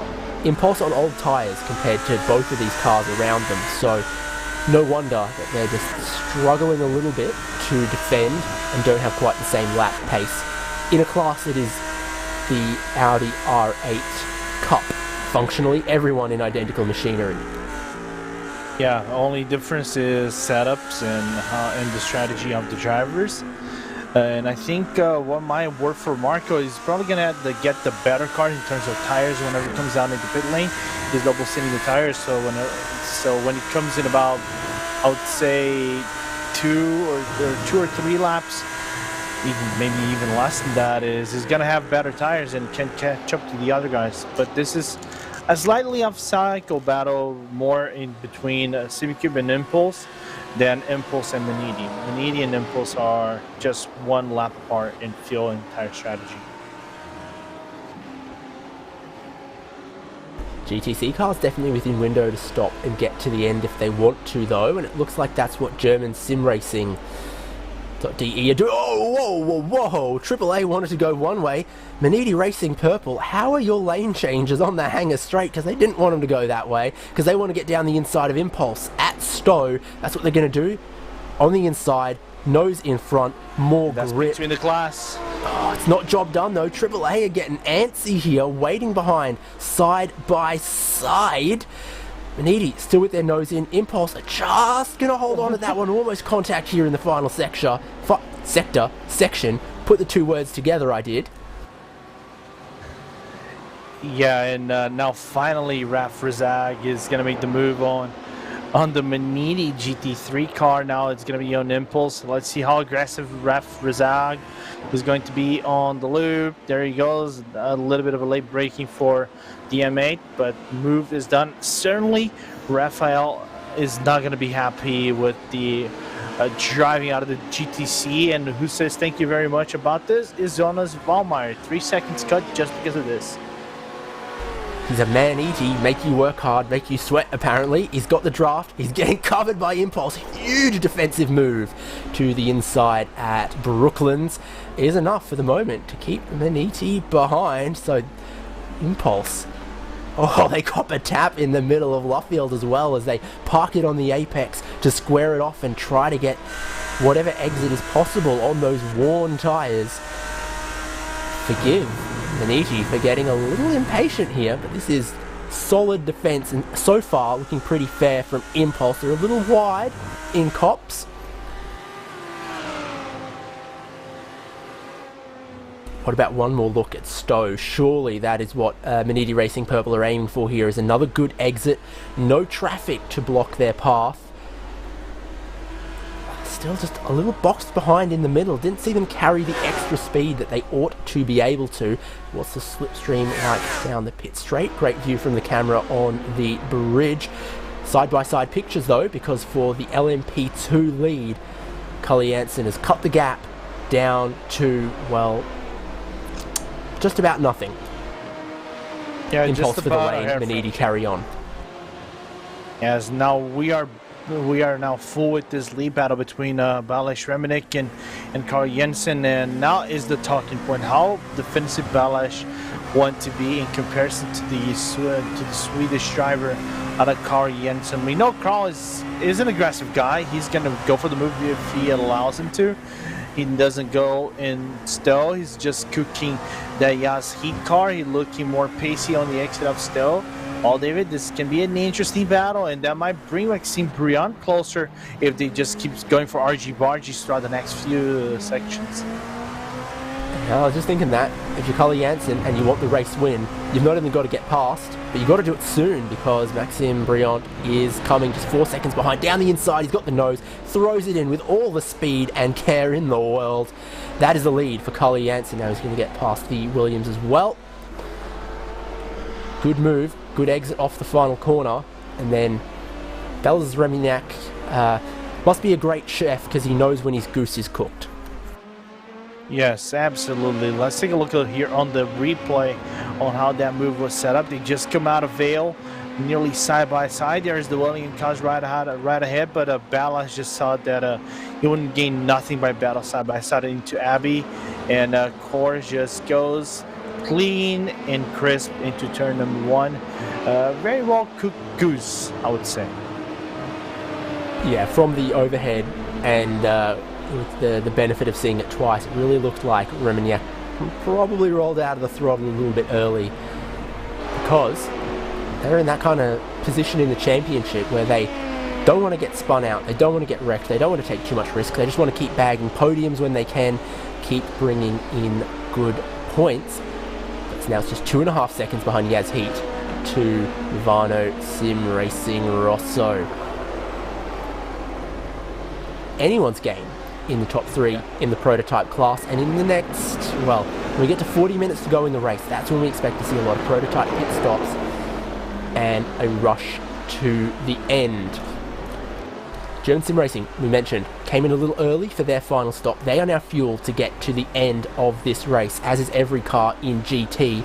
Unicos Gaming, I think are going to need another. Most GTC teams need one more. The exceptions are Maniti Racing Red, who are just on their outlap right now, Racecraft Esports on their outlap right now, and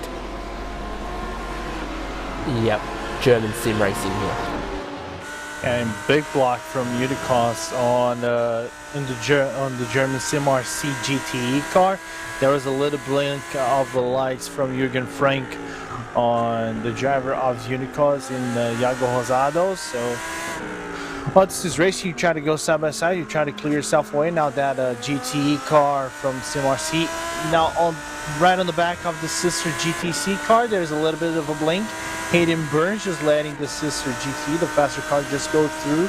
Not a big time loss in here, but there's still P3 one lap ahead of those cars. We're looking on screen right now. Hello, Sim RC. Trying to gobble up as many cars as possible before this section of corners where it becomes far more difficult a task. Tell that to Core Sim Racing as well. Your leader are trying to put cars and gap and time between themselves and Vivano Sim Racing Rosso, because he has heat. And then I think we're going to stay on this onboard very long before we see Vivano Sim Racing Rosso. Great angle, a lot going on in this part of the track. German Sim Racing looking for the inside on Unicos Gaming, who let some of the traffic through. It's now difficult to get around the outside of Vale though. I shouldn't have said that because they made it look easy. And they made it really look easy. I think Unicos just helped them out a little bit. Now we can go back into this battle for P2 between Yazid and Ivano Rosso. Maxime Briand just did in the second to last lap the fastest lap off the race with a 1:45.375, and Yazid doesn't have the tires to beat that Maxime Briand's number 72 LMP2 P217. So again, we saw he wasn't very defensive with Carl. How defensive he wants to be now with Maxime. Underneath a second.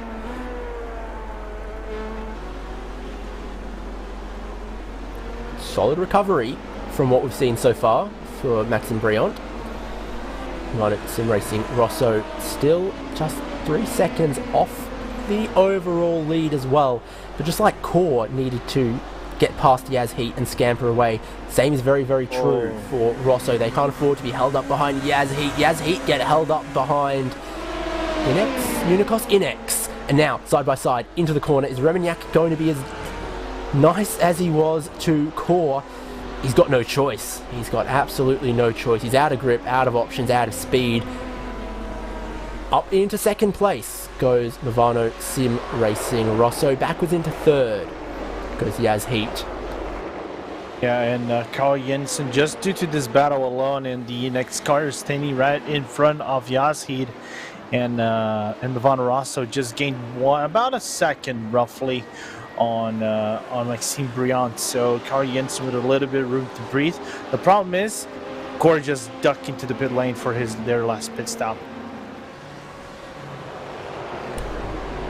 Potentially a little on the early side. Every stint I've seen out of Core so far has been 22 laps. This is at the end of 21. Computer says 23 more to go. So this could be an interesting final stint for Core. Don't think I need to save any fuel or anything. Certainly should be possible, but it will be stretching it ever so slightly for Core. Collie Jansen's probably going to stay. Traffic now for your new leader. It does help him put a couple of cars between himself and Yaz Heat. Yeah, a little bit of a breathing room. Oh, something that I was going to say something has happened between Yaz Heat and Van Rossa, but I forgot that Core just went to the pit lane. We've been doing this for nearly 4 hours. It is normal. I go crazy at least once in this race. He's caught back out onto the track. And the pit stop was, as we expected, fuel only. Cully Jansen stays behind the wheel. We've been seeing Sim RC potentially catching Pure Sims in the previous stint. That gap has come down to, well, half a second. pull it half a second. Tyler Havias feeling the pressure from Hayden Burns. Both of these cars are coming up pretty soon towards their final stop. 25 lap stints out of GTC, and Pure Sims are 21 in. SimRC 19 laps into their stint, and we remember heading for a slightly shorter final stop as well. So if they're just thinking about the battle for second place, which is what this is, because Biela have already made their final pit stop last lap, and we're quite a bit ahead. They're just thinking about the battle for second. SimRC don't need to get past right now. They just need to stay within a second of Pure Sims, make sure they get that shorter final pit stop. Here's Dream Factory splitting them though. Probably actually works out to help SimRC in the end. Yep, it does. A little bit. It isn't a big gain. If they gain something, it's about maybe 1 or 2 tenths of a second, just to the fact you need to kind of stick to that inside part of the club. Do not clip the curbing on the inside. Favorite little detail about some of the iRacing cars is you can see where the air jack goes into the Audi R8. Depending on what track you visit, the side that the air jack point is on switches from the right hand side to the left hand side. Here at Silverstone, you come into the pit lane, the boxes are on the right, the air jack is on the right, the track where the pit wall is on the left, it's on the other side. Little detail.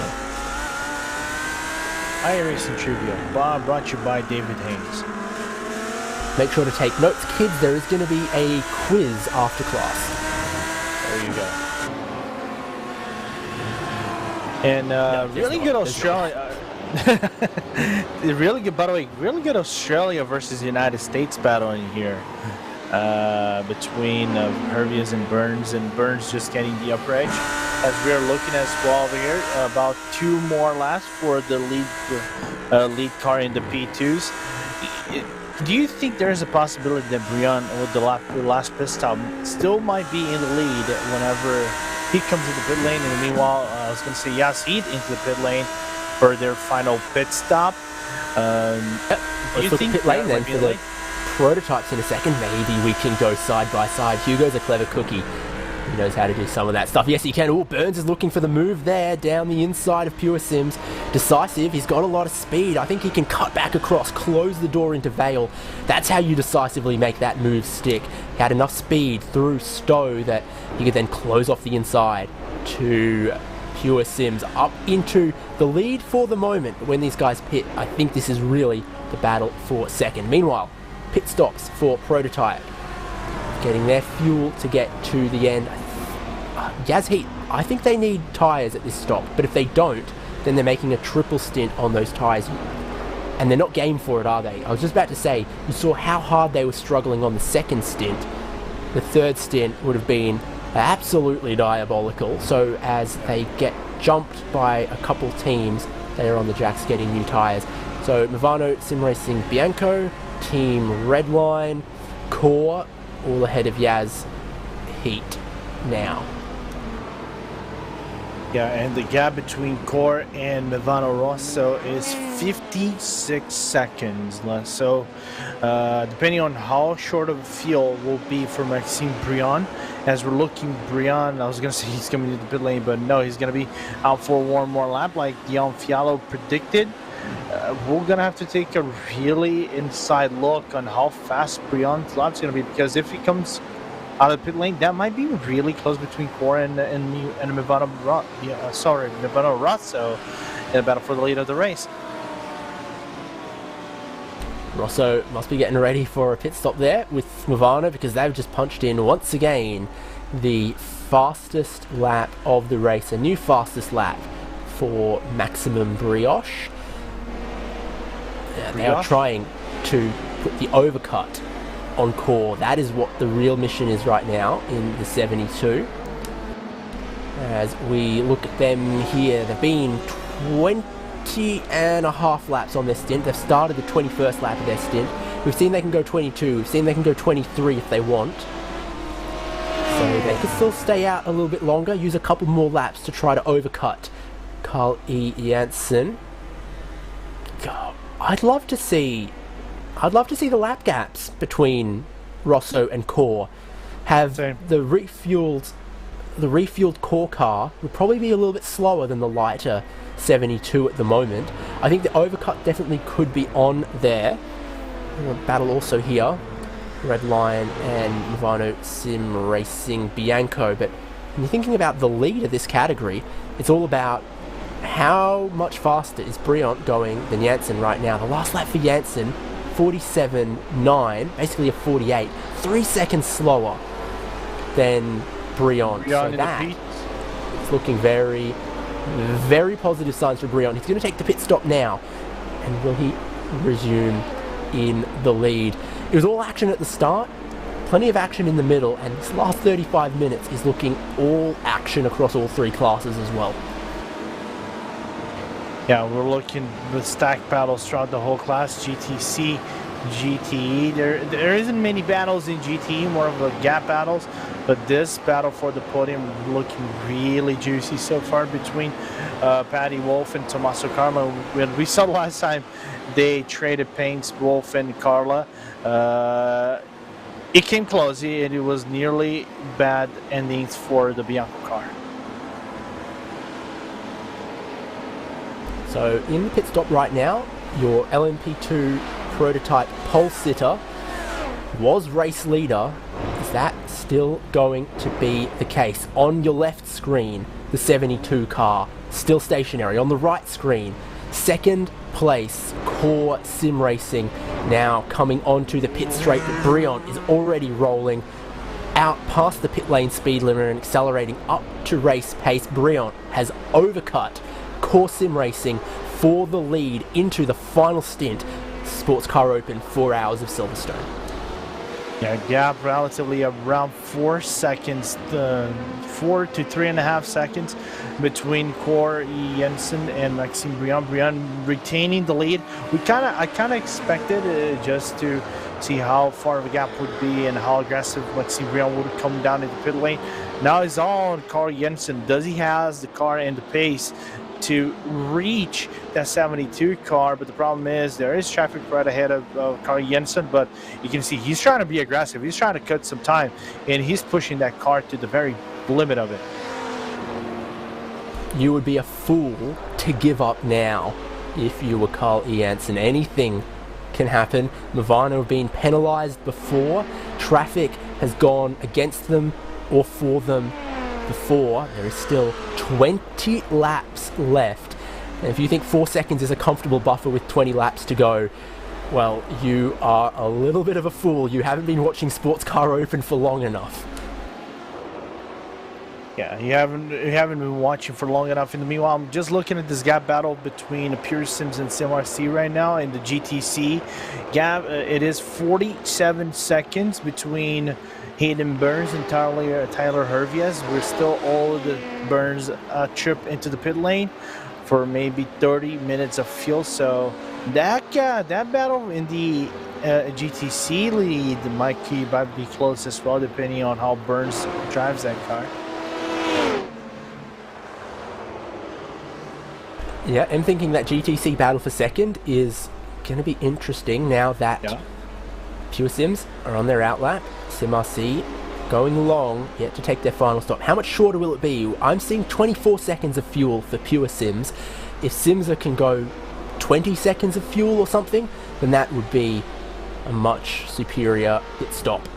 Here is Tyler Hervias, fueled to get to the end. Up the road from him, Bila Racing Team Euronics, fueled to get to the end. And ahead of that, SimRC still owing us a pit stop. Oh, the problem is former SimRC. Oh, contact right in front of the GTC leader. I think that was the Kova cars being spun around into turn number 3 by Element Sim Racing. So some drama for the GTC leader as we speak.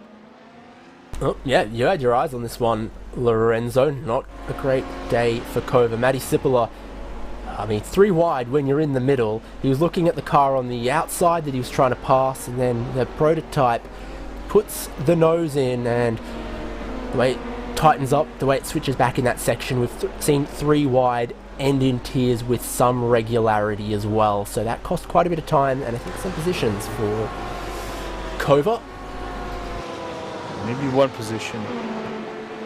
Okay. At They're best. already not having their greatest day, unfortunately. Dream Factory and Element now battling over a few points, a point or two. Hey, it's a point. Yeah, what is it? 2 points for 14th, 3 points for 13th? Yeah. Yep, I've pulled up the table here. 25 for the win, 20 for second, so that's a 20-point delta between first and second. And then, you know, it starts... it's got a very long tail to the points because they go all the way down to 15th. So once you get to about 5th place, which is 11 points, each subsequent place is 1 point less until you get to 15th, which gets 1, and 16th, which gets no sweeties at all. No Tim Tams for 16th. Yeah, unfortunately. The first of the last. Like, I sometimes joke with some people. Gap between Redline and the Mivano Bianco just came down under a second. For Paddy Wolf's benefit, there is, I think, a RVG car in between Paddy Wolf and Tommaso Carla. The gap widened to about 1.2 seconds now.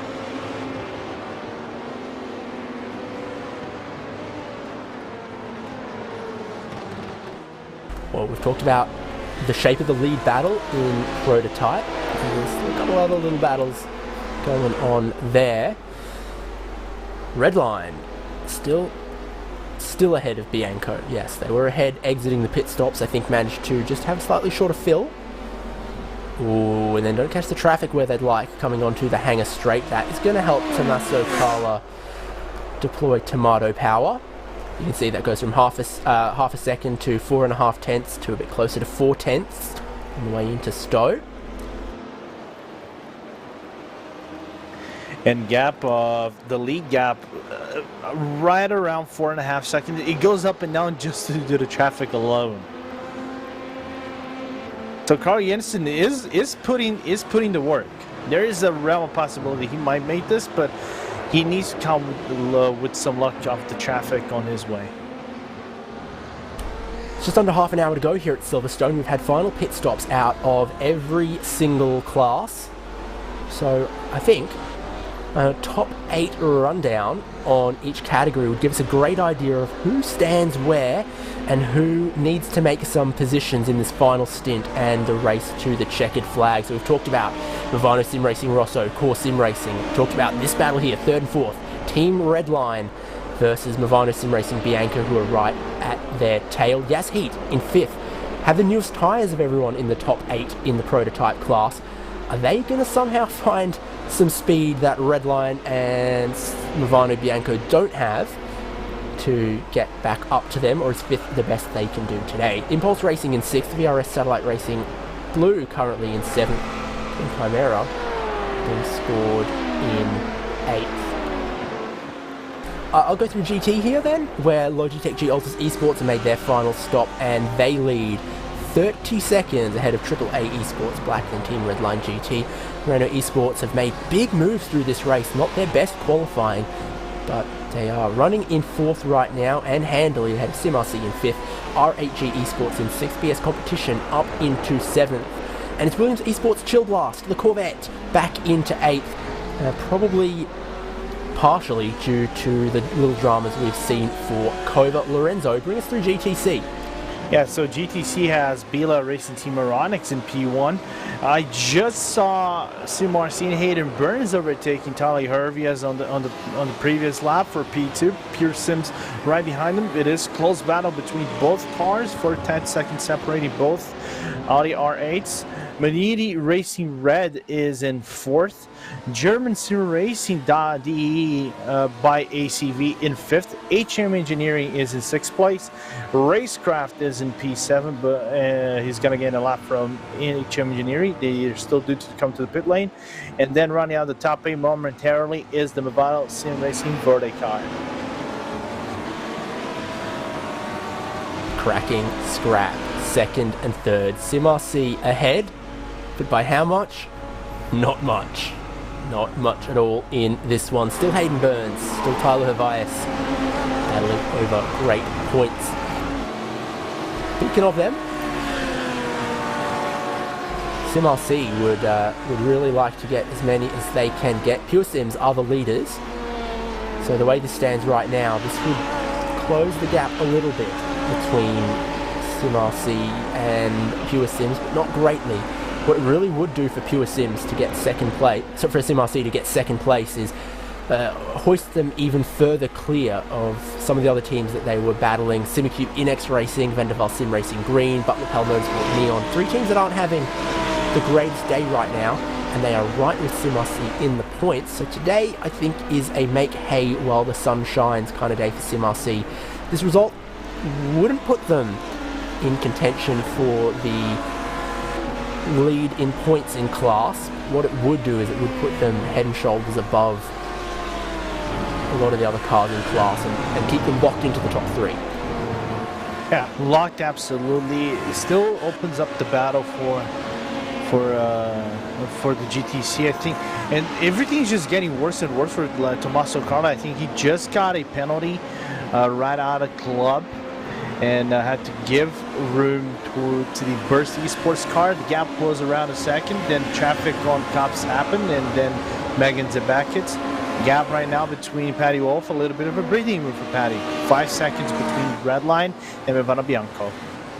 Yeah, so a little problem there on that lap for the number 20 Ivana Sim Racing Bianco. Here's a battle over 12th and 13th, talking about some points. Fiercely forward, it's Austrian Marie Rushka versus the very, very Portuguese Latima Racing team. Almost everyone on that team either Portuguese or Portuguese origin living in the UK. Some of the Club UK with some very Portuguese looking names. They've got to get past Racecraft though. Marie Rushka looks early to get down the inside, so she can't be outfoxed by Diego Pasalipa. But is this the kind of defense you think you can keep up for 25 minutes? It's a bit deep into Vale.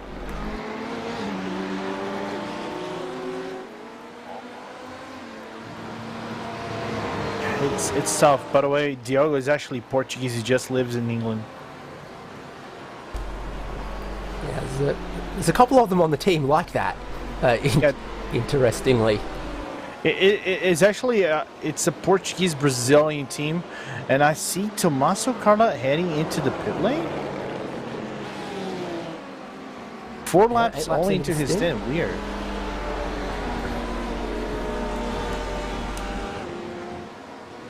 The problem, did he pick up some damage, maybe? Not a penalty for the Bianco car, is there? We haven't seen them get into too much trouble.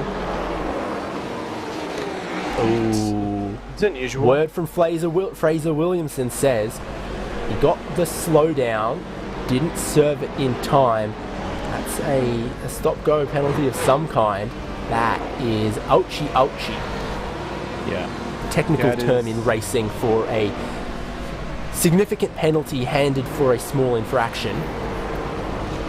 Insult and injury, I guess, is what you call that. It's the 1/10 of a second curse they got. It's the GT action. The sole Ferrari in the field, roaring larger than their size, I would say, trying to defend against the BMW. Any idea about relative strengths and weaknesses of the Ferrari versus the BMW? Always seemed like traditionally the Ferrari was maybe a little slidey at the rear, but good in a straight line. That was my thoughts. Things change.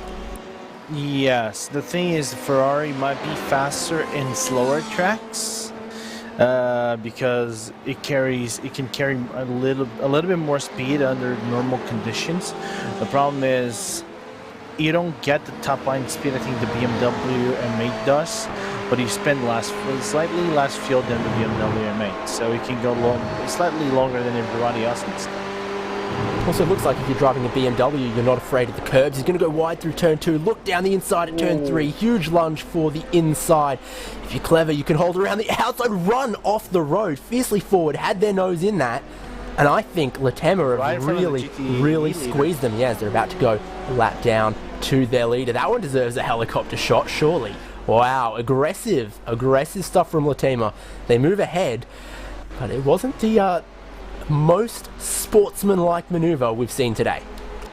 Yeah, as we're looking into turn 3, a little bit of a lunge from Diogo Salipa.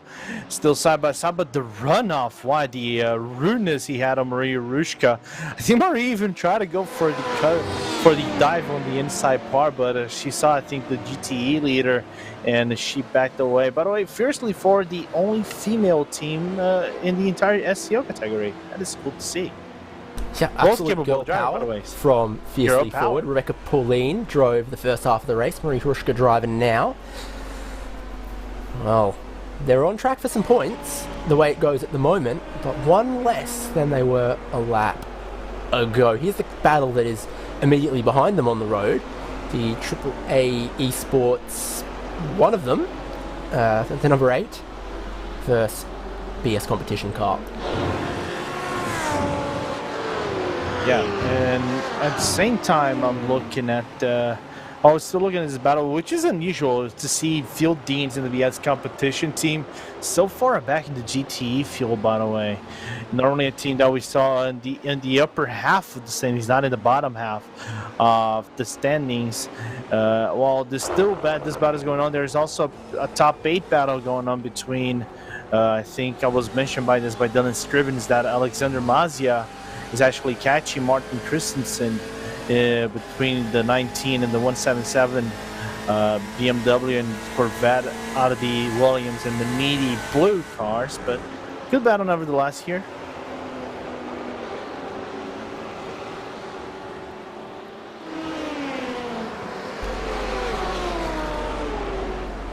Okay, right, I've worked it out. AAA Esports. This car is just called AAA Esports, while the other one in second place is called AAA Esports Black. So, I don't know why the number 8 car doesn't get any qualifying names to it, but it's the AAA Esports Black that is on for a good result in second, and the other car languishing a little bit further down the field. Two great battles side by side on the screen right now. 7th place, Williams Esports Chill Blast at the minute. Manidi Racing hunting them. The way it went in the first half of the race with the fuel and the tyres and the getting spun, anywhere in the top 8 feels like it'd be a good result for that Corvette today. Yeah, unfortunately coming down from P2, but at least staying in the bottom half, right? The car's still on track, even though he's still got a little some issues being played out, but nevertheless, good race so far from them. You know, he's still grabbing a few points, but not the points you want to grab at the end of the day.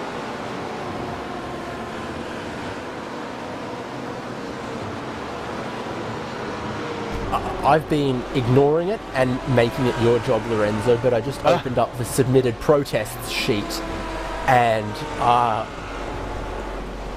man, you can scroll for days on that thing. It's been a busy day for the stewards, and almost every driver and every car we've seen is being involved in some action and some excitement, and maybe some questionable driving here and there, maybe some aggressive moves here and there as well. I hope this battle here, 7th and 8th, can be resolved cleanly. Only 49 incidents. Only 49 incidents, which is... Only... You mean only averaging one every 4 minutes? Something like this, yes. You worked out the maths, though. I'll give you props. This is some kind of maths I wouldn't be able to do.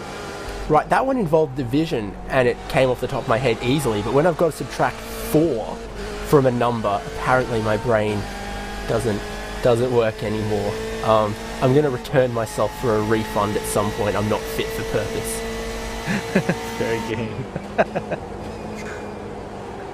I need to work still looks on good in a straight line from the onboard here, by the way. Like, it wasn't a bad exit onto the hangar straight from Mazia, but the vet, long American legs or whatever you want to call that. I think the BMW just looking really strong, much stronger than the Corvette on the corners. I think that's what benefits the BMW on a high downforce track. If it is something like Monza, for example, the Corvette would just blow right out of the gate, that BMW, because it favors low downforce track, I think. But on high downforce, especially with the new POP, I think from the looks of it, the BMW just seems to be much more nimble and agile on the turns than the Corvette does. Got the race leader filling up his rear vision camera. Look at these cars, man. They got two of these dashes, you know, side by side. One with the dash display and one clearly programmable Bosch unit with the rear vision camera. Those two combined, those two units, probably worth more than any race car I've ever driven. So, luxury in the BMW. But luxury that he doesn't have is straight line speed, it seems, because he's still slipstreaming, still behind this Shield Blast Williams Corvette.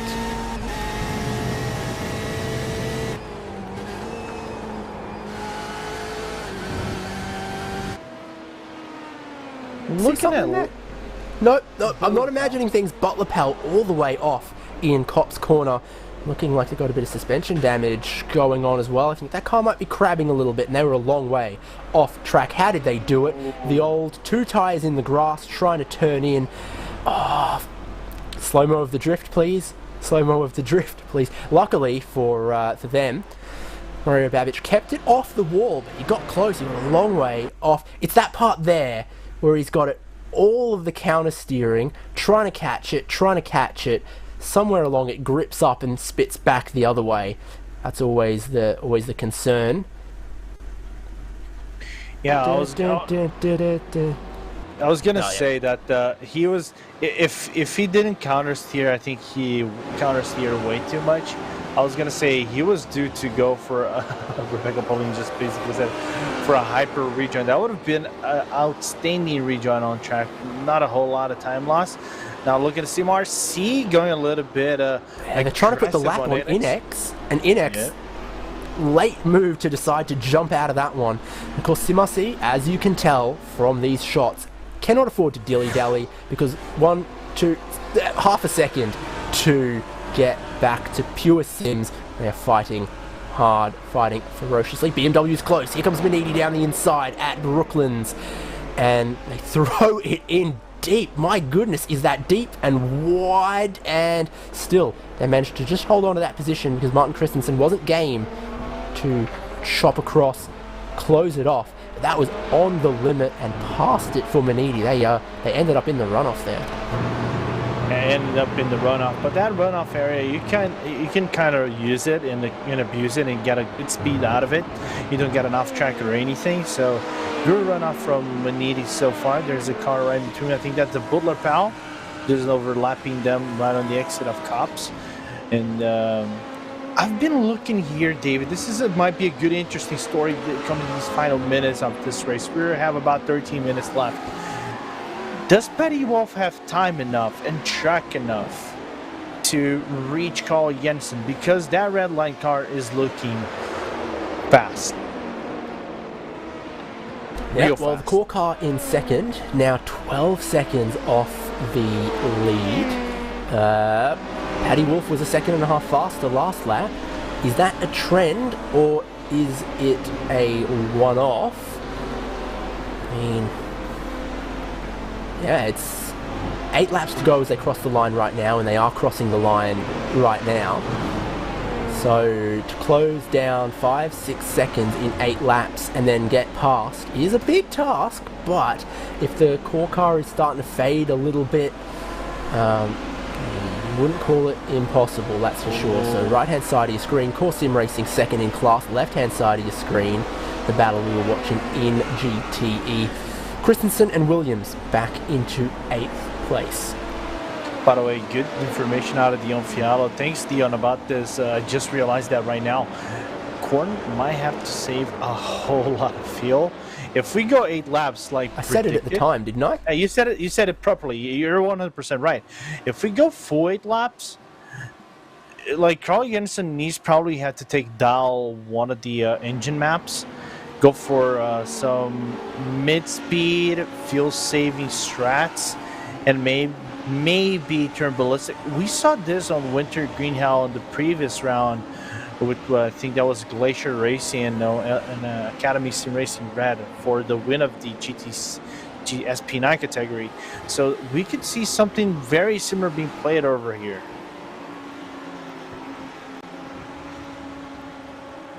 Gap is 6 seconds. Core Sim Racing to Team Redline. Of all the teams that made their last stop, Core were the earliest, pitting 3 laps before Movano, 2 laps before Redline, And you remember there was 42 minutes or so left to go, and we thought about 40 minutes is the best people were doing. 1.2 seconds, 1.3 seconds, and then a smaller fraction the previous lap. It's going to update again this time, where Team Redline actually lost half a second through some of the traffic, so stabilized it a little bit, have core, but there was 2 laps there where they lost a whole chunk of time as they filter through the GTC battle of SimRC and Pure Sims.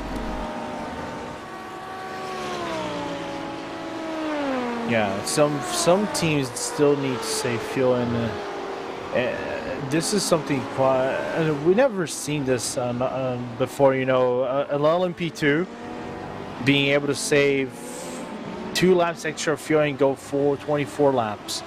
We've seen them going up to 22 laps. 24. You can save, I think, up to 23. Maybe 24 is a big task. We'll see.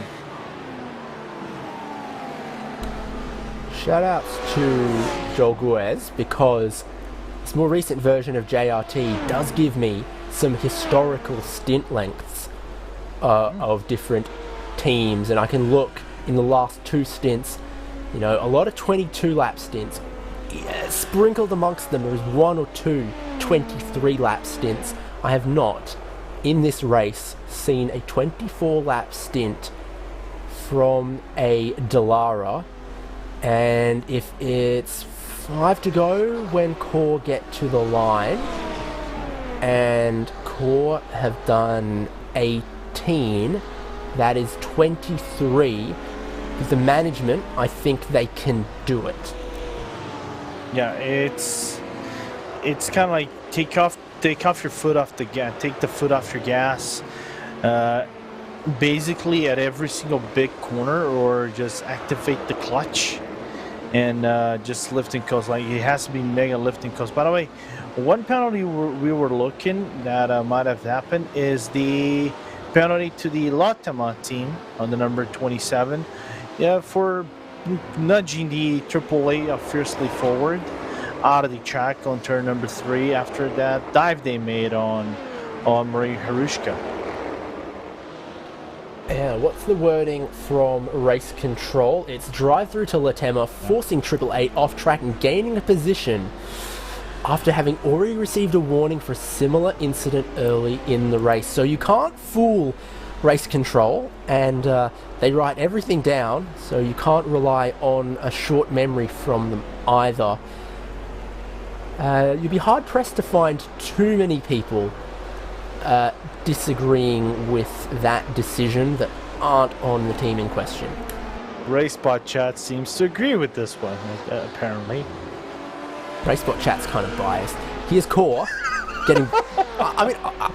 I'm going to say it. You know, they're a broadly English-speaking group there. They're a little biased compared to, you know, the wide swathe of people we have involved in the series and the championships. Core lost a bit of time through the traffic. What about the back and forth between SimRC and Pure Sims? Tyler Havai still just staying in touch. But when was the last time we checked in with this and really saw him monstering SimRC and making Hayden Burns worry? Last in? Question mark? Not in the last 20 minutes or so, it hasn't felt like it, has it? Yeah, it's there, it doesn't. Thereabouts, but maybe Pure Sims just have to save a little more than SimRC do. Yeah, I don't think there might be mega fuel saving from for SimRC. I think the fuel saving, if we're talking about it, the GTC fuel might come out of Maniti, and maybe German Sim Racing might have to fuel save, but it would be minimal lift and coast. In the meanwhile, gap in P2 is coming down to 3.8 seconds. Now race just over 4 seconds because of the rental car just ahead of the red line prototype, but Patty Wolf still on the charge. 2 seconds gain on the previous lap. Little losses and then big gains. What do you call that? 2 steps backwards, 8 steps forward. That's not normally how the expression goes. Yeah. But, you know, when you're in Team Redline's shoes, all you can do is your best, because you don't know, if Core saved aggressively earlier and now they're good, or if Core are bluffing a little bit and might splutter on the final lap. You don't know, so you just got to hunt them, put the pressure on them, give everything you've got, and if you don't get it, well, you tried, and if you do, you'll thank yourself for putting yourself in the position to be close enough to strike on that final lap if, it all goes wrong for Core. Yeah, and you can see good team motors right there. Patty Wolf just blinking the headlights towards John as well. And John is like, nah, just go through. I'm not gonna cost you time, and he just charges by. Gap around 3.7 seconds between P2 and P3. One of the things I really want to see, imagine if you're that engineer that goes with those boards, F1 boards, or those racing boards out into the pit lane style, and you just shot out on the track. Save fuel. With big bold letters towards the other driver. Inside the last 5 minutes, it's just me or has this flown by? I don't know. You get lost in the magic of endurance racing sometimes. And we've been short of things to talk about all 4 hours though. And some of these battles are just finally coming home to roost.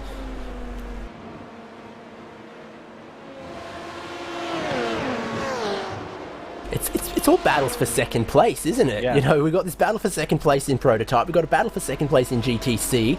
In GT, everything's a little too spread out for my liking at the moment. Latema are serving their drive-through right now, making sure they get that done before the end of the race.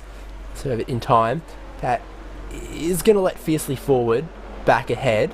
BS Competition in 13th aren't close enough to pick up a position from that one, so it's a very grandiose redress of that position in GT. Live gap is starting to look good for Team Redline. The traffic was not so generous to Core. Swings and roundabouts. Yeah, Core just going outside of turn number 1. Let me see if there's cars right ahead of him.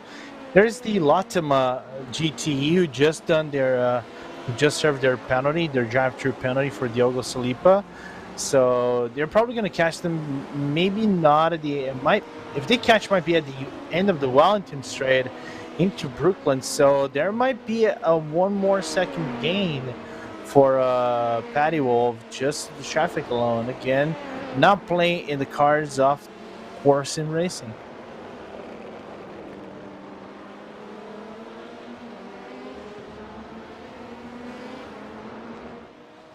Well, everyone leading their classes, very much to be applauded at the moment. Vano Sim Racing Rosso, what a fight back they've had to make in this race, but now comfortably leading 16 seconds.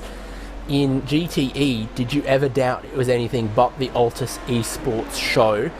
They picked that Porsche, they went alone in that decision very early in the championship.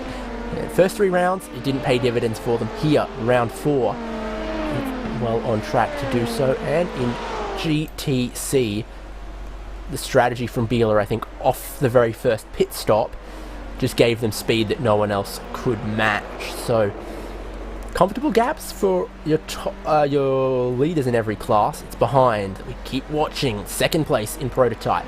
Is it going to come underneath 2 seconds? And if it does, how much time is left? 2 laps to go for these guys as well, by the way, so I'll recalculate that on Core Sim Racing. That says they're going to have to do 24 laps. So Vivano had been about 10 seconds further back. This race might have gone a lap shorter. Core Sim Racing going to have to get out and push now.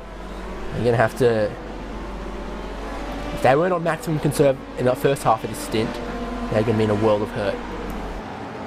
And you can see already on the picture that Patty Wolf, the lone wolf pack of Patty Wolf, just coming into Carl Jensen's household. So 1.7 seconds, that gap will eventually come down. So now we can see how great, oh Hugo, I love you, side by side action, and you can see the lines taken by both drivers as they gonna go down into cops anytime now. We had we got so many cameras on board that both of them were core for a second there, but we picked up Paddy Wolf on the right-hand side of your screen, Cully Jansen on the left-hand side of your screen. Where I would think the best comparison to make here is those rev lights, the shift lights on the dash, because second gear through Chapel for Paddy Wolf. Cully Jansen keeps it in third, shifts a little earlier. How does he roll out of the throttle on the way down here? Early-ish, but not a huge fuel save as he comes up behind fiercely forward and doesn't know which way to go, and he has to wait, and he costs himself his momentum off the exit. Paddy Wolf is going to have the same problem into Vale and Club though, as fiercely forward chopped back onto the racing line, so I'll give some relief to Cully Jansen. Yes, and indeed, 5 seconds left on the clock. Movano Sim Racing Rosso have started the final lap of the race. Core Sim Racing Team Redline are going to start their final lap as well. The graphics package confirms that one. What about your leader here, Maxime Briand? 16 seconds clear. What can take that away from him? Yeah, it's going to take something catastrophic to take the lead out of the Movano Rosso team. Getting penalized, getting themselves clawing back up again, just on place alone. What a drive from Maxime Briand, Dion Fialo to get themselves back into contention. Now Paddy Wolf will have an impulse GTC right in between them on the exit of Lowfield. Yeah, gap out past a second between Core and Redline. It's all Maniti in the way for your race leader as he has half a lap to go before he tastes the victory, the champagne, the tomatoes for 72.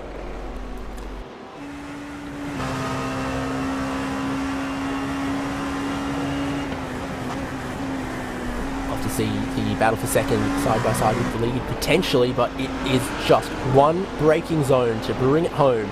Maxime Briand driving right now, Dion Fialo earlier in the race. Movano Sim Racing Rosso championship leaders are going to extend that gap further by winning the 4 hours of Silverstone, round 4 of Sports Car Open. Behind them, it's under a second for Core and Redline. Core need to just cough this thing to the line. They're ahead. They need power to get to the line, and there it is. They will just hold on ahead of Team Redline. That's your podium in the prototype class. Where are our other class leaders and battles? GTE just crossed the line. Florian Denard, it says, for Logitech G Altus Esports, bringing that across the line. Simone Marissano earlier, Yannick Lapchin now across the line for the win, and the first win for Porsche in Sports Car Open this season. Here is your GTC leader though, Biela, unstoppable from the get-go, from the first stop. By the way, you were talking about just coughing the thing up the line. Fuel save. I was gonna mention Core just ended his fuel on the start-finish line. Well, it's looking like no troubles for Biela Racing Team Euronics. Second for SimRC, they have quite a bit of a gap to Pure Sims, who have to drop their pace off a little bit. But take nothing away from the Audi boys. Biela Racing Team Euronics gonna grab a win at Silverstone, and they absolutely deserved that one. Dominant in qualifying, dominant in the strategy. A very, very handy lead they have ahead of Hayden Burns.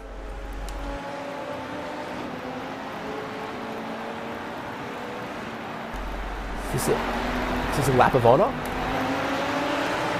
Is this Possibly. a replay? I'm not sure. But there's no way you can take anything away from Maxime Briand. He's probably going to stop the car now and do the traditional donuts. So it was a lap of honour there. Briand, no worries on the fuel then if he brings it back around on the start-finish line here. Fiddling with the settings to kill the traction control, I'm sure. And that is about that. Let's get the results.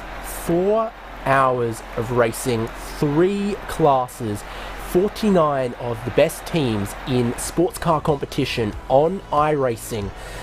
And the dust settles on the battlefield, and standing victorious, the number 72 Movano Sim Racing Rosso, clear of Core Sim Racing nursing at home from Team Redline.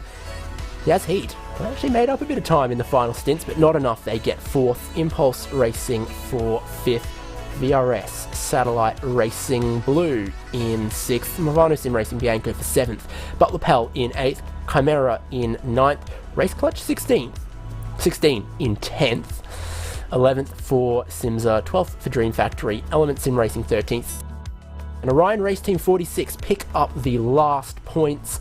Going home empty-handed is Pure Sims Esports, Burst Esport, Race Clutch, and Orion Race Team 47. Then, one of our most hotly contested, most exciting to watch categories, the GT field, and the one where the teams get to choose their own model of cars. That adds something to the spice and the flavour as well. It was the Porsche Logitech G Altus Esports winning by 35 seconds. AAA Esports Black, second place. Team Redline GT in third.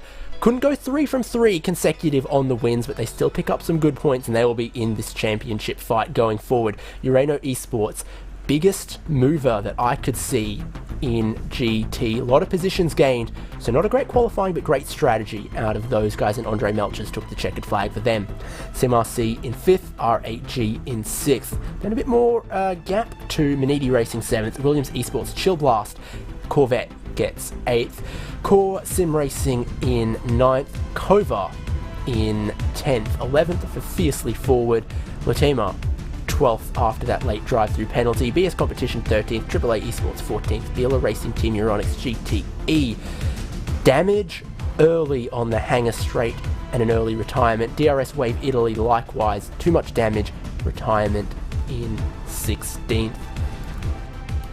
GTC, aka Grand Touring Challenge, aka Audi Cup, Dealer Racing Team Euronics GT3 grab another win.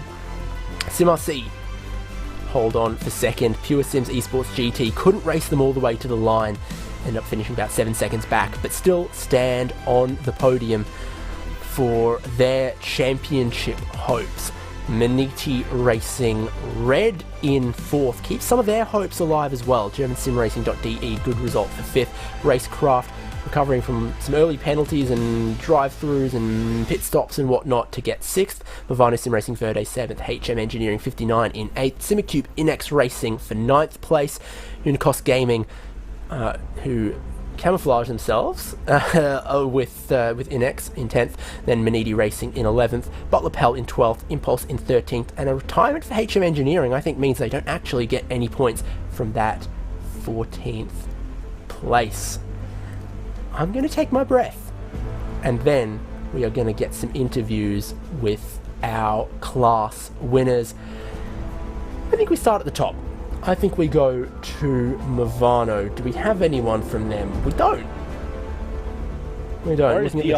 Where's Dion when we need him? Maybe they're still doing donuts until the cows come home. So, well, let's look for another winner then, if we can. Should we Lucas? Let's go Yannick Lapchin. So from the GT class and bringing the Porsche back into contention, Jan, congratulations. I think everyone thought the Porsche was going to be strong here, but then your fuel strategy, your tyre life, all of that came together to be a dominant performance as well. Hello David, hello Lorenzo, thank you very much for welcoming me here. Well, it's a great win, and as you said, Simone did a great job in the beginning with fuel saving and tire management, and really he did the most of the job. And after that, with Flo and we just had to finish the race without any incident. We didn't have to lift at all at the end, and it was a great race, honestly. So yeah, the Porsche was obviously the car to pick here, but you never know what can happen in a race like that, with a lot of traffic, with a lot of drama on track, and we are really happy that it ended like that. penalty sheet was rattling off reports about once every 4 minutes. How did you focus to try to stay out of too much trouble?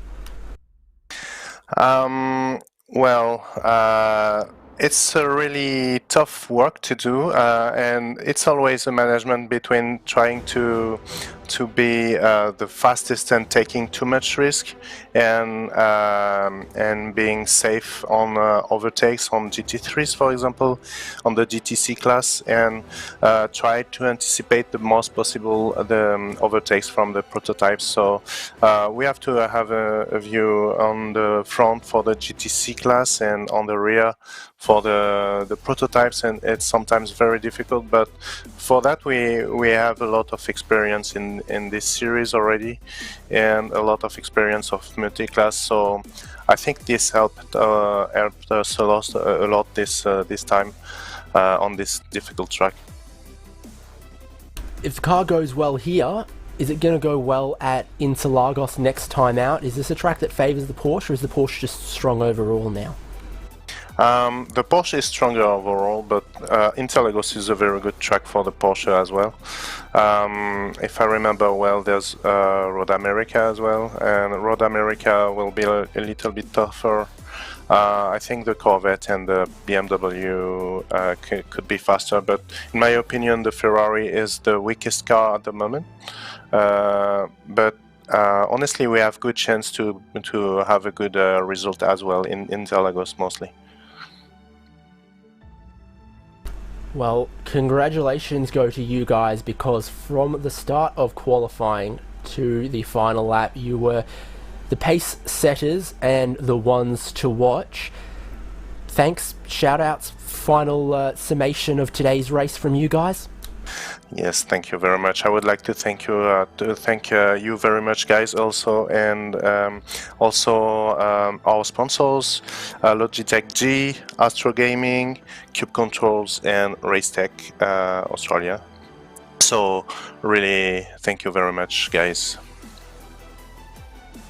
Always a delight. Congratulations once again. Your first win this season, and someone pointed out to me, first win for Altus in Sports Car Open in basically 2 years. So what a comeback, what a glow up, and maybe we'll see more of them with 3 more races to go in the season.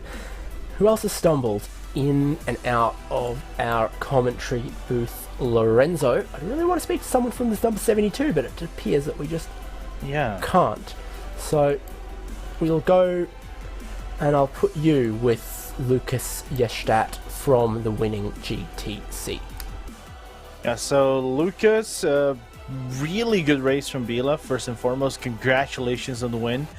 Finally, Bila caught a break.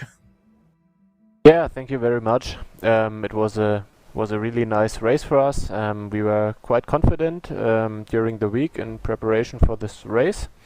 But I wasn't so confident anymore today, just before the qualifying, because the temperatures were really high, and grip seemed to be very low. So we were quite concerned about the balance of the car. But finally, it worked out really well in qualifying, and it also worked out really well in the race. Although it was a lot of hard work. But of course, we are very happy now with the result. Yeah, and just like we were asking, Yannick, you guys are in this lower field, so there is a higher chance you guys get bullied more around the track with the dives from the LMP1s. When we saw some dives, how is the preparation of getting ready for those dives, and how did you keep your car clean throughout this 4-hour event? Because it was hectic at some points. Yeah, you're definitely right. The traffic gave me a few heart attacks today. The LMP cars are just so much faster on some parts of this track, and there were definitely some aggressive moves and a lot of avoiding action to keep the car in one piece and to finish the race. I guess it's just a matter of using the practice sessions and using the time you can get with the faster classes on track, so you can like prepare and get used to the braking points of the other cars and get used to the points on the track where you can be overtaken safely. Yeah, but sometimes you just have to look out for the rear view mirror and just take a lot of avoiding action. That's all. Fair game. And then we come from Silverstone all the way down to Interlagos, a track that, in my point of view, I race this kind of class in Interlagos.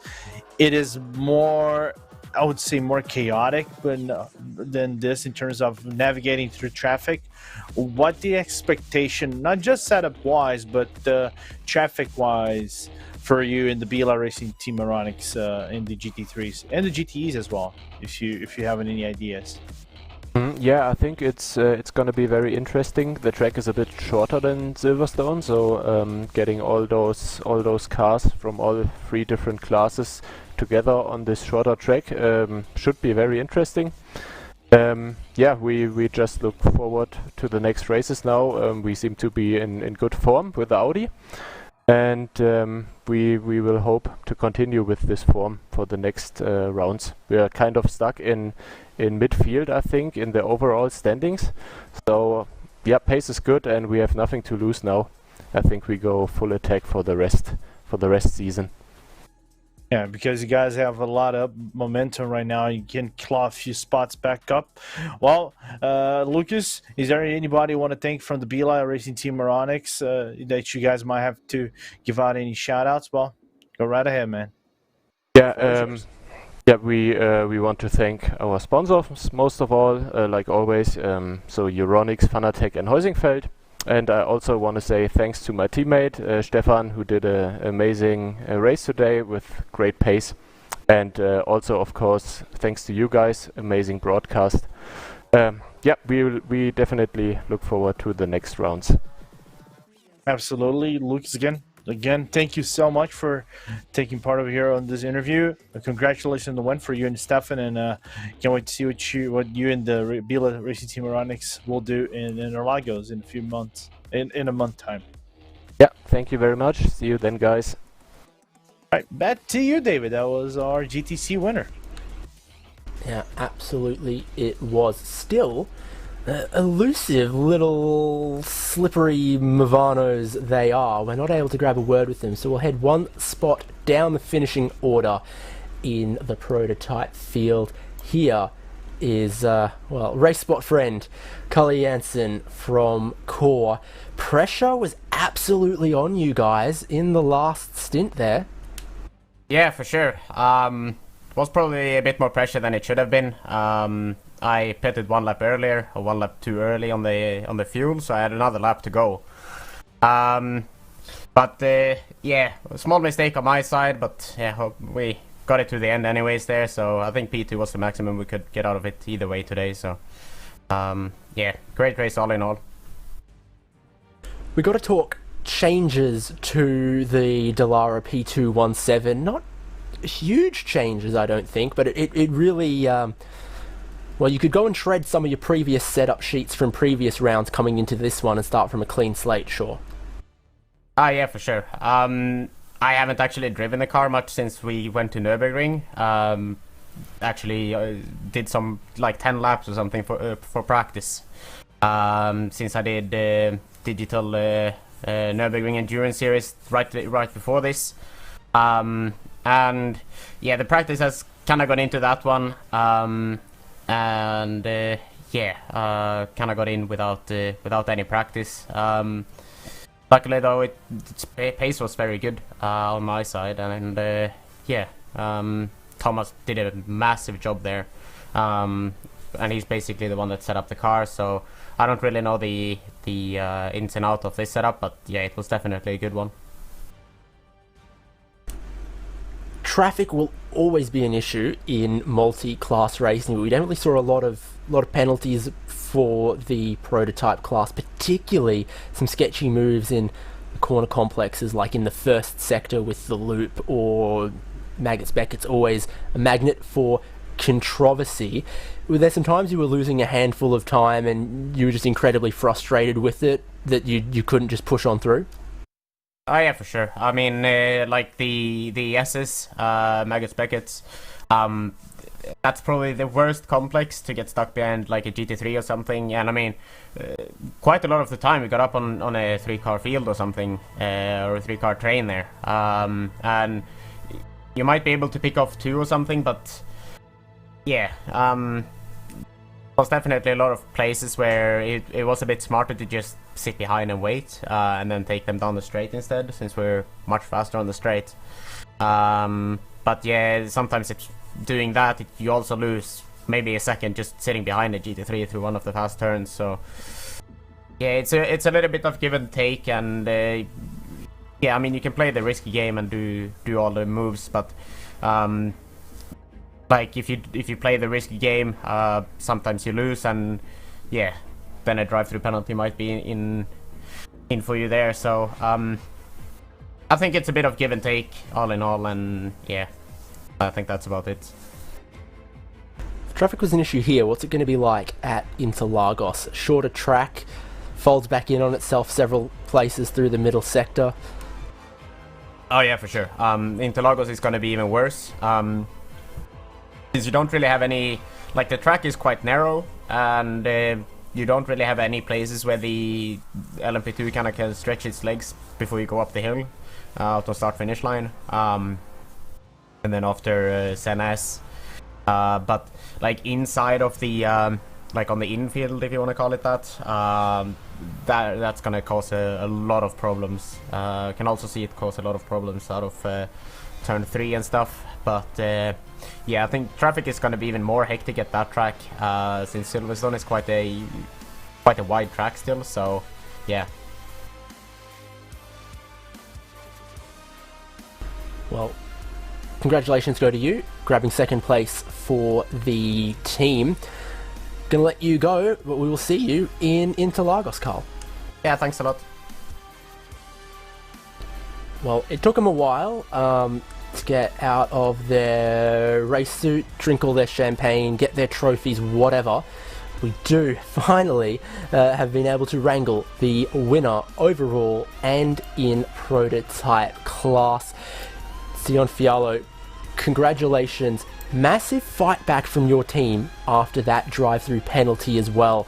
Didn't make it easy for yourselves, but you still get the 25 points and the silverware. Yeah, kind of got myself in the foot there. Just bad judgment. Thought there was a gap between the cars where I could fit my car, and there wasn't. Luckily, contact with the Audi there didn't give them any lingering damage, so only hurt myself. Ask Carl about it. Only fair I throw the same question to you. I mean, it looks like the pecking order in prototype hasn't changed a whole lot, despite 40 horsepower coming off the car and changes to how the suspension works. I don't know. We just had a really good setup prior, and a lot of work by Mike Parrington. Get the original setup ready to go, and then he helped adjust the new changes, and I did a couple minor adjustments to just tweak it for myself and Maxime. Speaking of Maxime, he joins us. Huge stints at the end, a lot of passing, needed to make a lot of time, and in the end you grabbed the fastest lap of the race as well, my friend. Thank you very much. And as John said, yeah, I think the car was pretty good here, and I didn't took any big risks with the traffic, and it paid off. What do you have for breakfast in the morning before you put on a performance like this? Yeah, I just do a full stint before the race, basically, and when I joined the race, like, I'm just ready.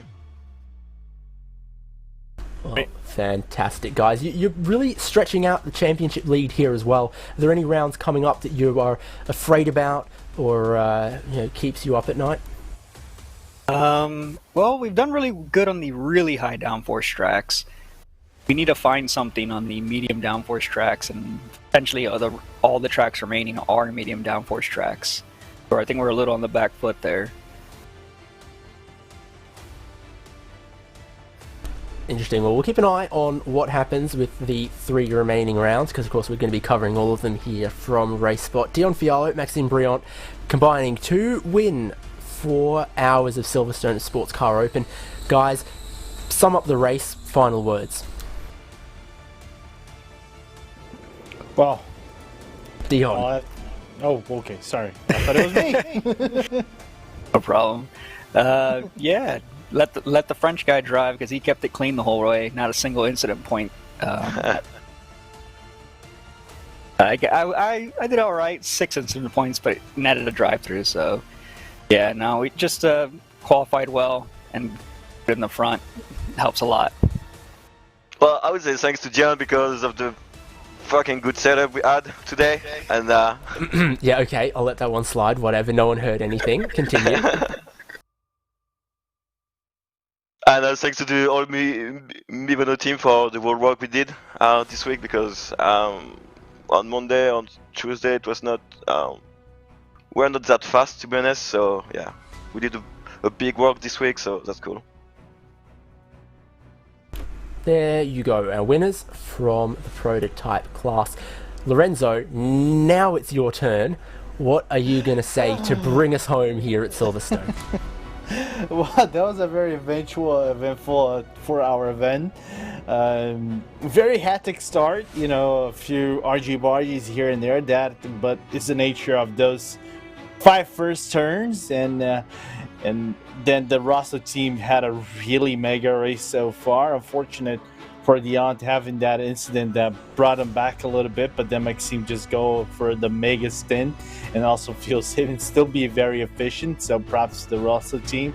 Logitech finally getting the ghosts out of Nürburgring from their shows and the weight out of their shows, because they had a really good qualifying Nürburgring, but eventually got into contact with RWG, and then their race was just down the hill.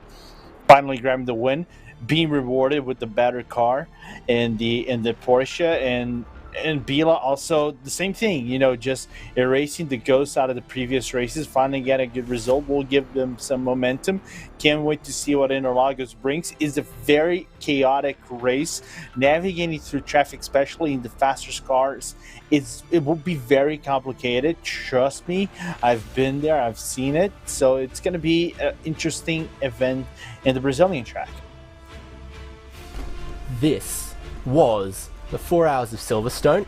These are the remaining races on the calendar. We'll see you February 6th for the 4 hours of Interlagos, then 6 hours of Spa-Francorchamps, and 8 hours of Road America to bring us home. So still 18 hours of sports car racing left in the season, and we'll be covering all of it here on RaceSpot. I've been David Haynes, it's been Lorenzo Bonda with me, Hugo Lewis has been our producer. We've got a couple other people to thank from us here on the production side, potentially. Hugo's got it, that's right. Istvan Valo, trackcams22.com. From RaceSpotTV, I want to say thank you for tuning in. Thank you to all of our competitors. If the action is like this at Silverstone, don't be surprised to see it again next season in the Sports Car Open.